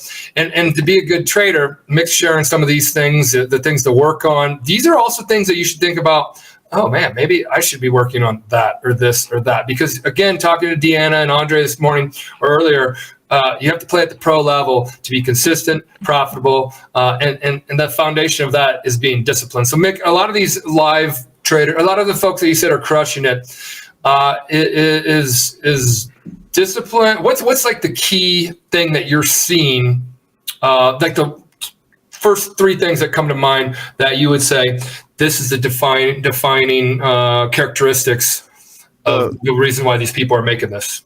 I'm going to bypass your question and skip the first three things and just go to the number one thing, risk reward. These traders that are knocking it out of the park on these big winning days that I'm talking about, they are staying within their loss limit. They're staying within their guidelines. If you're only risking X amount of day, but you have the ability and capacity to put up much larger numbers, you're putting the math greatly on your side. And you can, if you're up 30 grand in a day and you hit your $3,000 daily loss limit, it's going to take 10 big losing days of 3,000 to wipe that out.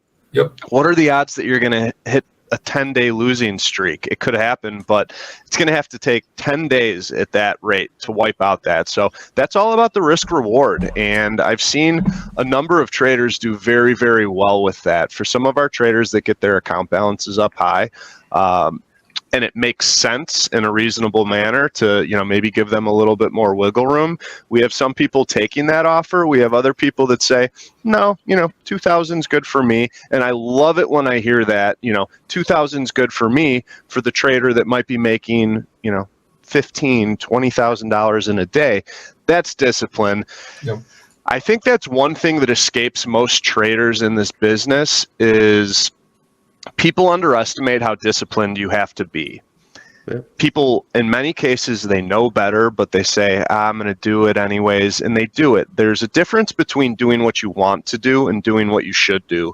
And the discipline, sticking to your trading plan, that's where you should be living. That's where you might not be giving in to your own wants and emotions during the day, but we don't want to give in to our own wants and emotions during the day. You don't want to be down looking for a wider leash. You want to really be disciplined, and I promise everyone out there, if you can do that, it might not give you that serotonin, or it might not give you that rush, and it might not give you the rush during the day.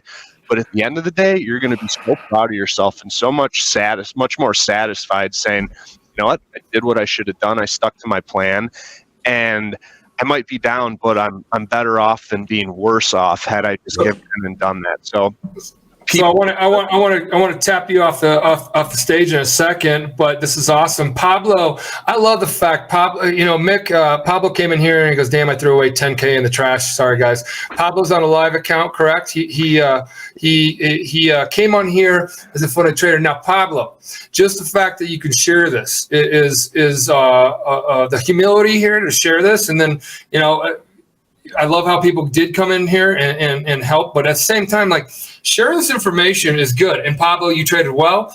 You've been trading well. Get your mindset back. Maybe you need to take the week off, the day off. Of course, you need to take the day off. Yep. But this happens, Pablo. And Pablo's a live trader, and he's just honest enough to share with everybody. He got hit by 10K. And guys, this is the final point on this one. This is why we created TopStep. Pablo's trading his personal brokerage account, and I know a lot of traders in the past that have taken their kids' college fund and gone right there. That could be 10 grand of your kids' college fund smoked in a day.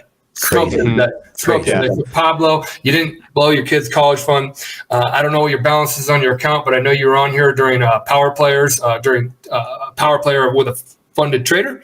So good stuff. Keep it going. Jab, jab, jab, and learn from today and get better tomorrow. He is a power player, and actually, Michael, is perfect timing that you brought Pablo up. It's Pedro Pablo. I think he uses those names interchangeably, but I have him on my list to shout out today, but I must have missed him in my small little print because it was a kind of a last minute thing. He's up $9,200 today, so big shout out to Pedro Pablo. Hold on, Mick. He said in here he threw it away.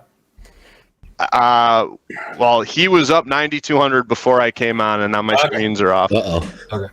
He had a big losing day last week, but as of 25-30 minutes ago, he was up 9,200 on the day. If he did throw that away, we're going to have a conversation. No! See, there you go.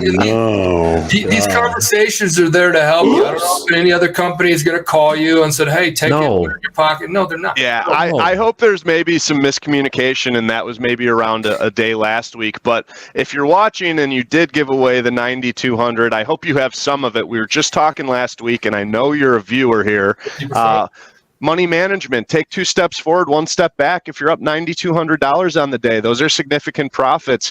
You shouldn't be walking away. You should be walking away, worst case scenario, up $4,500 on the day. $4,500 is a ton of cash. Pedro came in here and said he didn't follow his rules. So you guys can probably chat about that. Pedro knows, because Mick has talked to him enough times, that we are here to help. And all we do is help. For those baseball people that know baseball, and I know we have people from all around the world, but a coach walks out to the pitching mound when a pitcher is not doing well, and that pitcher is in the major leagues. And if they're not doing well, everybody still believes they're pro ball, they're professional. But the coach comes out there, i.e. Mick and team, give our pro ball professional players a call and say, "Hey, you just calm them down. You kind of help them express their feelings or what they did wrong, and then maybe sometimes you'll say, 'Hey, go hit the showers. You're done for the day. It's fine.'" So or hey, go back out there. So Mick, thanks for coming on, man. I really appreciate it. Thank you, Mick. Yeah, thanks for having me. Pedro, who's calling? Are you calling me or am I calling you? I'll call you. Yeah. Don't call me, I'll call you. All right, Have guys. a good day, you guys. Thank you. The reset code it has not expired, but it has we have shut it off. It is finished, or maybe it is expired. It's over. Yeah. It's over. All right, so that was a 5 alarm fire. We had the whole. That was a banger. The whole. That was a banger. Every firehouse in the county on it. So, yeah, good stuff. All right, guys, I'm cutting out of here. It's that time of the day. Did anybody get short up there at the 40s? Because while they were talking, I got short at the 40s, and I got out a little bit early, but I was down 400. Now I'm down 140. And again, I traded very light, and everybody's like, "Well, why the hell, Michael? You're such a wuss when it comes to like putting on size." No, you left in the middle. You left in the middle of the trade to go attend to business. And we got thousands of traders we're backing that are even better traders than I am. So that's something that I'm proud of. And then also, we'll just talk out trades. She talked about the 40s. That did play out fairly well for 20 handles for a lot of people that got in around the 40s or 43s. So, we're going to help you guys out here with the best we can. You can lead a horse to water, but you can't make them drink. But I'm out of here. I enjoyed this time with all you. Yeah, that was fun. Learned a lot today. I guess it feels like it's going to be the start to a big week. So I'll see everyone here tomorrow. Think so. And we got a lot more good stuff coming on the way. Yep. Right. Tomorrow we've got Andre, Michael, and Saul's going to join us for our Tuesday market, fast markets. Gentlemen, appreciate all the insight and all the help that you've given us. You guys have a good day. And coming up next here, we do have Power Players with Sniper. There we go. See you guys. Later, guys.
Hey, how's it All going? right.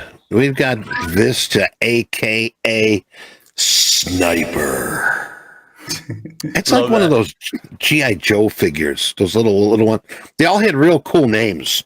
You know, I was collecting those when I was a young lad. But U.S. Army, right? Yep, Army. Army. Were you a sniper? I was in the infantry, yes. So I did about you- 5 years. I did the overseas thing and everything like that. So Wow. Good times. Thank you for serving for us here. We appreciate you. thank you.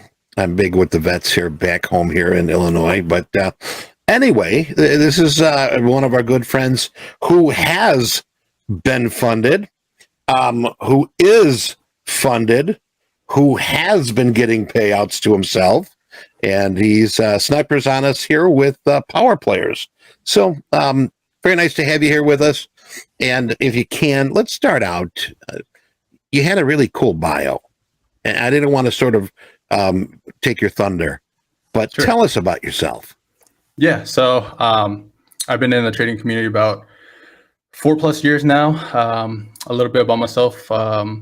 I started off with trading options. From there, and pivoted to futures trading. So a little bit about the options side, right? So just like every new trader, you had to start somewhere, right? And if I were to go back, I would definitely switch over to futures instead of options. And the reason being because it's a lot less stressful, right? So when I started off with options, just like a lot of people, you find a community that provides signals and what have you. And from there, you see a little glimpse of, oh, I can make money. I can do this in trading. And Right. I was like, I can do this. And, just like everyone else, they blew an account, I blew an account. And that's where I really dived into the technical aspects of trading, right? Instead of relying on people to provide signals for me to make money, I really, saw the opportunity like, hey, I can actually make money in this. So I have to buckle down and find my own edge as a trader and see if I can actually do this thing on my own. And from there, made very, very good money in options. But a very good friend of mine, shout out to Marlo,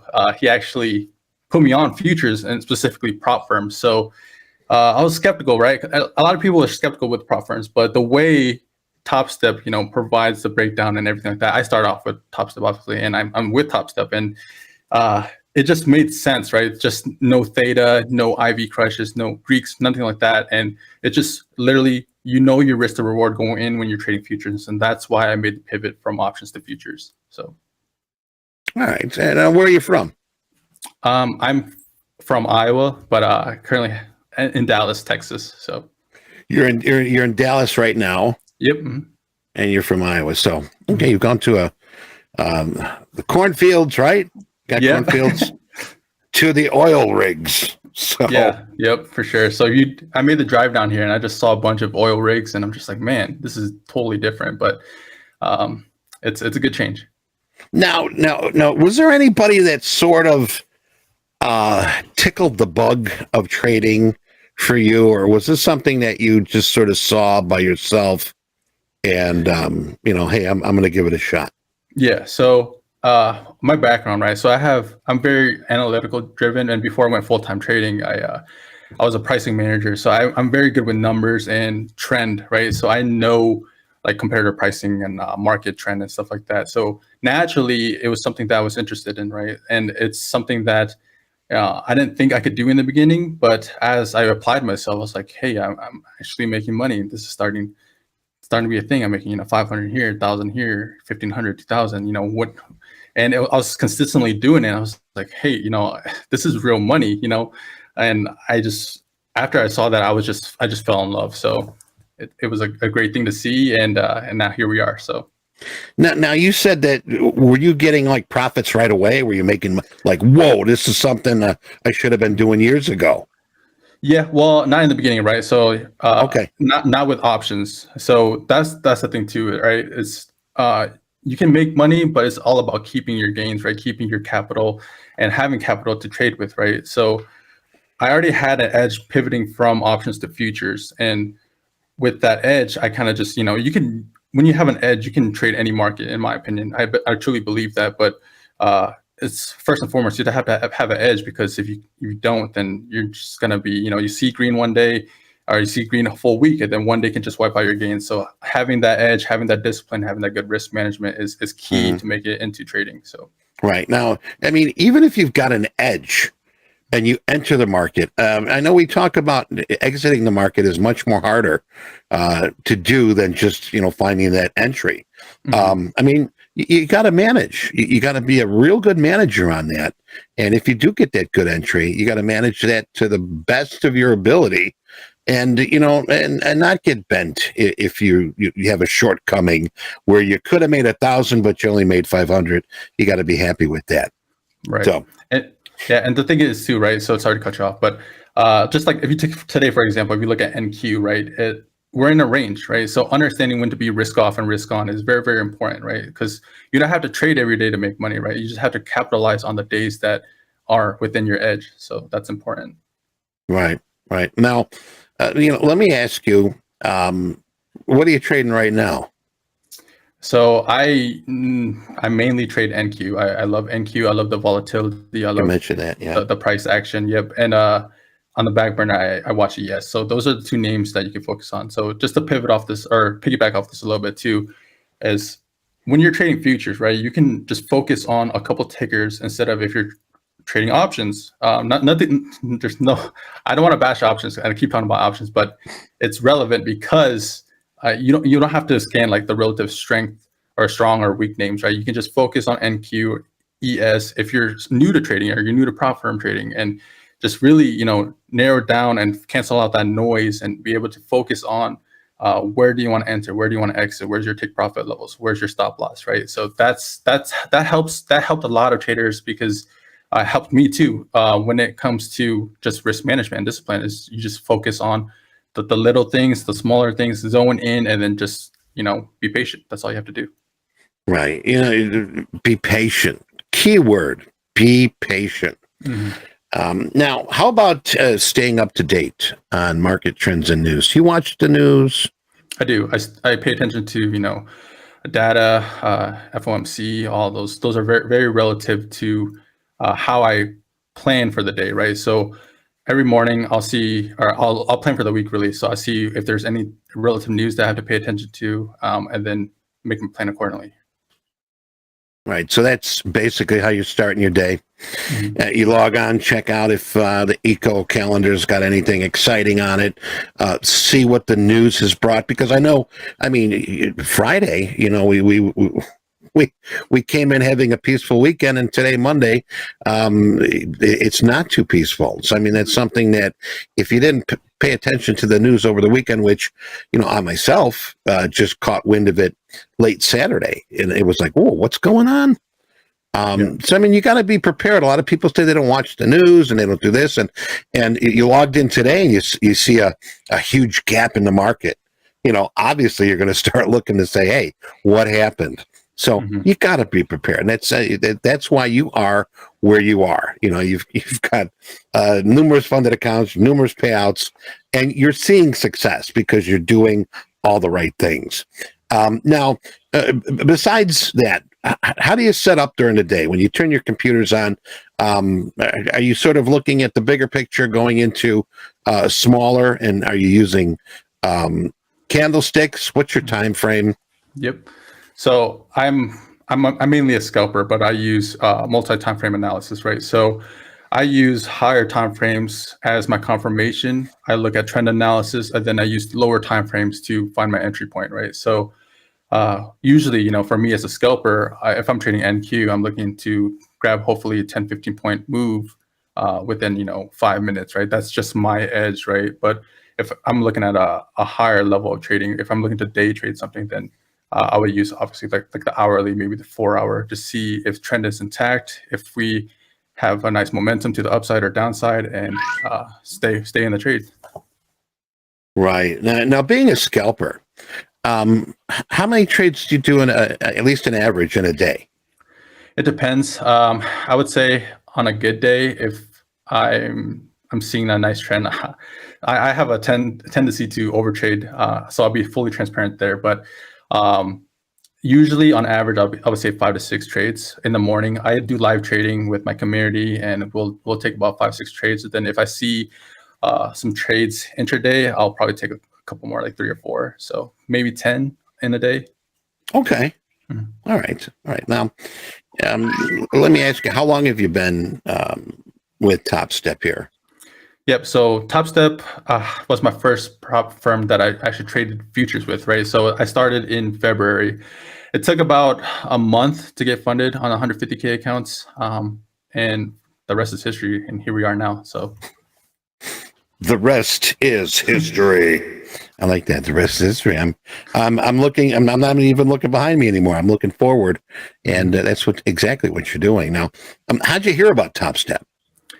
Like I said, I have a good friend in the trading community that put me on, and he just like I was skeptical, but after I tried it, I applied it, and I got the certificate. That was like cool, right? Because you guys have like the best certificate out there. Whenever you get funded, you get your name on there, the date, and then from there you get your account. And it's once I got my first payout, I was like, this is real money. And then this was before you guys offered 3 accounts, right? So you could only have the one, and then this is before the Express funded, and then from there you guys gave us the ability to have 3 accounts, and hopefully, in the future you guys give us the opportunity for 5. Wink, wink.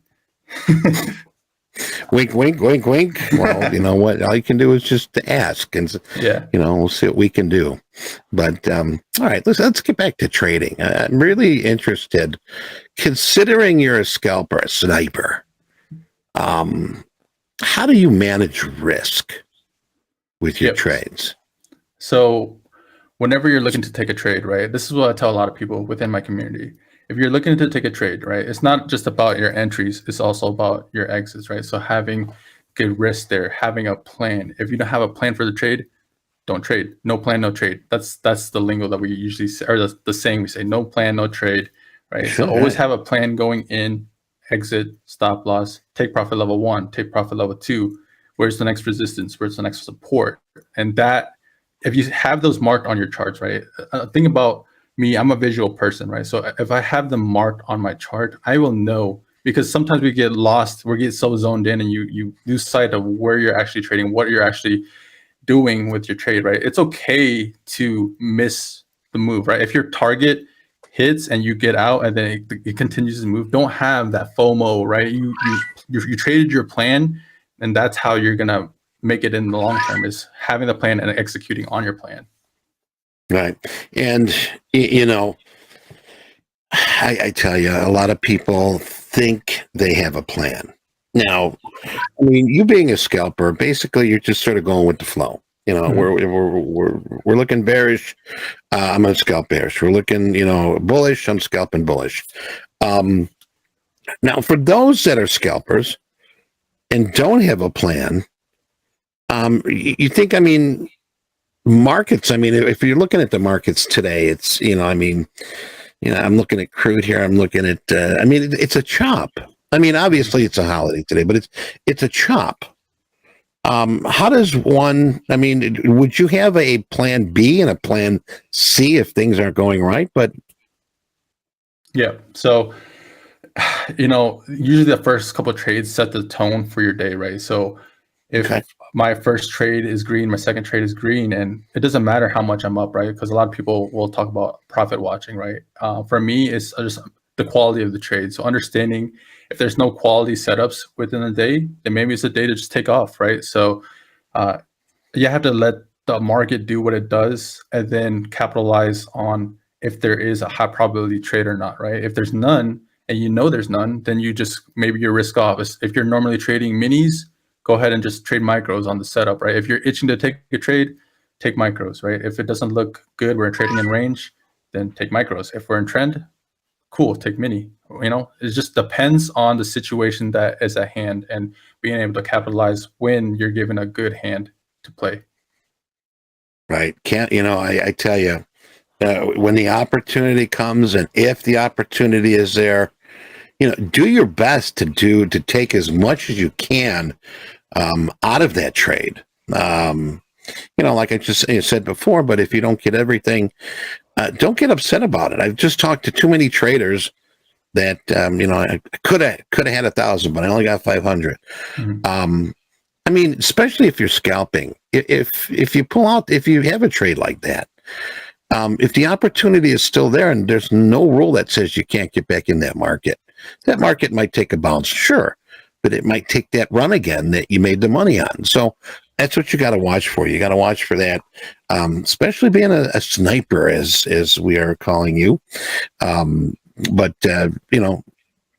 that is one way to trade where you have to really watch it. And like you said, the first few trades of the day they're going to sort of set the table for the rest of your day. And if you have, you start scalping and you have a loser, you're not seeing it right, or you're not catching it right.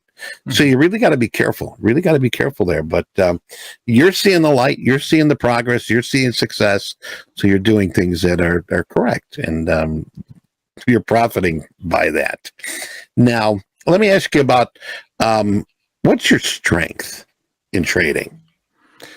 I would say my discipline and risk management, and that kind of stems from military, right? So, I was in the Army, right? And this is what gives me an edge over a lot of other traders, especially like newer traders, right? And anybody can be great at technical analysis, finding support and resistance and what have you. But if you're not able to have that discipline and risk management like I do, or what I believe I do, it's something that it's hard to kind of develop, right? Because if you have bad discipline or bad risk management, it really exposes you. The market exposes you for that. And, you can tighten up on certain things, but if you don't have that, then it's just game over at that point. You have to be able to understand, like, hey, if I'm wrong, I should cut this instead of averaging down. A lot of people do that. And, you might get lucky here and there, but overall, if you're trying to make this a long-term thing, you have to have good discipline and risk management, which is what my strength is. Right. Now, you've joined the Army. You were there for 5 years.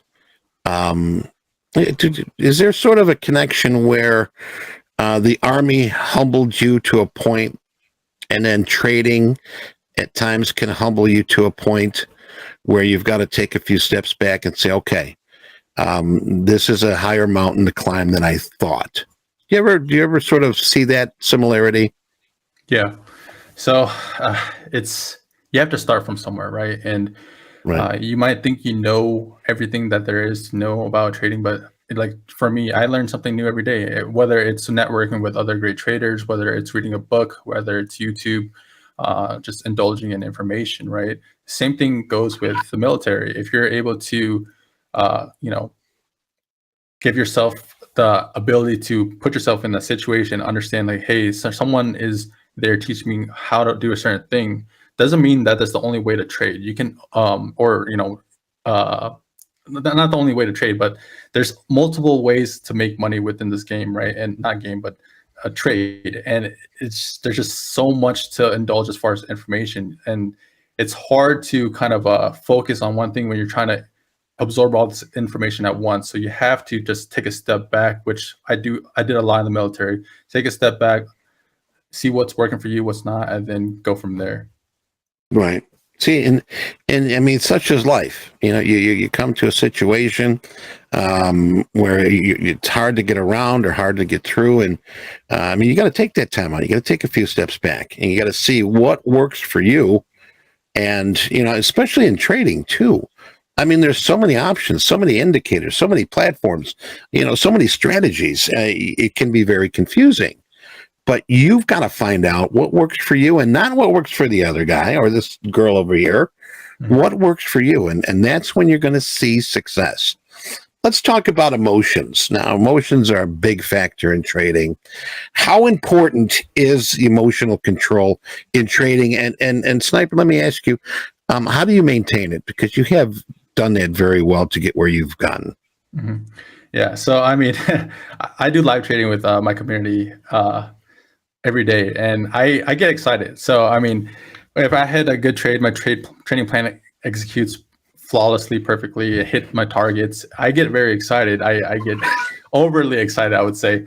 And yes, it's okay to be emotional, right? It happens, but when it gets bad is when you start to tilt. And what I mean by tilt is if you catch a bad trade and then you start seeing red. I say this a lot, and I see this a lot, is understanding that, hey, I'm feeling a certain type of way, maybe I should walk away, right?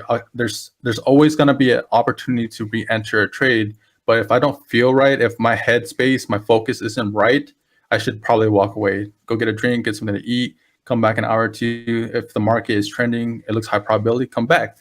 You don't have to sit here all day and try to make your money back if you caught a losing trade. That's something that I've done in the past, and I've noticed that, hey, it's not worth it. So just come back another time and refocus. Right. You should know. I mean, you're in the military. You're not going to win every battle. Okay. And that's when you sort of regroup and think of another approach. You know, do you have another approach?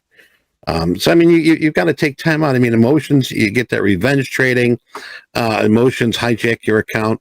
And that's why I personally, when I am trading, I've got to have my own personal checklist. Sure, I got a checklist with, you know, all my trades and if I'm doing everything correctly and so forth, game plan, you know, but I'm checking myself too, that I'm thinking correctly. I'm following through. I've got focus.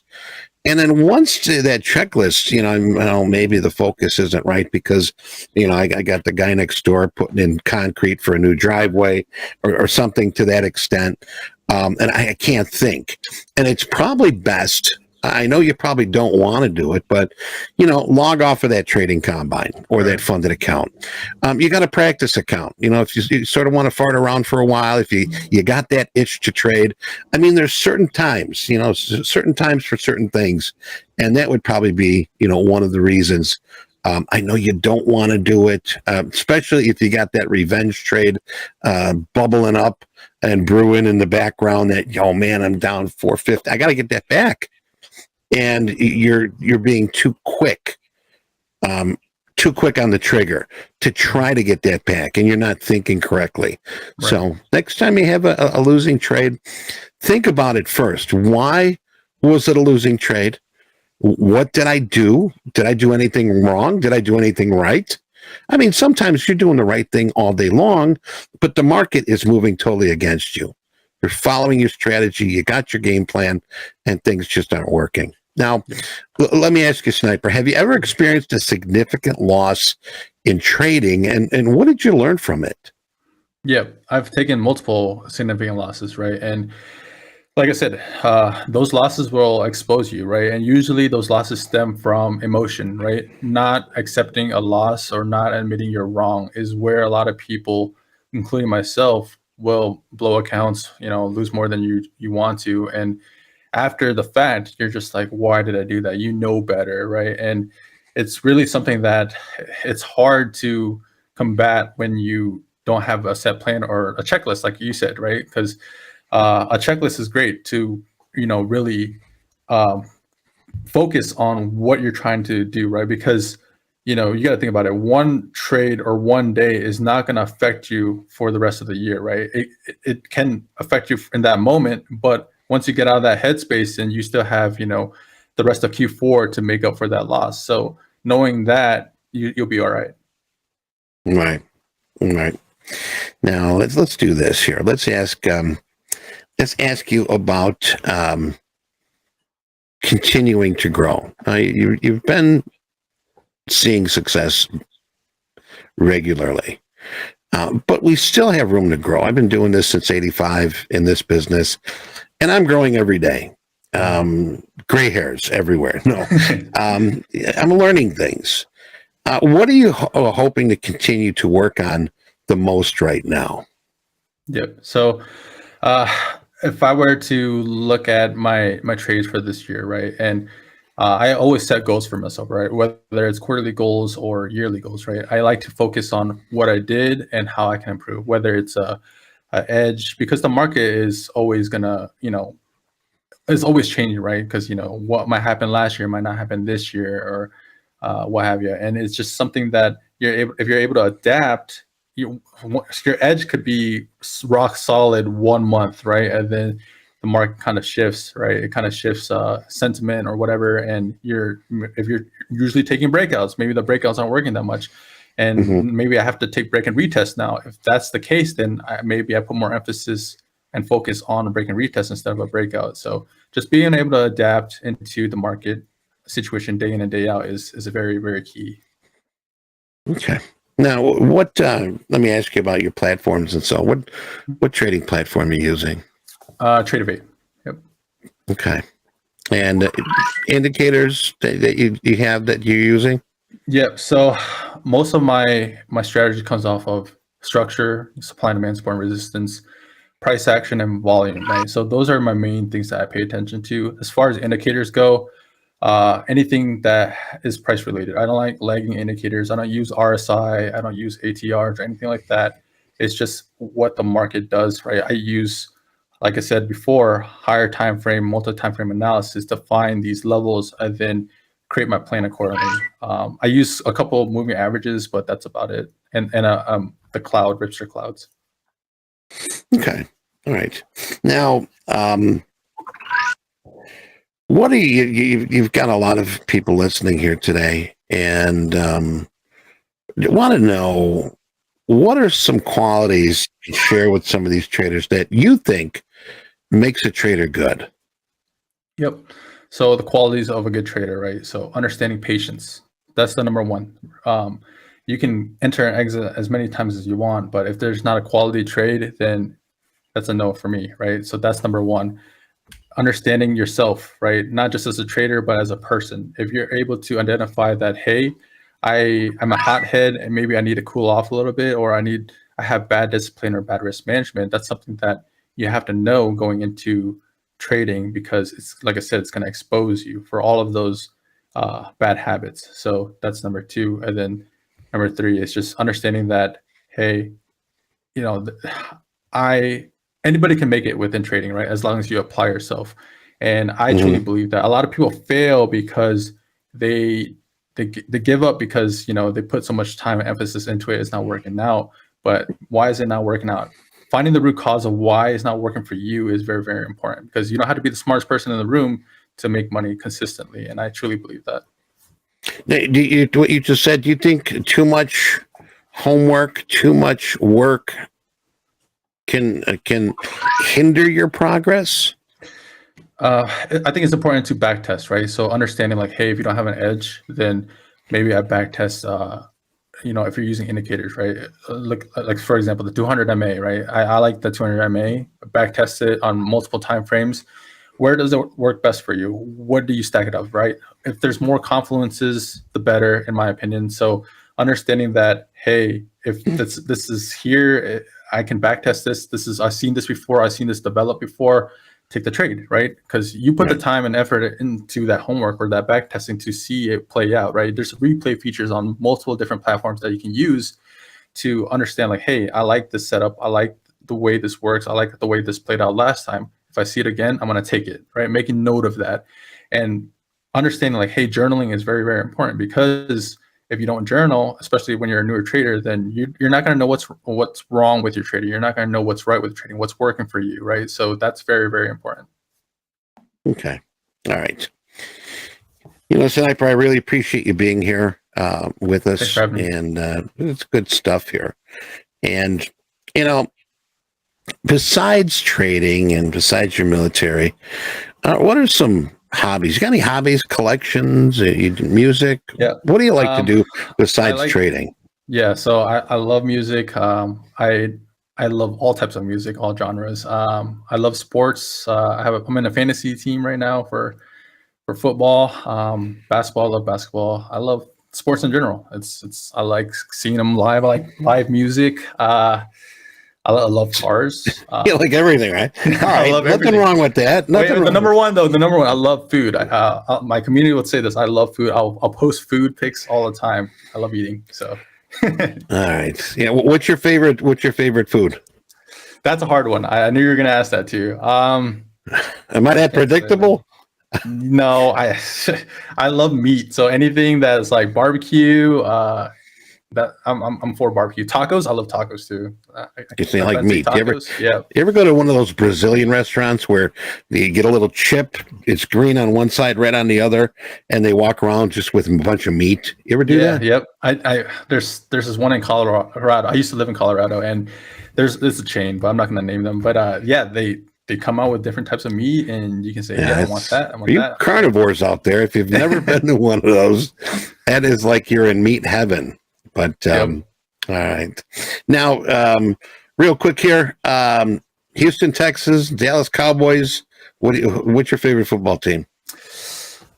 I mean, probably neither one of those, right? No, I mean, did you watch the Cowboys play last night? I don't even think they could beat a college team last night. So, I mean, sorry for you Cowboy fans out there, but I'm not a fan. Well, hey, I'm in Chicago. We're 1-4, you know, so nothing much to brag about here. Right. All right, one last question. Now, this is a fun question. You're walking to the corner gas station, nice sunny day, and you get yourself, let's just say you get yourself a gallon of milk and a 6-pack of beer. All right. And you got $1 left. Mm-hmm. And you use that dollar. You say, you know what? Give me a lottery ticket. And you get that lottery ticket. And speaking of lottery tickets, make sure that you play Saturday. All right. Play Saturday. The Powerball's pretty big. And you scratch off $1 million winner. All right. Way to go, Sniper. Yep. What are you going to do with that $1 million? That's easy. I'm going to invest it and make more than $1 million. So where? Show us. Share with us.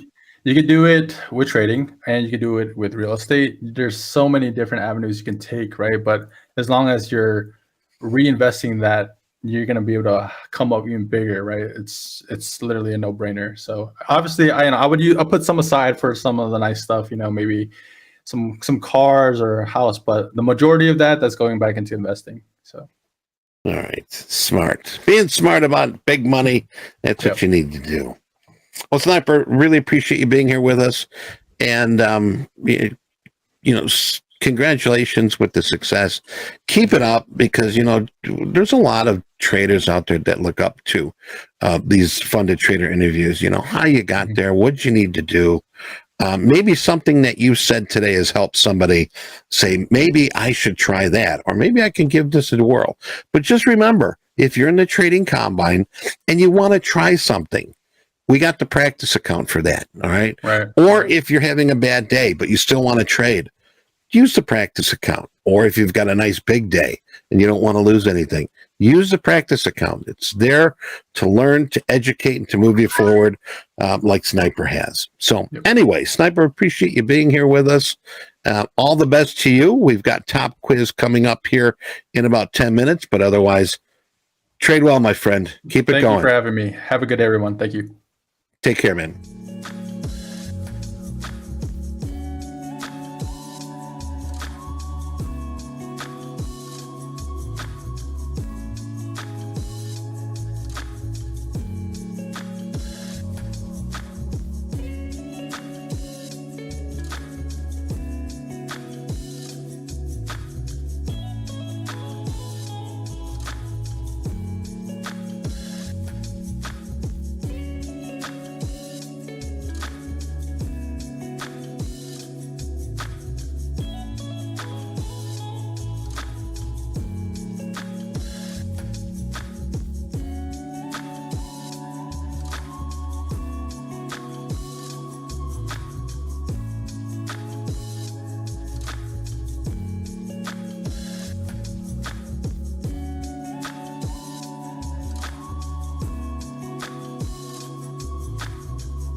Hello, everybody, and welcome to Top Quiz today, which is Monday the 9th.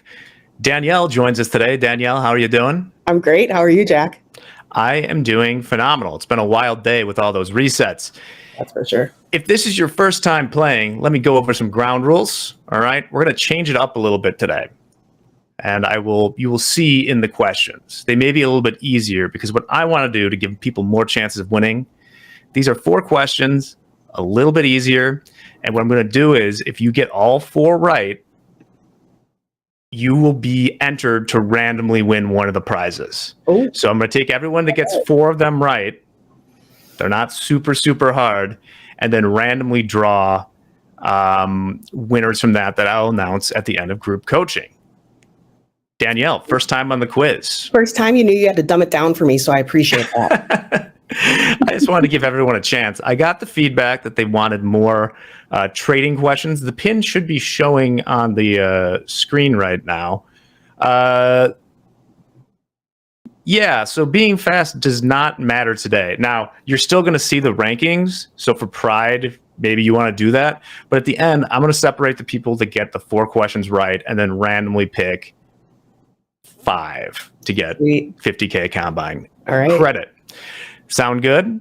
Sounds fun. Let's do this. All right. So since there might be some new people in here, well, you don't have to answer fast anymore, but basically I need your email so I can contact you about the winning prizes. Besides that, go to kahoot.it and enter that pin, or there's an app also. There is a delay, so you will see these questions pop up probably about 6 to 8 seconds before that delay is out there. So take a look at your screen. It's going to be fun. Danielle, are you ready to do this? I'm excited. I see a name in the players that I like. Juicy J. That's a great rapper. Shout out. Oh, shout out to Juicy J. Let's see who else we got in here. Who's going to be the last in? Obsidian, M, Jordan, Kojak, Nomulus in the trade, Mr. Cinco de Mayo. All right. You ready to do this, Danielle? Let's do it. I'm excited. Okay. Here we go. Kahoot. Top quiz 10, 9, 20, 23. 2, 1. Let's go. What is it called when the 50-day moving average goes below the 200-day moving average? It's a little technical analysis question. Is that called a golden cross, a death cross, a prime cross, or a drunken cross? Any ideas here, Danielle? All right. This is going to prove if I listen to Hogue or not. I think I know. Do you want me to wait till the clock runs down a couple seconds? You can say it now. Okay. I think it's Golden Cross. Oh, that would be the opposite of it. But good point. If the 50-day moving average moved above the 200-day moving average, that would be the golden cross. Death cross is the opposite. And then I made up those other true. Yeah. So I get it. Cool. Learning. Yeah. See, I'm learning as we go. You are indeed. And this is when I always check in YouTube to make sure that, okay, yeah. Drunken cross is when you have 400 Bollinger Bands all over the place and looks like spaghetti on the screen. Okay, well, best of luck there. The next question is about geography. And well, let's see what the ratings are. We got Relix, Bad Tuna Salad, Average Joe. Now, the next question is I got flack for too many American-centric questions, and I asked people what countries they were from. So this should be pretty straightforward for the person that shared this country for them. Love it, but maybe not for me. Yes. What is the capital of Bulgaria? Ooh. Is it Plovdiv, Varna, Sofia, or Burgas? I'm going to go with Burgas. Burgas. Well, I can guarantee you, these are all cities that are in Bulgaria. However, the capital of Bulgaria is Sofia. Still in. Great job, everyone. It's an easier question when it has choices, right? Knowing the capital of Bulgaria, maybe you're a geography head. Okay. I wish I was. Yeah. All right. Next question. Just 2 more and I can see by the number of people getting these right, these questions are a little bit more approachable than things I've asked about alligators getting thrown through the window at Wendy's. I enjoyed that last week. I did too. Relix, Rover, Big Gibbs. All right. Question number 3. What I enjoy most, though, is you reading those names, Jack. Yeah. Which U.S. government agency regulates the futures market to ensure their integrity and protect market participants? Is it the SEC, CFTC, USDA, or FOMC? It is the CFTC. Danielle regulates. Yes, it is the CFTC. This was a question given from Mr. John Doherty, as a matter of fact. Thank you, JD. Appreciate that little toss-up for me. Yeah, exactly. All right. With one question to go, we got Relix, Big Gibbs. And remember, I'm drawing randomly from everyone that got all 4 questions right. All right. We love these simple questions. You are such a considerate person, Hart. I hope that's not sarcastic.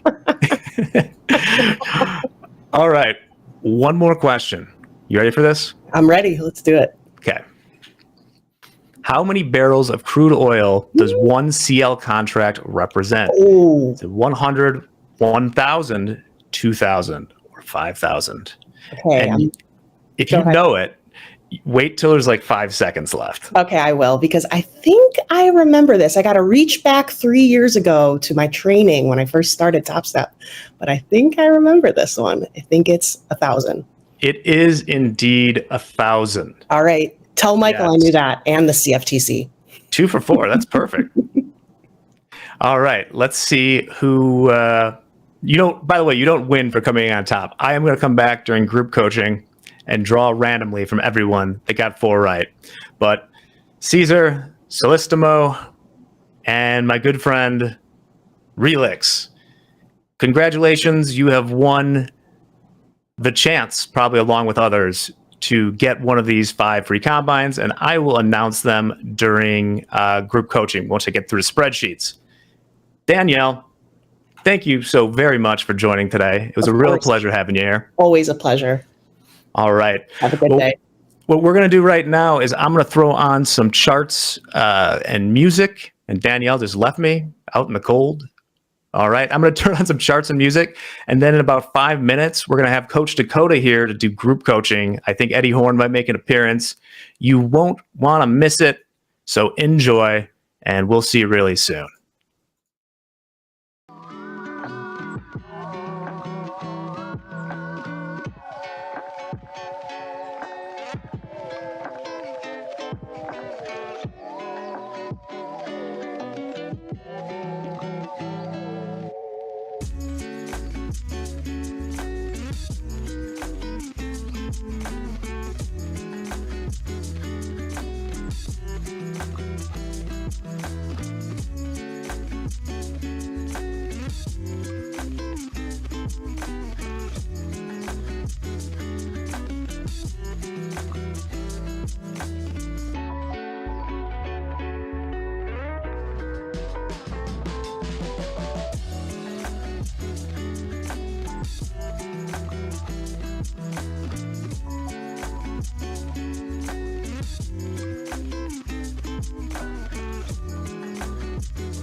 And we're back, and welcome back How was your top quiz?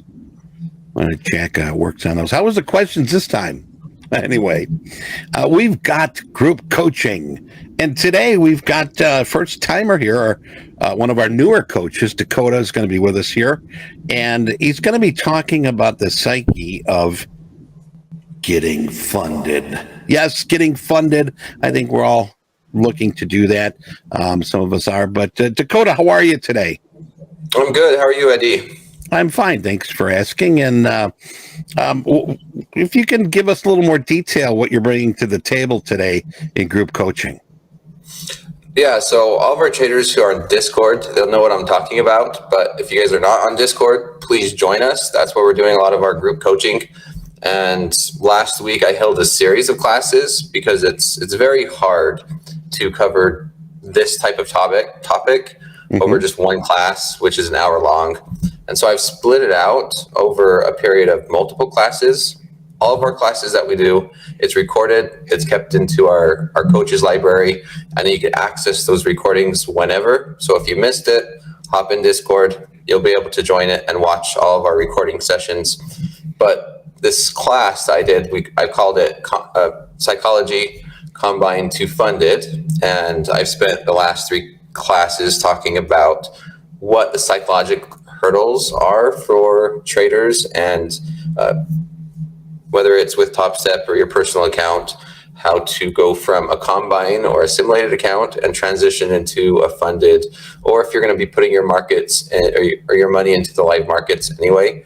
There's that psychological hurdle, and I categorized it into 2 types of traders. I did newly funded traders that are new with Topstep who just get funded, and then traders who've been with Topstep for a while and maybe they've blown a few funded accounts and they have to go back from step 1 from the very beginning, new combine, and then work their way through that, because each level or each phase on where you're at as a trader, there's different emotions that you go through. And I'm sure you go through them too as well, Eddie, as you go through your trading. But the emotions that you experience are a lot different than a trader who's new to Topstep. Right. And the thing is too, I've been here at Topstep 13 years, thousands of trade reports, thousands of traders I've talked to. And it almost seems that, there is a large majority of traders, once they pass that trading combine, all of a sudden it's like they take the home run bat out. They're looking for the big win. They're looking for the big, the treasure right away. And the thing is, there's a lot of steps to go through that. And I'm always encouraging traders, once you get to, I call it the promised land, the funded account, you're there. You reached your goal. Okay. Now, what I like to tell them is, take your time now. Okay. Small profits add up. What got you to this point? Don't change it, because you're doing very well. It got you to the funded account, but so many traders tend to change strategies, mindset. Now, Dakota, why is that? Why do we do that? Yeah, there's so many different reasons. I even had a class that was similar to this. It's the human's connection to money, and we were connected to it since we were very, very young, right? Where we learn growing up as kids and babies even, that the way we get things in life is through money. We watch our parents go through and hard work through and give away their life to a 9-to-5 job to get this money. And we have that human and that psychological connection with money, and us as traders to transition. Money's not just a way you buy things. It's also a tool to make money as well.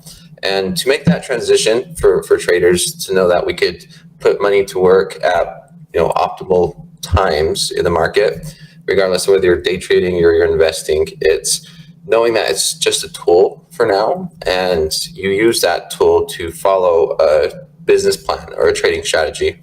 And, in return, you have a probability of profit, and you have the likelihood that that money is going to increase in value and bring back money in return. one of the things that I used to sort of get a kick out of was, somebody would inquire about Topstep, and the first question they would ask is, when do I get paid? And it's like, well, let me explain the program to you and what needs to be done. I mean, there's a lot of work that goes into getting yourself in a position where you are seeing payouts. There's a lot of work at getting yourself in a position to pass the trading combine. I mean, there's, it's not just by luck. There is a skill to this. And, obviously you got to have the passion and desire. But I think having that will help you with the commitment of doing what is right to get the account to the funded level. Correct. Yeah. And I have a document. I just asked if I could share it. Maybe we'll be able to put this up there. But just like you're talking about, a lot of traders, they're able to pass in 2 days. That's an option. Traders love it. And the minimum amount of capital that a trader can put for Topstep is just so small in comparison to funding your own account. And you also have that beautiful thing that's called a reset. I seen you guys are doing that fire drill, giving out free resets and all that fun stuff. But that's a cushion mentally for a lot of traders, is they know if they fail, they could just push the reset button. But once you get into a funded account, or if you put your own money into the market, there is no reset button. And regardless of whether you tell yourself that as a trader that, I'm not going to even think about it, it's there subconsciously, whether you think about it or not, because your connection with money is just so strong that you might not be thinking about it, and it's still there, and it's still going to affect your emotions. And in my class, we were going over, what are some of the signals that you could use as a trader to help you identify when you start becoming emotional? Because 9 out of 10 times, and including myself, you don't know when you're starting to become emotional until it's too late. Right. And one of our listeners here, Goat, says, I feel like you guys are talking about me. I don't go for home runs, though. I trade scared and end up tilting on trades I should have taken. Well, I mean, the thing is, this should reach out to everybody, and it reaches out to even myself, knowing that, when you get to a certain point in life and a certain point in a goal or a target that you're looking to achieve, you've got to sort of slow things down a bit. I mean, I see too many traders when they're $200 away from passing the combine, when they're $400 away from passing the combine, they're trying to get that all at once. Boom, trying to get that all at once. And honestly, the odds in the majority are losing that account or distancing themselves from getting even closer to getting funded. I mean, I tell them, hey, at this point, you're walking on eggshells, okay, because you're almost there. And I think that's when the greed starts to kick in, and that's when we see the failure. Yeah, there's different emotions that we each all have to go through. And regardless of whether a newly funded trader or if we've been there a while, and we've been there for maybe 10, 20, 30 times. I mean, it'll vary. We have traders around the world. I trade the Asian markets, so I'm up late. I'm a night owl. I just woke up an hour and a half ago with some messages from the other coaches and Nathan, like, hey, you ready for this class? I'm like, oh, yeah, let's do it. Yeah, we have traders around the world. And we also have to realize that, the emotions that we go through as humans are the same. However, where we're at around the world can bring up different types of emotions, because the emotions that maybe me and you feel, Eddie, could be a lot different from someone across the world, where we're trading and we've been trading for a while, and we know and we understand, let's average $200 a day. And what's a big difference is that $200 might mean something different for you versus me versus someone around the world. And so when I'm talking to traders and I tell them just focus on getting $200 a day or $50 a day even, and let's maybe not even think about the money side of things, but $50 a day to some people might not seem like a lot. And it could be frustrating for them to slow down and start looking at it like that. Maybe switch from the micro or the minis and start trading the micros. So that way it's only, say, $2 a handle for the MNQ versus $20 a handle for the NASDAQ. And they don't want to do that, because if they make 5 handles, that's only $10. That's not enjoyable, right? When you see traders making these big payouts, you see your statistics that Coach Robert does on here, where traders are making, 10,000 plus in a day. It's so hard to sit back and make, $50, $20 in a day and be happy with that. Traders are trying to pass the combine in 2 days, $4,500 a day if you're in a 150K account. And Right. I mean, that's amazing that we have that capability here. But I tell my traders in Discord all the time, if I was to pick who would get funded, I would take someone who can consistently make $50 a day over a year, rather than someone who could hit 10K profits every once in a while. Because sometimes it doesn't really matter how much you make, it just matters who's left. And that's the hard reality that traders have to go through. Right. I understand it. A few questions, a few comments here in YouTube. Bobby Sutton's asking, is there a reset with XFA or just the combine? It's just the combine, man. Okay. Charlotte sells houses. Oh, got a house for sale there, Charlotte. I wish I had known about psychology before I learned how to trade. I'm a good trader, but I would have been better if I had the psychology training first, right? It's about the mindset. And I practice what I preach. On days that I do trade, and I do have that opportunity to trade, I'm always checking myself first. I got my personal checklist, my mindset, am I positive, am I focused? How's my overall feelings right now? Anything outside of my trading office? Are they working construction here? Is it, so I'm putting all these things together before, and that's part of the psychology, is making sure that everything up here is moving forward and staying straight, and is going to give you a good day. Let's see, I'm at CME, Bluetooth funded accounts with that home run mentality.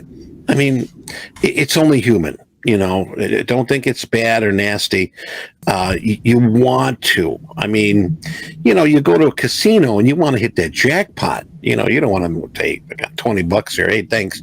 You get all bent. You play the slots or something, and I won $30. Oh, come on, man. I mean, it's all about the mentality. And as Dakota said, as we grow up, we realize money makes the world go around, and it does. So Marty P says, when I catch myself leaning over my computer with an itchy trigger finger on the mouse, it's a good sign I need to step back.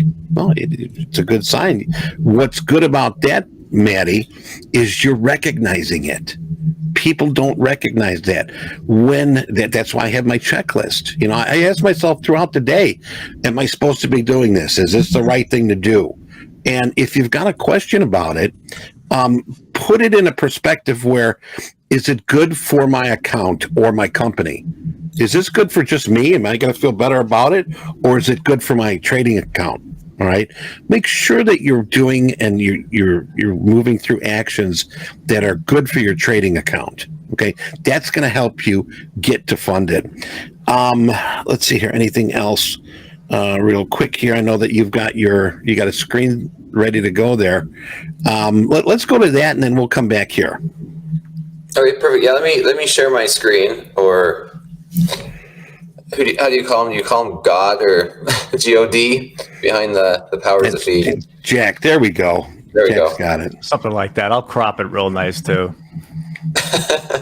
So yeah, this is the type of content and the documents that we're putting in our Discord channel, where once we hold a class, where any documents that I'm doing or the other coaches, we make it available for our traders. And it's such a great value add here at Topstep that we're able to give this type of content out there for our traders, these type of documents that you can make it yourself.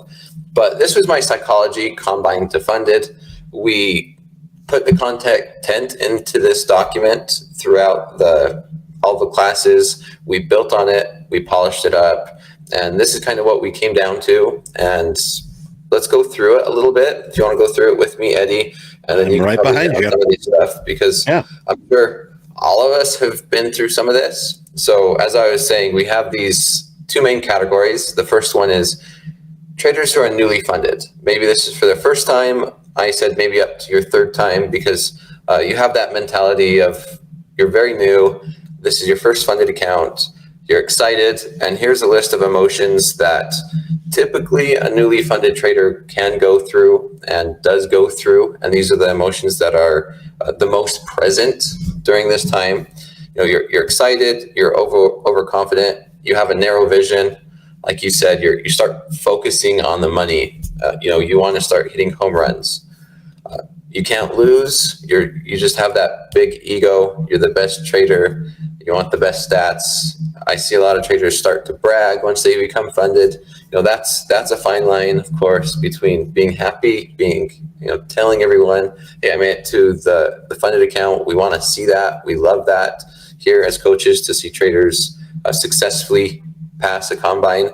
But then, some traders that are new, they start bragging. They start talking about how much money they're making.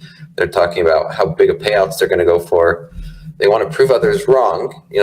That might not necessarily be a bad thing, because some of these emotions, might not always be bad. Sometimes they're delusional with unrealistic expectations. Like you're saying, you're trying to hit home runs. They have an inflated ego sometimes. They're very, very motivated, which is great. I mean, anyone who's passing or accomplishing something for the first time, they should be very motivated. That's a really good feeling. It's good to have some feelings. And then, of course, greed. Greed is one of those big ones. With these emotions, there's some confidence or consequences for those emotions. And as you can see, you probably recognize some of these, is you tend to overtrade. For the first traders, they like to overtrade, especially if they're doing good and they have those emotions where they have a inflated ego, or they have the feeling that they can't lose. They hold on to losers because they think that they're right, and the market ends up needing to humble them. Of course, any type of trades where you have emotions involved, you have bad risk management. Typically, that comes in the form of too big of sizing. Maybe you're going for, typically in your combine account, you're trading one mini, but then you get funded, you want to do 3 minis, and you want to try and get as much money as possible. If you start losing, you want to revenge trade. We all talk about it. You were talking about going to Vegas. Vegas is pretty close for me. I live in Utah. I go to Vegas almost every other weekend, it feels like, because I am a poker player. When I go to Vegas, I don't play the slots or anything. I'll sit there for hours and hours on the poker table. You could ask my family. They sometimes get frustrated when we take a family trip and I spend 12 hours sitting at a poker table. Where the hell is Dakota? He's playing poker. Exactly. And a lot of times I could actually pay for the trip when I'm down there. My excuse with my family is, this is the only game here at the casino that's not in favor of the house, because I'm playing against another person. It's right. I'm not playing against the house. But yeah, and here I want to focus on these with newer traders. A lot of newer traders, that with all those emotions of having ego and greed, thinking they can't lose, they start to get in the market too soon. Maybe they just don't wait for the market to come to them, or they try and be over excited and they get in too soon. And with them getting in too soon, they're trying to get out. They get out too late because they're trying to hit those huge home runs, like you said. And once the market goes in their favor and they're up money, then they're like, well, I'm just going to keep holding it on, because, they have those types of emotions like greed and ego and some unrealistic expectations. So they get out too late. And this is just a very bird's eye view over what a lot of newly funded traders go through and their types of emotions versus the consequences for those emotions. Okay, if you can, let me look over this list again. There were some things that I wanted to talk about. Yeah. Excitement. I mean, that's part of the game here, you know, and such as anything you do that you look forward to doing. I mean, you know, horseback riding, going to a ball game, getting in your car that you love, going shopping, you know, just anything we get excited for. But, you know, the thing is, we have to sort of moderate our excitement. I mean, when you go into, you know, Costco, you're not like, woohoo, I'm here. All right. You know, I mean, you go to Costco, you're like, oh, wow, there's a lot of stuff around here. And you find out, you find what you need and you find what you like. And you do it all sort of, you know, in course of not being overly excited. And what we do here is when we start trading overly excited, it's not that we're screaming and yelling, but it's that finger that keeps clicking. I mean, that's the easiest thing here, is when we get too excited. When there was pit trading, it wasn't just a click of the mouse. Okay, well, open outcry. I mean, it was a big different game. You had to scream and yell and kick and push and shove and punch and who you knew and this guy going to give you. That's how that trading was. But now it's just so easy to click. Did I get in? Did I get out? I need to click some more. Another thing too, money hungry sort of goes with, obviously you were talking about greed, the can't lose. My gosh, if that is something that is hindering your trading, that is one of the first things you need to eliminate. I can't lose here. That's when revenge comes in. That's when those emotions start to grow like a virus in a petri dish. I mean, it's not going to stop. But the thing is, you've got to be more professional and you've got to sort of recognize that before it gets too much. Losing's part of this game. All right. And if you were with us earlier, one of the questions was for Deanna. They were asking her, you know, what about your losses? How do you risk management? And she doesn't let that losing trade go far at all. All right. If she thinks the market's going is a buy time, I'm going to get long here, and the market goes against her, she is like, okay, you know what? I didn't see that right. I'm not gonna dance with it. I'm out. I'm done. I'm out.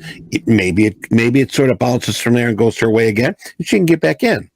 But that's just it. Too many traders let those losings trade keep digging that hole deeper and deeper.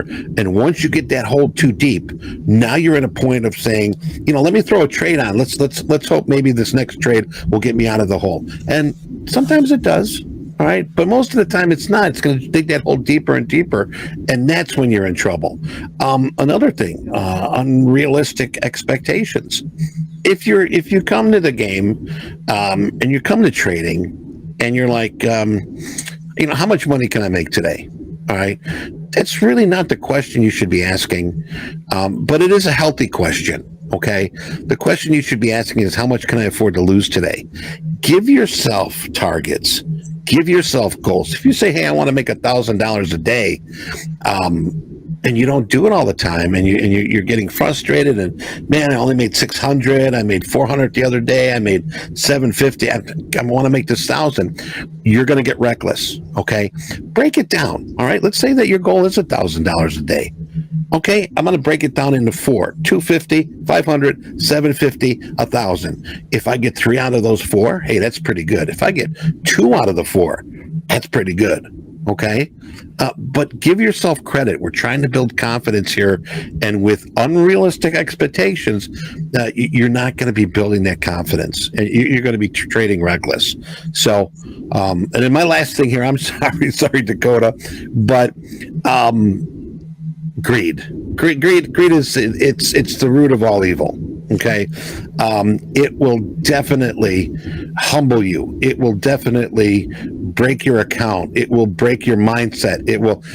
Greed is not good, even though Gordon Gekko says it is. It's not, because the reason is he had multi-million dollar hedge funds to trade. All right, we don't have that. We're the little fish in the sea, and crumbs will do us just fine. So, all right, I'm going to step off my soapbox, Dakota, but I wanted to touch. That's a great list to have. Yeah, no, I love that. I love listening to other traders talk about the psychology. I see Todd in the YouTube chat where being a good loser, yeah, sometimes it's not about making money.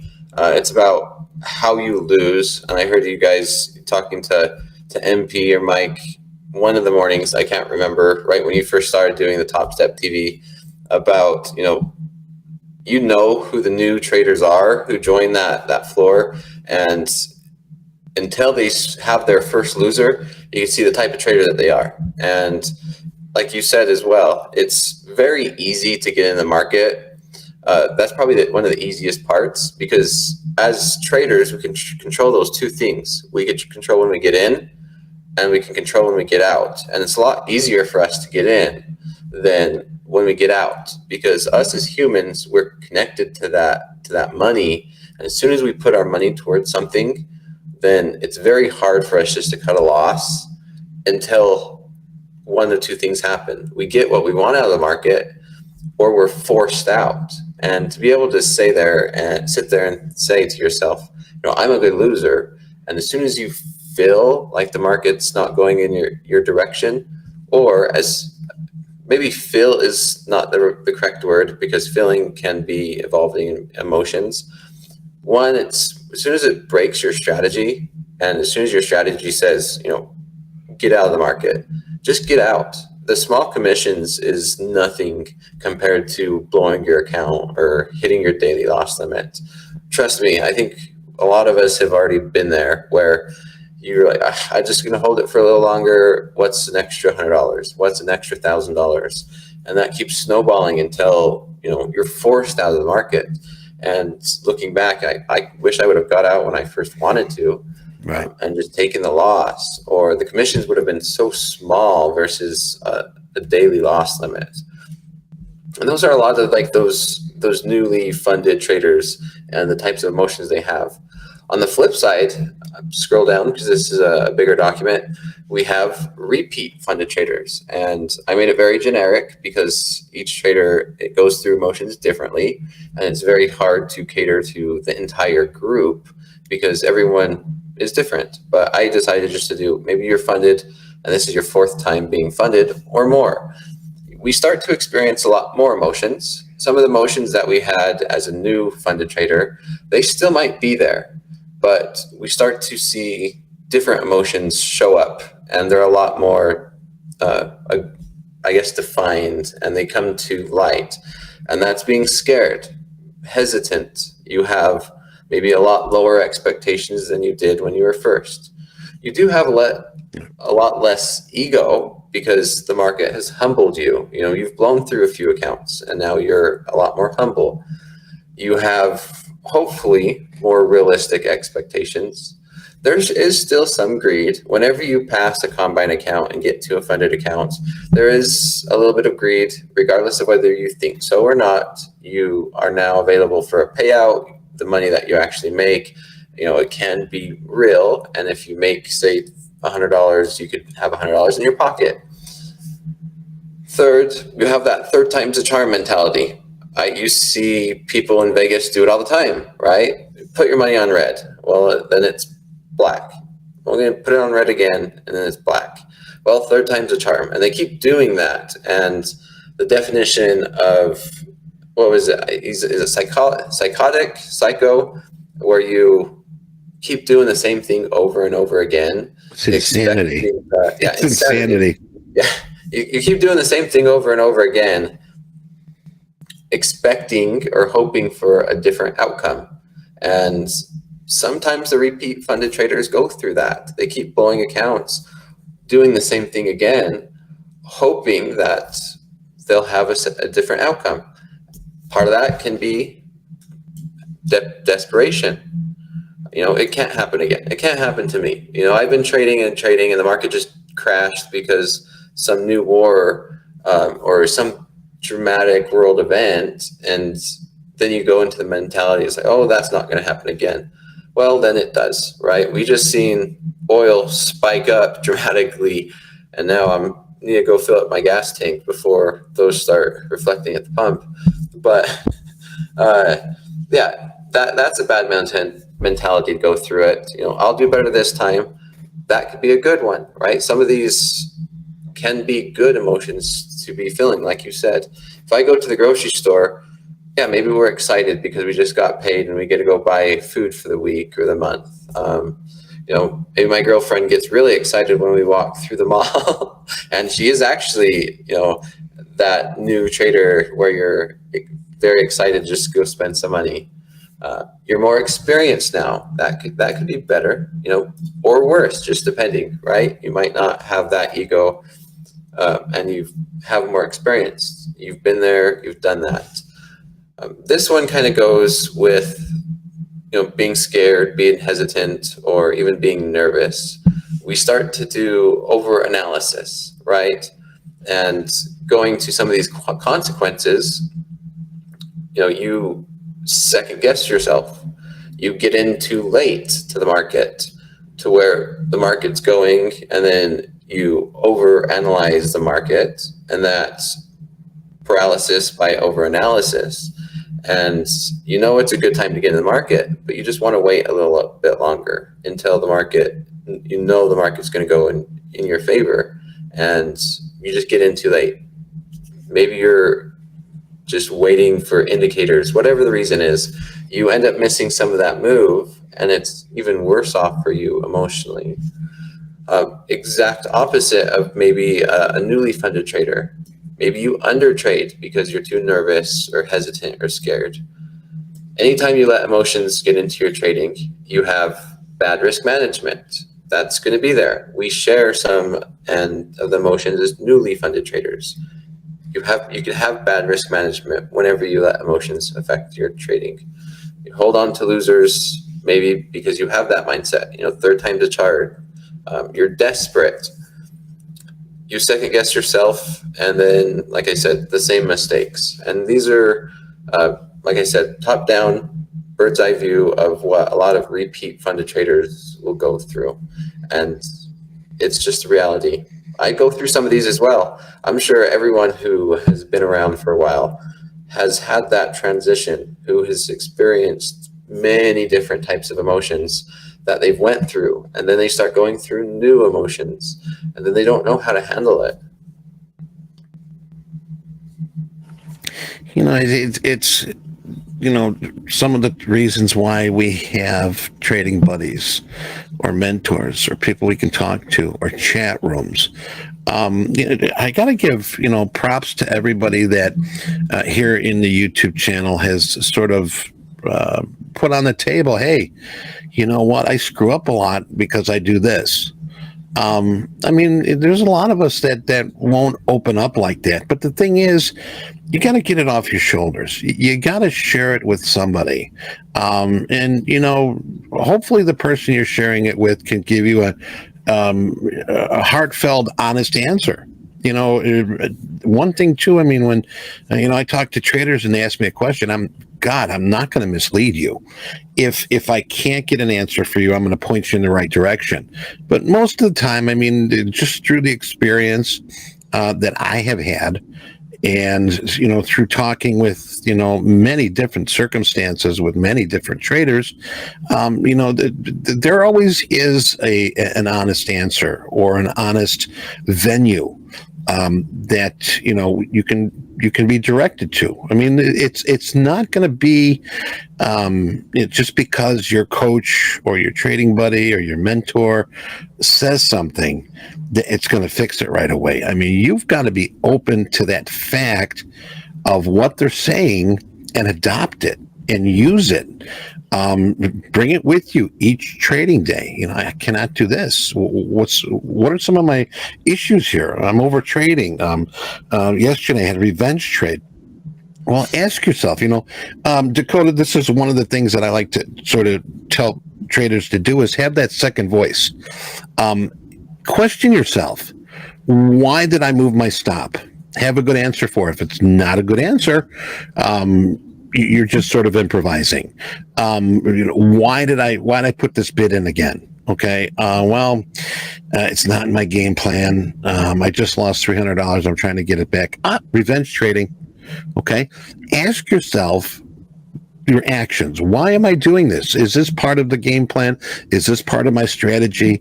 Or am I just emotions taking over and so forth? And you're going to catch yourself. I mean, this is how I catch myself. I mean, I'm guilty as charged. I'll revenge trading. If I lose on a trade, I'm looking to try to get it back right away. I'm looking. And then I'll ask myself, is this what you wanted to do? Okay. Take a step back, breathe, see if there's an opportunity. Many of us don't even look for the opportunity. We want to just put it right back in the market. And, I'm sure many of us have been at a bar and seen two drunks fighting, and that's usually what it's like is, hey, you're looking at me, hey, I'm looking at you. And now it's like, they're not even thinking, they're just reacting. Right. Be peaceful, be systematic. My family owned a bar for over 13 years. So I know you can see when a conflict is coming up. That sort of helped me sort of recognize myself if I'm doing something stupid. That's why I always ask myself, is this part of the game plan? Should I be doing it? Is this good for the team? Or I should say, is this good for my trading account, my company?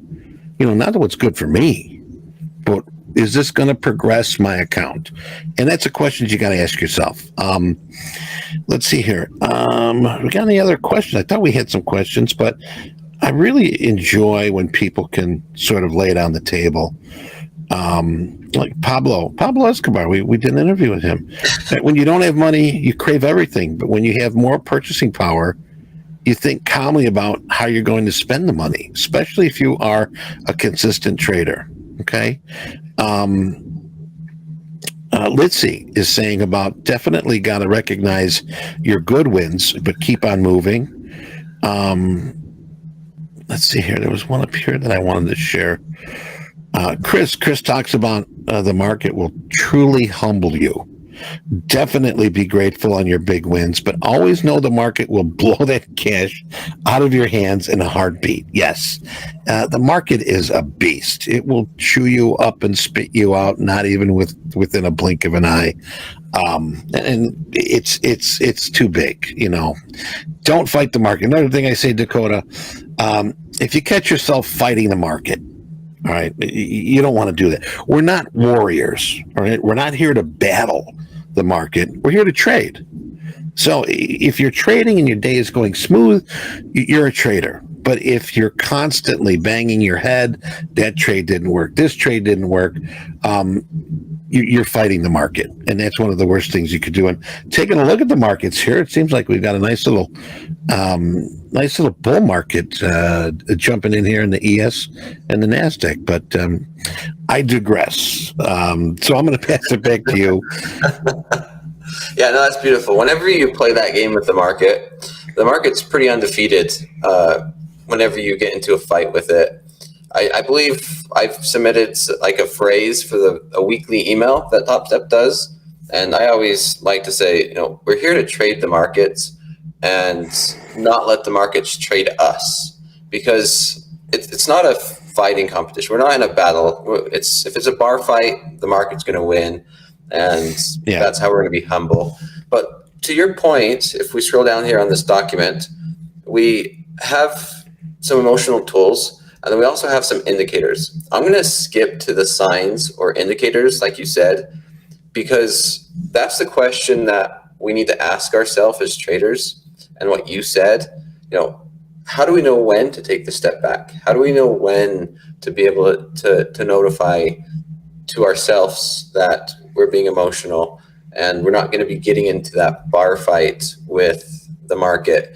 Of course, if you're drunk or if you've had alcohol, you you'll never know what you're saying until the morning after, and you don't know where you're at until it's a little too late, and you've lost all reasoning with yourself, and you just end up making bad decisions. Yeah. And so what are some signs or indicators that we could use as traders to help identify when we start feeling those types of emotions? And you just said this, Eddie, moving your stop loss, if it's not in your rules or for whatever reason, can be a big sign that you're feeling some types of emotion. Maybe you take that loss and then you end up changing your position sizing. Maybe you took a $200 loss with one contract and you think to yourself, well, I'll just take the exact same trade because I have a 1-to-1 risk reward, and I'll do 2 contracts. So that way, if I make money and I have a winning trade, then I'll be back to positive. Maybe breathing patterns. Breathing patterns could be a big one. A lot of you guys as traders in the Discord made a lot of these suggestions because this is how you've been feeling. This is something you've recognized in yourself maybe.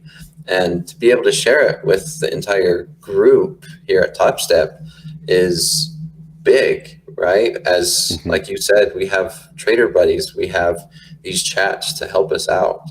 But maybe you're tense, maybe you're vocal, and in vocal, I don't mean you're yelling at your screen. Maybe it is, right? Or if you just like have a deep exhale and you're, it's vocal. You could maybe you reset your account the same day. I've seen you guys giving up resets here on TopstepTV, which is great. What if you blow it and you end up resetting that account the same day? Then that's definitely a sign or an indicator that you're feeling emotional. Moving your take profit. This is something that I think is overlooked.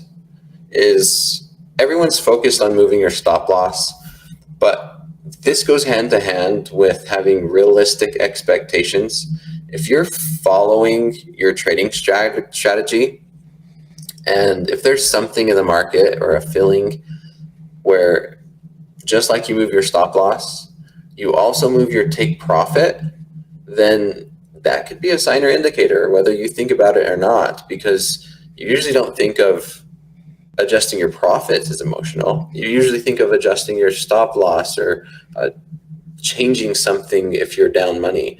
But it could be exactly the same. If you're moving your take profit outside of what your strategy allows for, that is just as big of a sign to you that you're being emotional as moving your stop loss. Right. Victoria posted here. Here's one thing too that I want everybody to sort of adopt. It's the woulda, coulda, shoulda. Now, that was never brought up on the trading floor. Oh, I would have did that, or I could have made this much, or I should have did. Nobody wants to hear that. All right. Now the thing is, now Victoria, I'm not pulling you out of line. I'm just saying that you profited $1,200 on that trade, but should be $5,000 if I hold it. All right. What I'm trying to say is that's an excellent trade. That Victoria, that is an excellent $1,200. Nice. That's a great day. But the thing is, don't harp on woulda, coulda, shoulda, because what it's doing is psychologically, it is dragging down your confidence. Okay. You had a fantastic day. Gosh, $1,200. I'd be telling the wife, honey, I had a great day today. $1,200. $5,000 would have been really good, but it didn't happen. So don't harp on it. Don't get yourself down that you didn't get that. All right. Look at what you did get. Winning day, great profits. All right. But the woulda, coulda, shoulda is only a recipe for dimming your confidence. You don't want to do that. You want to build that confidence. I mean, walk down your block and knock on doors and say, hey, how much did you make trading today? I guarantee people aren't going to have, what are you talking about? I made $1,200 clicking this little mouse here. This little guy right here, I made $1,200. You're going to be the only one in your block that, put it into perspective. That's a fantastic day. So I rest my case. Yeah, that is so true. It's all in perspective, right? Like I said, $1,200 can mean so much depending on who you are as a trader. Yeah, moving on here. So just considering time. Maybe changing your order type. If your rules are, I'm entering at limit orders or buy limit, stop limit, whatever it is, and you start switching to market orders, that could be a signal that you're being emotional. Trading time. I think we talk about this a lot. We all have the times that we trade the market, and hopefully you're really good and disciplined about that.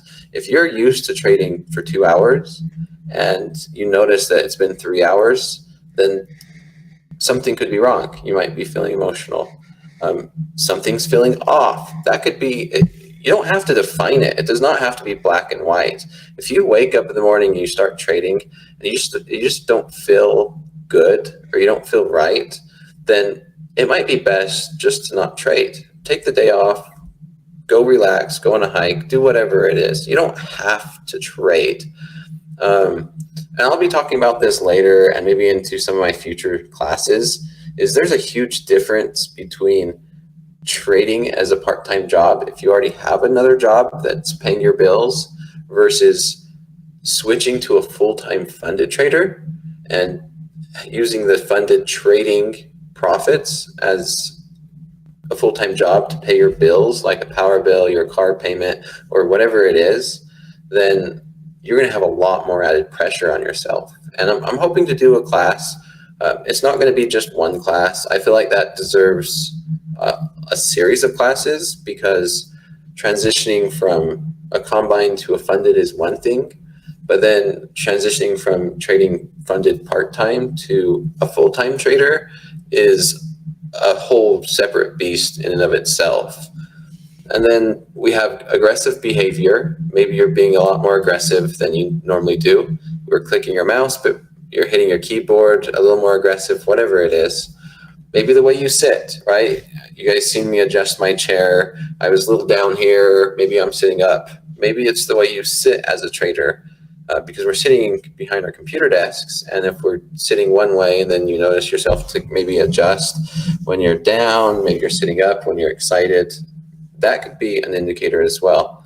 Or just staring, maybe staring at a specific point, having some of that narrow vision, and using these indicators for us as traders is a great way for us to be able to hopefully start identifying when we start being emotional and when we could signal taking a step back, going on a hike, or using some of these tools, these emotional tools that I have on here, which we've talked about some of them, to help us as traders manage our emotions. And yeah, we have some great tools as traders, and maybe not even as traders, as humans, and like yourself, Eddie, or me, is it doesn't have to be specific to Thanks trading. for including me in the human race. That was good.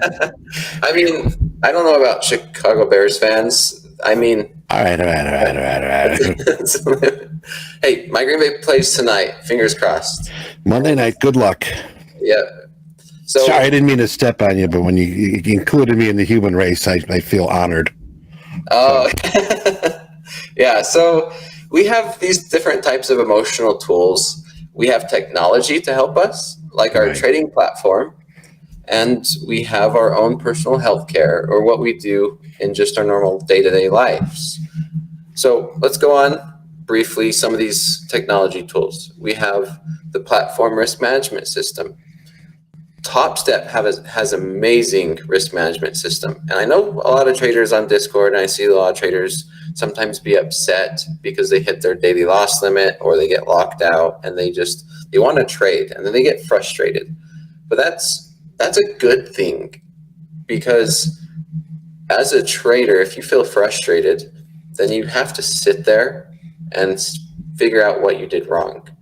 You could change on some platforms. Maybe instead of looking at the dollar amount changing, you could change that to points or handles. And then as you place a trade, you don't have to have that dollar amount flashing in front of your face on a computer screen, because that's very emotional, because we're watching us make money or lose money, and watching something like that can trigger emotions. I use a trade copier if you're trading on multiple accounts. One experiment I did, and what I tell traders is maybe I'll switch to a demo account, and I'll place trades on a demo account, and I'll have it copy into a live account. So that way, emotionally, I'm thinking it's a demo account, and I follow my strategy, but then it's placing trades on a live account. Longer time frames. I believe you trade the 30-minute. Is that right, Eddie? Well, we got the 30-minute up here. I like my 15-minute. I won't go any quicker than that, and I'm trading the S&P. So you really got to ask yourself, what markets am I trading? Some of the traders that I've talked to are trading NASDAQ on the 1-minute candlestick. I'm like, whoa, what? It's like sitting at the Indy 500 in the first row. Maybe just you pulled a chair out on the track, and these cars are zipping by that you can't even tell numbers. You can't tell sponsors. I mean, that's how quick it is. And it's like, well, how do you sort of get trade? But if it works for you, cool. I'm more or less 15-minute. I'll sit back, and that gives me a good picture. Yeah, 100%. It's about seeing the whole picture, possibly using multiple time frames. I always encourage traders to use multiple time frames because it's hard to skip the whole picture of what's going on just using one. If you use the hourly, that's great. You only have a candlestick every 1 hour, and it's less emotion sitting there watching a 1 hour chart versus a 1 minute when there's a new candlestick every 1 minute, and you start to get those emotions. If it works for you, that's amazing. But I will always recommend using multiple time frames, because if you're sitting in the front row of the Indy 500, like you said, you can't see the numbers, but that's so much fun and exciting, or it helps. You're right. Yeah. Something else. You're right. So my family, we like dirt racing, and so we have a lot of dirt race cars here in Utah. And yeah, if you're in the very back of the stand, you get to see the overall picture. And then maybe you walk up to the front, you sit down, then you're able to make executions or see and have that type of a feeling. So using multiple time frames is a great way to help control your emotions. Robot trades, I don't have much experience with that, but of course, if you're using a robot to trade or a robot systematic approach to the markets, then it's easier to do emotions that way. Removing non-essential technology. I think this is a big one for everyone here. Not using your phone if you don't have to, right? Because I know a lot of traders who love trading. They have to know what the market's doing sometimes while they're awake. Sometimes, whether it's right before bed, you log on to your brokerage app. That's another thing. Every broker anymore has apps that you can download on your phone. And I've done it a lot. You could ask my girlfriend or anyone that's been in my life, what are you doing on your phone? I'm like, NASDAQ just went up 100 handles. I need to place a trade. And that 9 times out of 10 just is not good habits. I use my phone for emergencies only. If I'm in a trade and my internet goes out, I can hop on my phone, or I can connect to my phone's internet. But yeah, removing non-essential technology that could affect your trading, your emotions. Changing the candlestick color. This one was a new one for me, Eddie. I don't know who mentioned it. It was during one of my classes in Discord that the color of the candlesticks affected them emotionally. But whatever works and whatever helps you, it's a great tool. We have the ability to do these types of things. Maybe a timer or an alarm. If you're trading for 2 hours, as soon as that 2 hours is over, you have an alarm that goes off to help you stop trading. That's a great tool. I've heard that traders can use heart rate monitors that will notify them when their heart rate goes above a specific beat, or maybe it's something they could be able to identify. And then, of course, all the healthcare stuff, eating healthy, working out, meditation, walking, hiking, maybe yoga or stretching, right? Like you're sitting here as a trader and you can sit forever, back starts to hurt. Stand up, walk around, get yourself a drink, then sit back down after you have maybe a bad trade. Yeah. And then family time, a healthy hobby, and last but not least, like you said, Eddie, a trading buddy. A lot of times a trading buddy that you trade with can know when you start becoming emotional well before you do, and then they could say something. Yeah. You know, one thing you got on that list that I was never really able to sort of hook onto or dig into or actually say, wow, this works, is meditation. I don't know if it's my mindset or just the way I'm sort of put together by the good Lord, but I've tried and tried and tried to meditate, and it just doesn't work. I mean, I'm somewhere else or somewhere else, but I mean, everything else. I mean, eating healthy. I mean, that Hot Pocket and Pop-Tarts for breakfast probably wasn't good. I mean, I'll have my cup of coffee. Working out, just take a walk around the block. I mean, you don't have to hike anywhere, but, take a walk around the block. Stretching, I do that in the morning. Actually, that's my snooze. When I get up, I'll put 5 minutes of stretching because I'm an old fart. And you know what? The bones are fusing together as I speak. So I got to be a little limber. And, sitting here all day, it can be painful. Honestly, I have 2 back operations, so it can be painful. And family time, my gosh, folks, family time is so very important. And the thing is too, you need to keep separation from if you're having a bad day. And then shutting it down, and then dinner time, whoever's making dinner, and you sit there and you're all grumpy and grouchy. You have to, because there's a lot of times. I mean, more than any other job that I can think of. There's a few that we could probably put on this list, but there are going to be days when you're done and you are just pissed off. You are just angry, grouchy. My dad come home from work. He did construction. He worked his ass off, and he'd come home grumpy. But it wouldn't be the grumpy that we experience here. Right. So family time is very important. They're always going to be there for you. Your family's always going to be there for you. All right, and treat it as such. A healthy hobby. Man, I love hobbies. I've got like 1 million hobbies. I'm doing everything. And your trading buddy. You should have at least one person that you can contact. And if not, you got Dakota in our Discord channel. You got Coach Jay, Jack, you got Ray, you got Paul.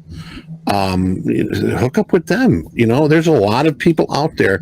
I tell you, the community here, I must say, we've got a ton of fantastic people.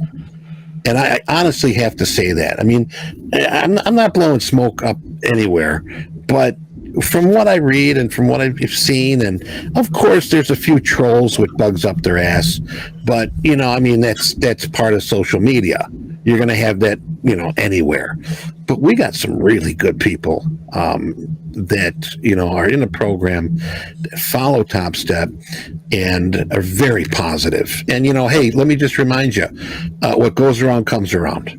Okay. I'm like I said, I'm an old fart. I've learned that the hard way. But, you treat your fellow human correctly, you're going to get that back. So, once again, off the soapbox, and we are at the top of the hour, my brother Dakota. Perfect timing.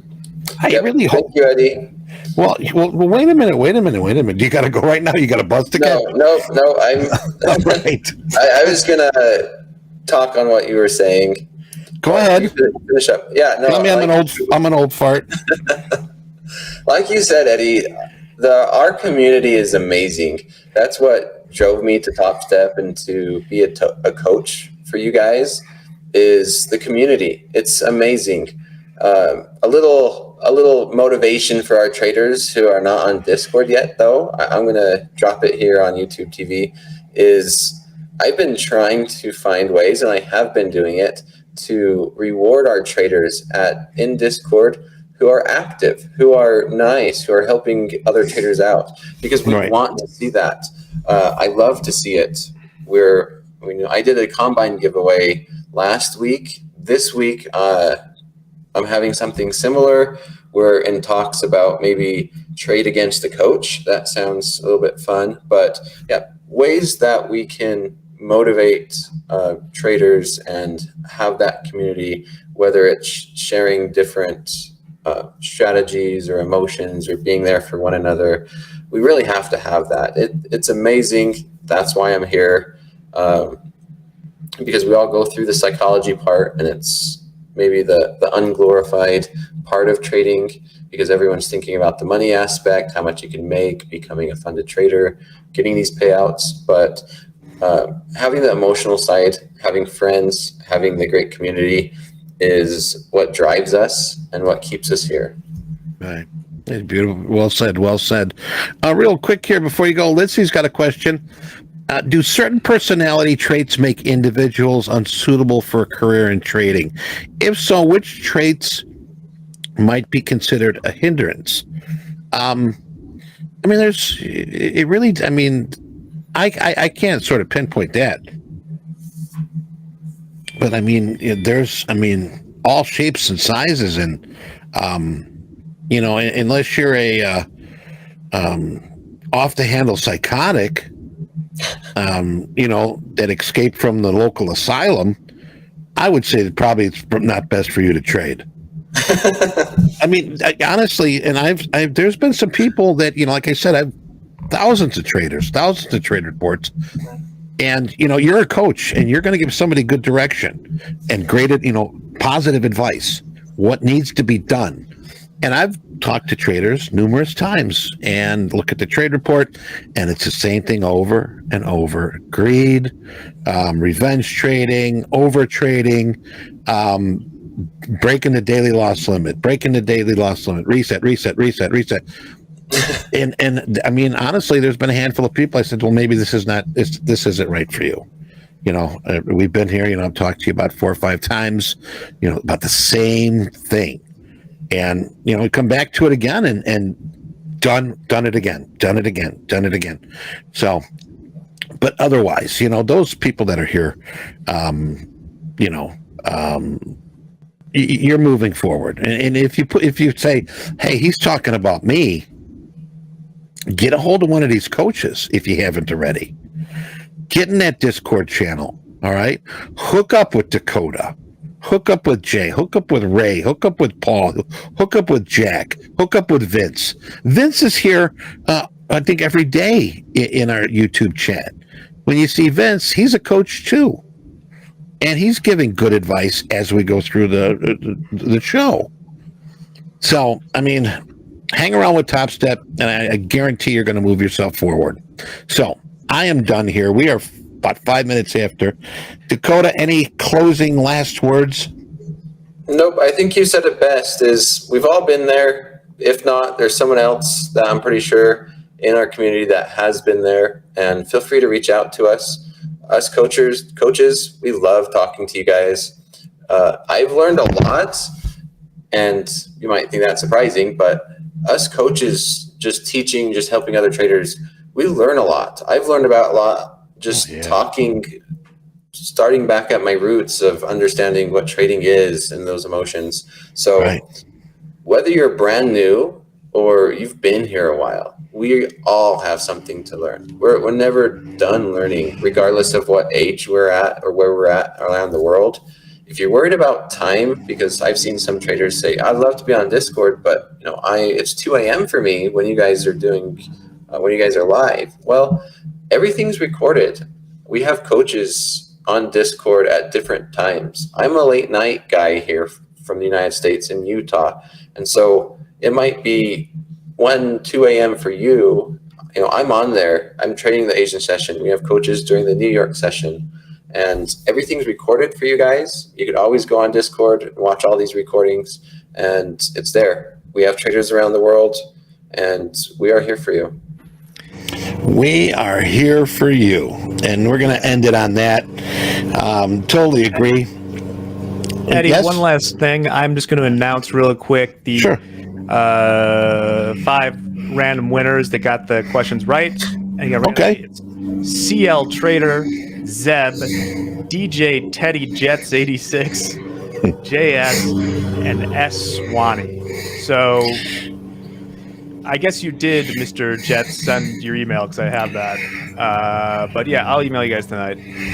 Beautiful. All right, thanks, Jack. And Jack, thank you very much for a wonderful day. It was a tough Monday, but we got through with it. We got it through. Sure and did. we did all right. Oh my gosh! But Dakota, we'll get you back. We'll get you back on here again. I don't think we finished your list. There's so much more that you share with our traders, and I just want to give you props, man. Thanks for being here and taking the time. Once again, get to our Discord channel. If you're not a member of our Discord, how can we do that? We get do I got the Discord link? I don't know if I've got the Discord link. I think I got it here real quick here. I'm going to post it in our room. I think I got it. Nick, yeah, here it is.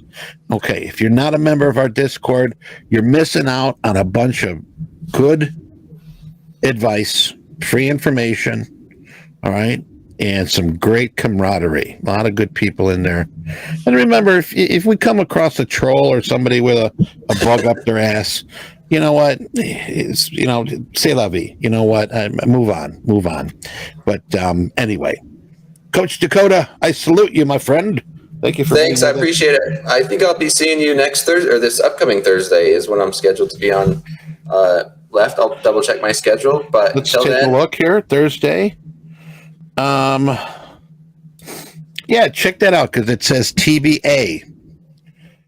Okay, yep, I'll look. I think it's this upcoming Thursday, but yeah, we finished the document. We went through everything on it. I got you Wednesday. Wednesday. Yes. Perfect. Not Thursday, Wednesday. So we'll see Coach Dakota back here Wednesday, same bat time, same bat channel, 12 o'clock Central. And I think we're out of here. So, yep. Jack, go Packers. Yes. I got you to say it. For you, Dakota, because you did a good job here today. But anyway. No, that'll be all. Just be sure to lock the door behind you on your way out. Good night. Good night, y'all. Bye.